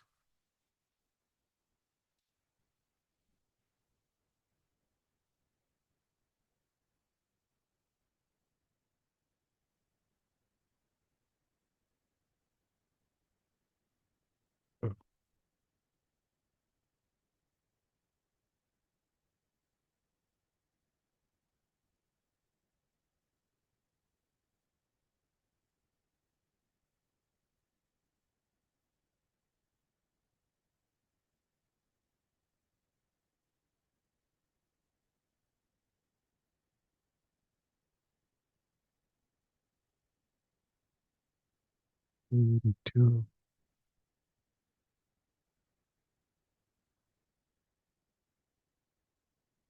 Only passed above the weave off from this swing.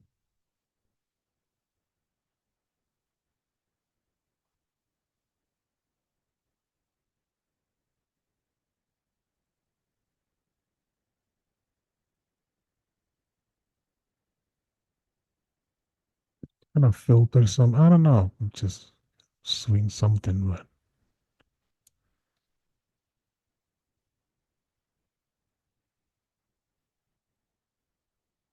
okay, it's right at the weave up now. So weave up and the 78.6 is sitting at through 382 on Home Depot. 200 is at 376. What's a good sign that it closed above the 200 yesterday. So if the HD is gonna pop, should be at from here to here. Then you got this trend line resistance back to this 400. Shit, I mean, this is the upside, and if it's gonna roll over, it's gonna be a fifth swing to the downside. Your downside is gonna be minimum 363.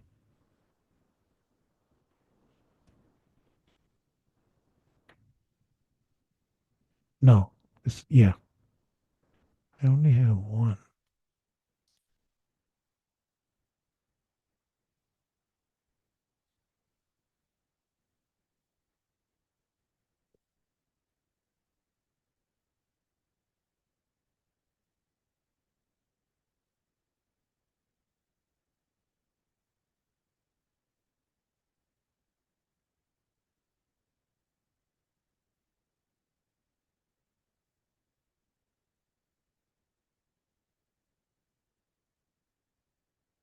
Oh man, this thing is gonna get any.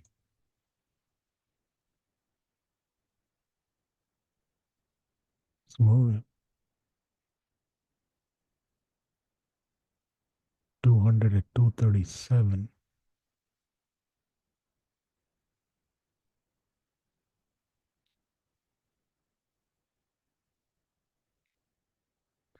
-4.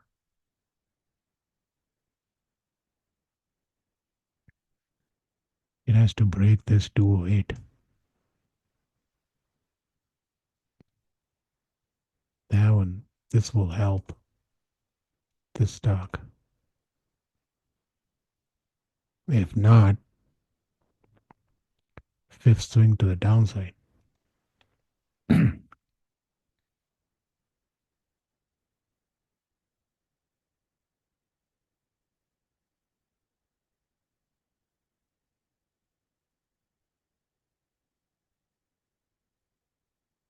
Mm,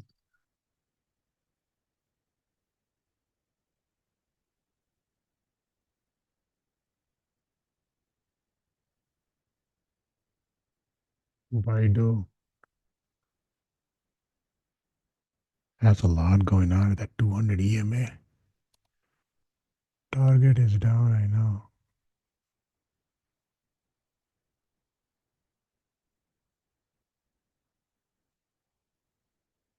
A lot of people are betting on Target. You know that?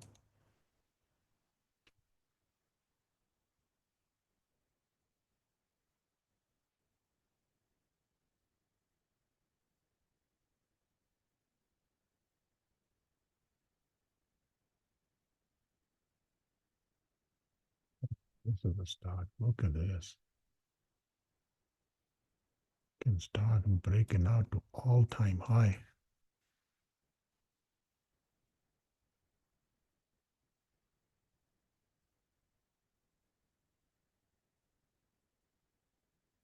Electronic.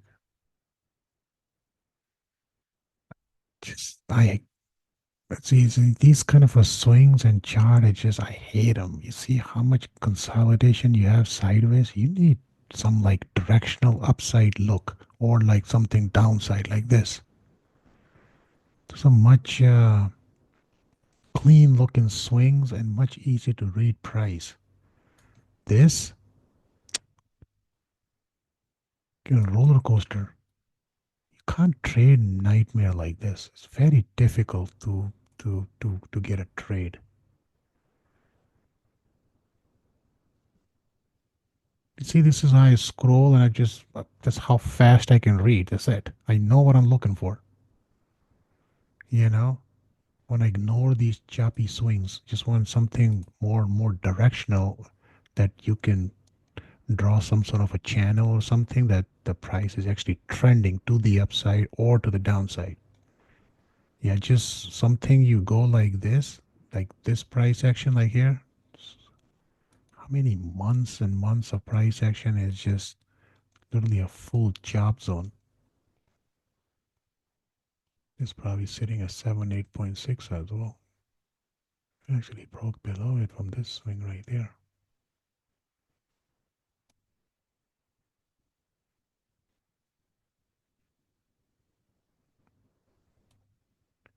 $194. Snowflake is a good company.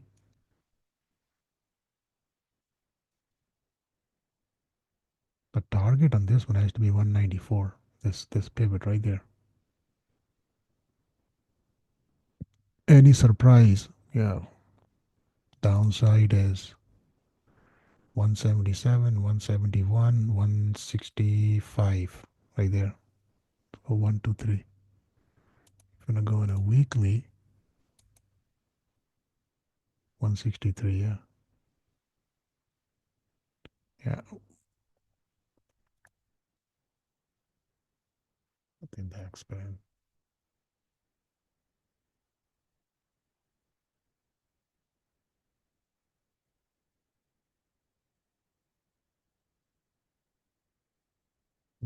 That was a COVID stock.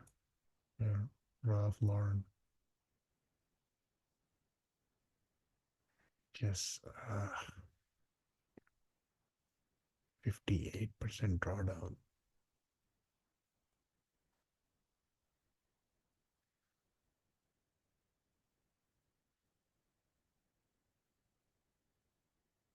This is a very good company, Autodesk. I used to trade that stock. I don't know why I stopped doing it.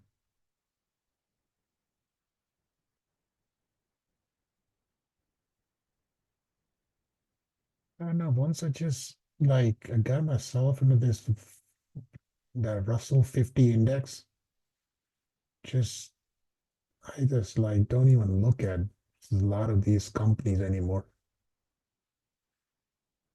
Just nothing like give me so much move has already been done. I don't know how much more is gonna run on the earnings now. See, like this is a Russell Top 50 index right there. This is what I'm always like have my eyes on. These 50 stocks, you know, as a list right there. I mean, which are the top 50 companies in the world with the market cap? I'm just so there's like these Autodesk and I mean, I used to trade these stocks. I just because they're not here, and I'm just more like either this and just looking at indexes and stuff and keep an eye on gold and all that stuff. But that's why I made a this Infotex folder. I was like, this one was gonna give you a lot more names and You see, here you have everything: the CrowdStrike, the Salesforce, and like Arista Network and Gartner, and I know some of you like ServiceNow. Like these are not in 50 index, so 50 are just, I don't know. Just I like quality. That's it. I just like quality names, good companies with great balance sheets, which I mean, they're like, yeah, it's a part of tech, this and that, but these are the top dogs. We got a short amber for Walmart. This he's gonna attack. Look at this, where Walmart is going. Just play an ABC move on the Walmart, short the sucker down.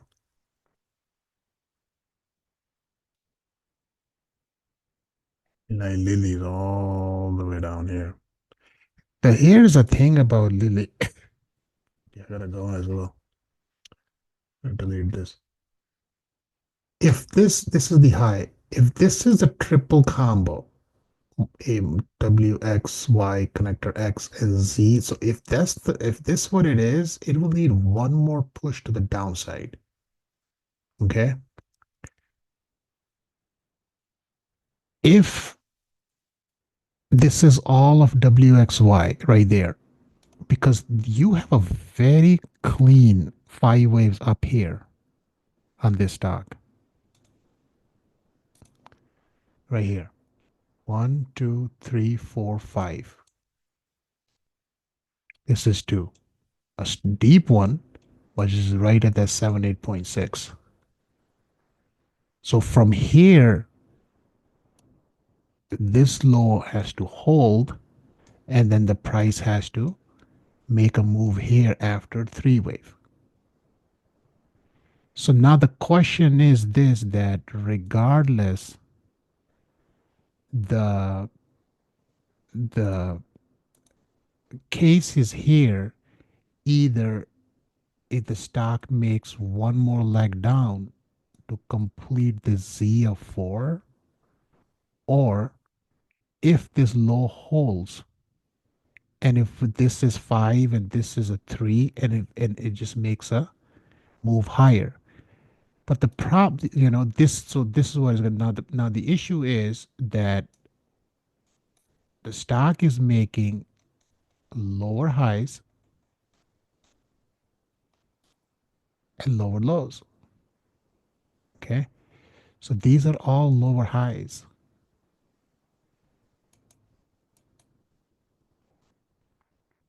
So this is where the question comes into a play. Does if we go with the simple W, X, and Y, fine. We have 5 and this is 3. We have 8 swings on the board as of right now. If this fails, it rolls over. Okay. Then it has to complete this. Then from there, it has to complete another 5 with another 2. Something like this again. So it's going to take even more longer, So the point is, Eli Lilly has to hold this zone somehow. This area right there. And just try to work his way up. As long as the market doesn't get heavy.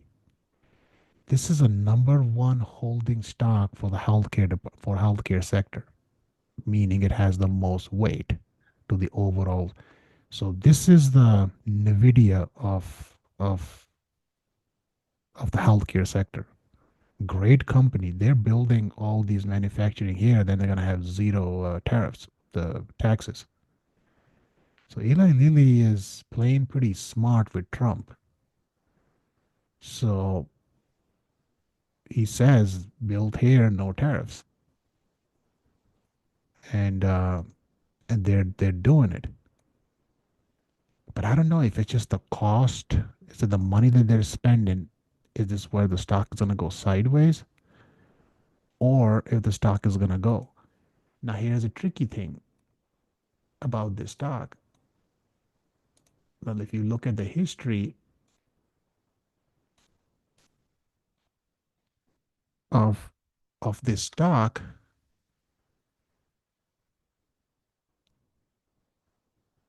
where you go, Ruben about his opinions. Somebody explain it to him. Tell him it's better than GameStop. Here's the thing about the Eli Lilly. This is a yearly chart of Eli Lilly. This stock has been up for 9 straight years. Right there. Scary. I mean, I'm not trying to judge. This is the 9th year for this stock.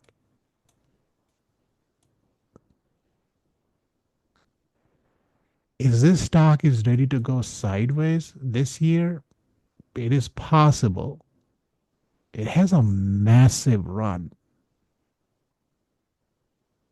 Okay, so the last time it had a 6 year run and then it ended up going lower for the 7th year back here. So I'm kind of like a little 2016. So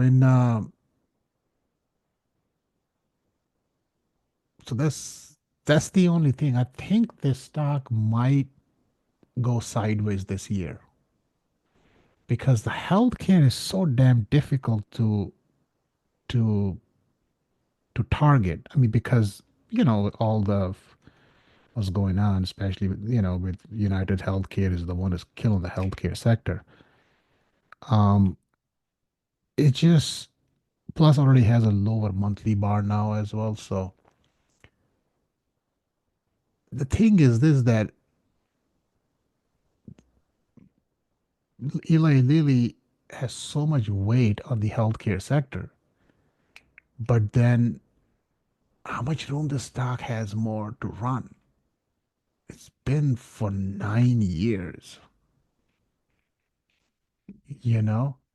It just raise a, I mean, I'm looking at this stock, don't get me wrong. I mean, I want to buy this stock because I think this stock is $962 stock. Now it's at 757. It's just like it's a great alpha stock. It moves when it moves good. I mean, pretty much like every FDA approval they're always going to get approved one way or another. You know, so I don't know. I mean, I know I'm just the only thing the way I look at price is like 9 years you're running. Okay, when you're gonna take a little bit of a rest, you know? So it's something to just to keep in mind. I mean, if the stock might has it can go sideways, but if it does manage, I mean, it's at number 9 anyway, so it doesn't really matter if unless it doesn't break the come down, make a low and put a lower yearly bar. That's a different sign. But that will put you at 1. So basically it has to stay above 579 in order to save the year. So that's the it's a pretty impressive run. I mean, no, there's absolutely no denial there. But again, stock just has to take a pause. Like, see, Nvidia. So this is a 3rd year for this stock after when it was down here. See, Nvidia had a pretty steady run. See, 9 and it failed. You see this? You can just kind of like find something similar. These are time signals, like you can see. If so, this is why I'm kind of like hesitating to own. I traded Eli Lilly.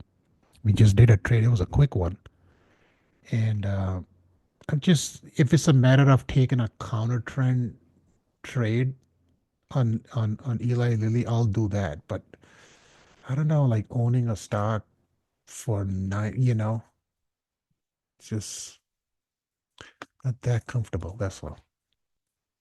Nothing wrong. It's a great company, you know, because it says NVIDIA ninth and went to 10th will be a lower. This is a nine. So if it managed to, that's how I see it. If it managed to close out this year with an inside bar, your next year, I have a pretty good chance it's gonna have a down year.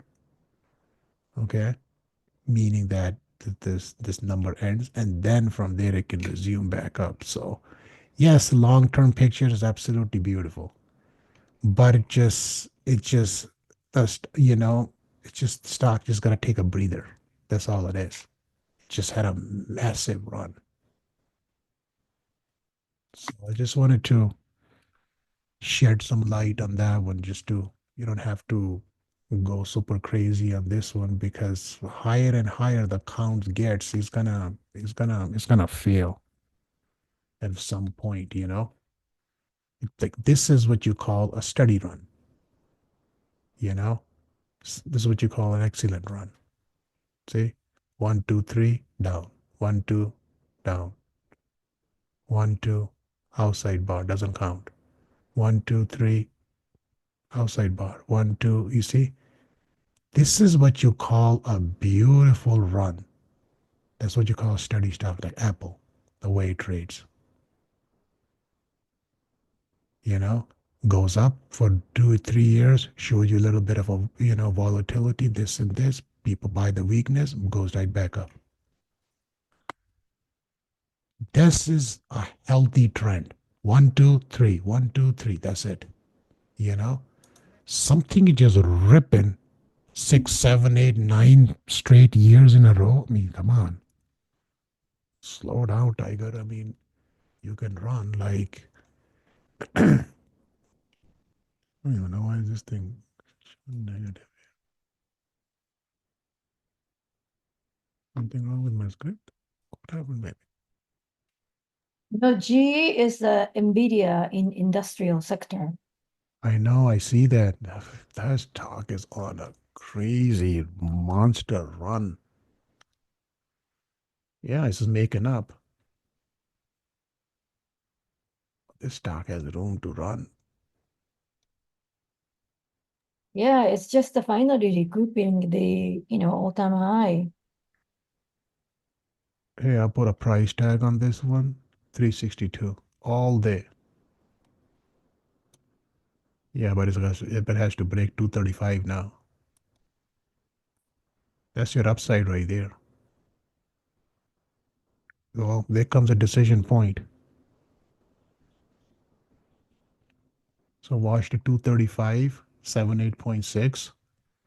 If it breaks, I mean, this is a yearly chart. Don't get me, you're not looking at something on a weekly or that's a massive swing up and down. So gotta watch this 234, 35. 235, 290 is the all-time high, and then 290 is the 362. And this stock still has, if it managed to clear this, it's still another 55% to run. I mean, based on a yearly bar, I mean, the stock can definitely back off from here, but it's going to be the same. It already has a higher yearly bar. Okay, so it's going to close the year higher. It's just a matter of like, we already had a low. I mean, it's a matter of where the high is going to be and where the close is going to be. So, yeah, this stock definitely has has upside for sure. And if you just like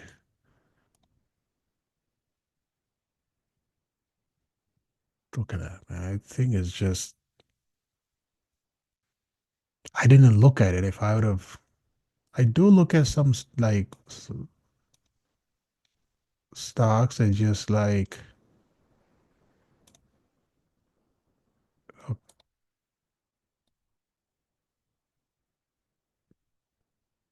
yeah, throw over here, throw over here.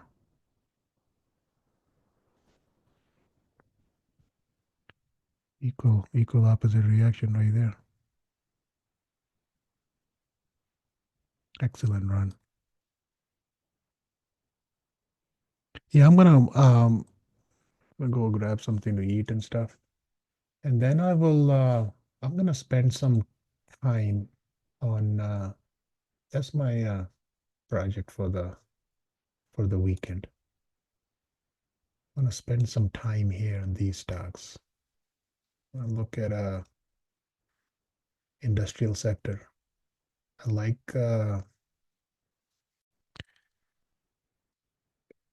this one. Yeah, that's a drone stock, right? I'm gonna go through them one by one. There's a lot of him here. These are all the industrial stocks. I already got them. And it's because they're all in there in the system. So I just make a watch list. That's the RRG. We know what the daily and weekly swings looks like. We're just gonna little attack the more industrial sector. I know Caterpillar. I know, um, geez, what a trade that was, a turnaround on this stock. That was crazy. The the the John Deere and Caterpillar, we all know that. But there are some names here that we can definitely take advantage of it. That it's a part of industrial. Just have to look, go through them. Not this hub here. Like some of that just has crazy runs.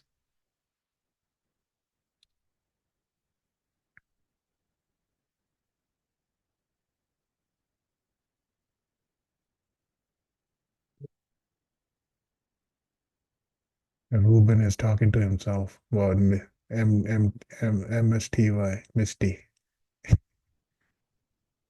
Yeah, I'm gonna. This is a good company right here. Axon Enterprises. Look at this. Or deportation stock. What does that do? Because they make all those, the tools for like, law enforcement officers. So it had a good run after the Trump's deportation policy enforcement. They're just a perfect U. Full swing up. They make like tasers and stuff. Okay. Yeah, I gotta spend some look at this stock. It's all broken out to the upside. 3M that's a good one. Look at this.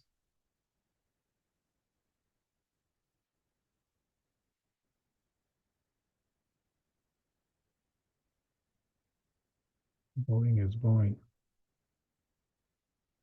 Yeah, Boeing, everything is perfect until something is gonna go wrong.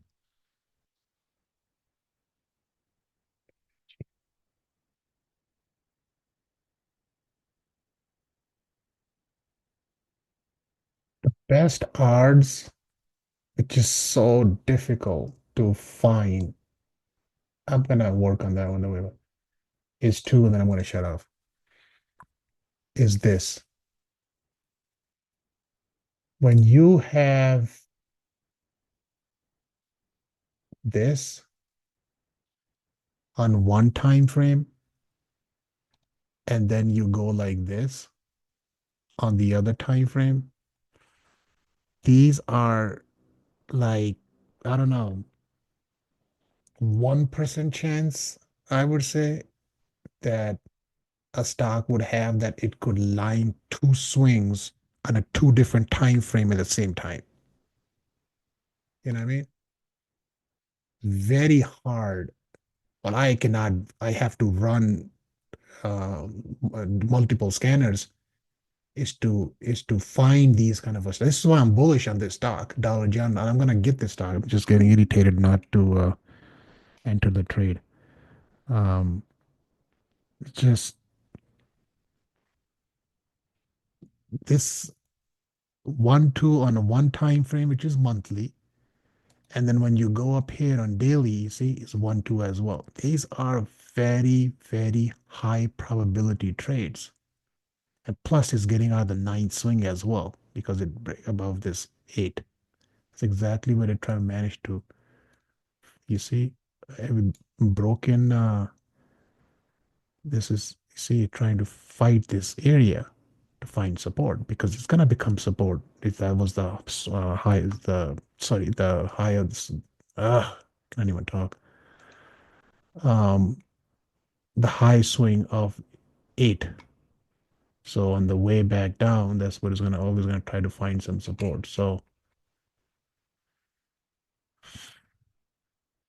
this is why I'm bullish on this one. The stock has room to run. It's a cheap stock, $93. This can this thing can fill this gap, earning gap.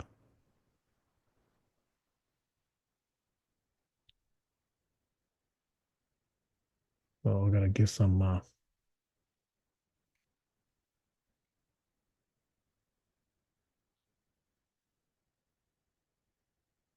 you see right there. I just noticed that.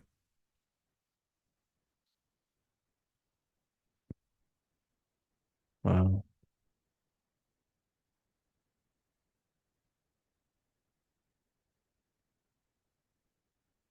On the bottom.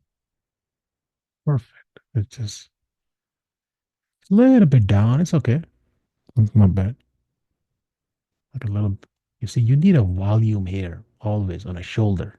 This is what most people miss out on shoulders. You have to have the volume to form the shoulder. You have to look for this volume spikes here. You can't just have a lame looking shoulders on one side and expect that thing is going to play out or it's going to look right. No. See that dip right there? Yeah, this is I like it. I think 95, 95, 100, 5 point widespread on this one. I would just leave it for, I think we're gonna max. I mean, knock on wood, if thing goes to the plan, I think we're gonna max out this spread. I don't know how long it's gonna take, but whatever. Anything over 50% return on the money is excellent return. You have to be that greedy. Okay, I gotta go. I gotta go something to eat. My son is calling me. I gotta go and talk. I gotta talk to him as well. Thank you, Mo. You're welcome. Thank you. Enjoy the rest of the day, and I will talk to you later. When are your family coming back? Was it June 3rd? Oh, still a lot more, more to Oh go. yeah, a lot. Yeah, exactly. Well, yeah, she's kind of a little sad, and because she's like doing all the cooking and stuff there, and parents are happy, and mom is kind of feeling a little bit better, and just you know, the little kiddo, she put him in the little club over there, so he goes there swimming. Then they have the restaurant up there on the second floor. So we're gonna have his lunch and stuff over there. I was like, dude, you're living a life. So even though the country is in a war, the western part of Ukraine is quite safe and Yeah, yeah, supply food yeah, thing, everything is normal. yeah, yeah. She is way out west, So there's nothing really happened there.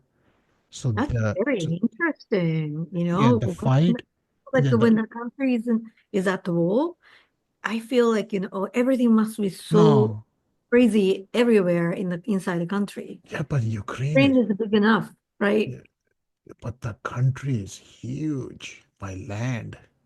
It's the largest company, I'm sorry, the largest country by land in Europe.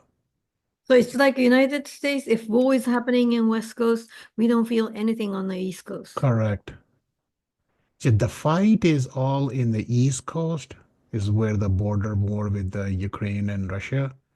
And he attacks the capital, Kiev, most of the time because he wants to hurt the main infrastructure. And, that's where most of the bombs that they're planning to drop is all gonna be in Kiev. Kiev, like if you study history of Kiev is older than Moscow, way older. Kiev has a very interesting history. If you Google and read Kiev, the capital of Ukraine, how old it is, and what is the history of that town. I mean, expensive as well. It's not. I mean, it's nothing.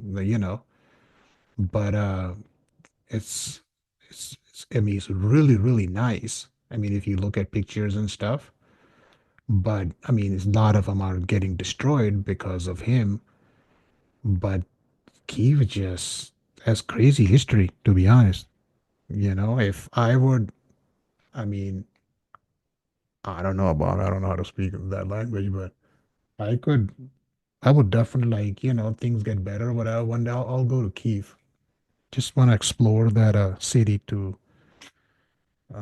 She knows everything. She tells me, and I know, but yeah, just Google it. You will see what I'm talking about.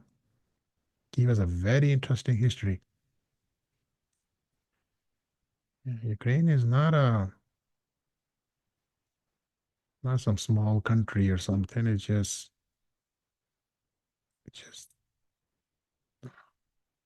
an uninvited guest just came in and trying to destroy the country. That's all.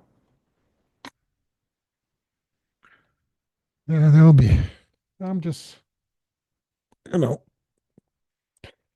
trade, spend a little more time by myself. Got plenty of food. I'll, uh, I'll see. I'll grill something tomorrow. Not today. It's just too damn windy outside. Grill is not gonna even stay up. The rest is just relax. That's it. House is clean. I got nothing to worry about. Yeah, I know. Might go to the store, buy something. I'm really bored. Okay, I gotta go. I will talk to you guys later.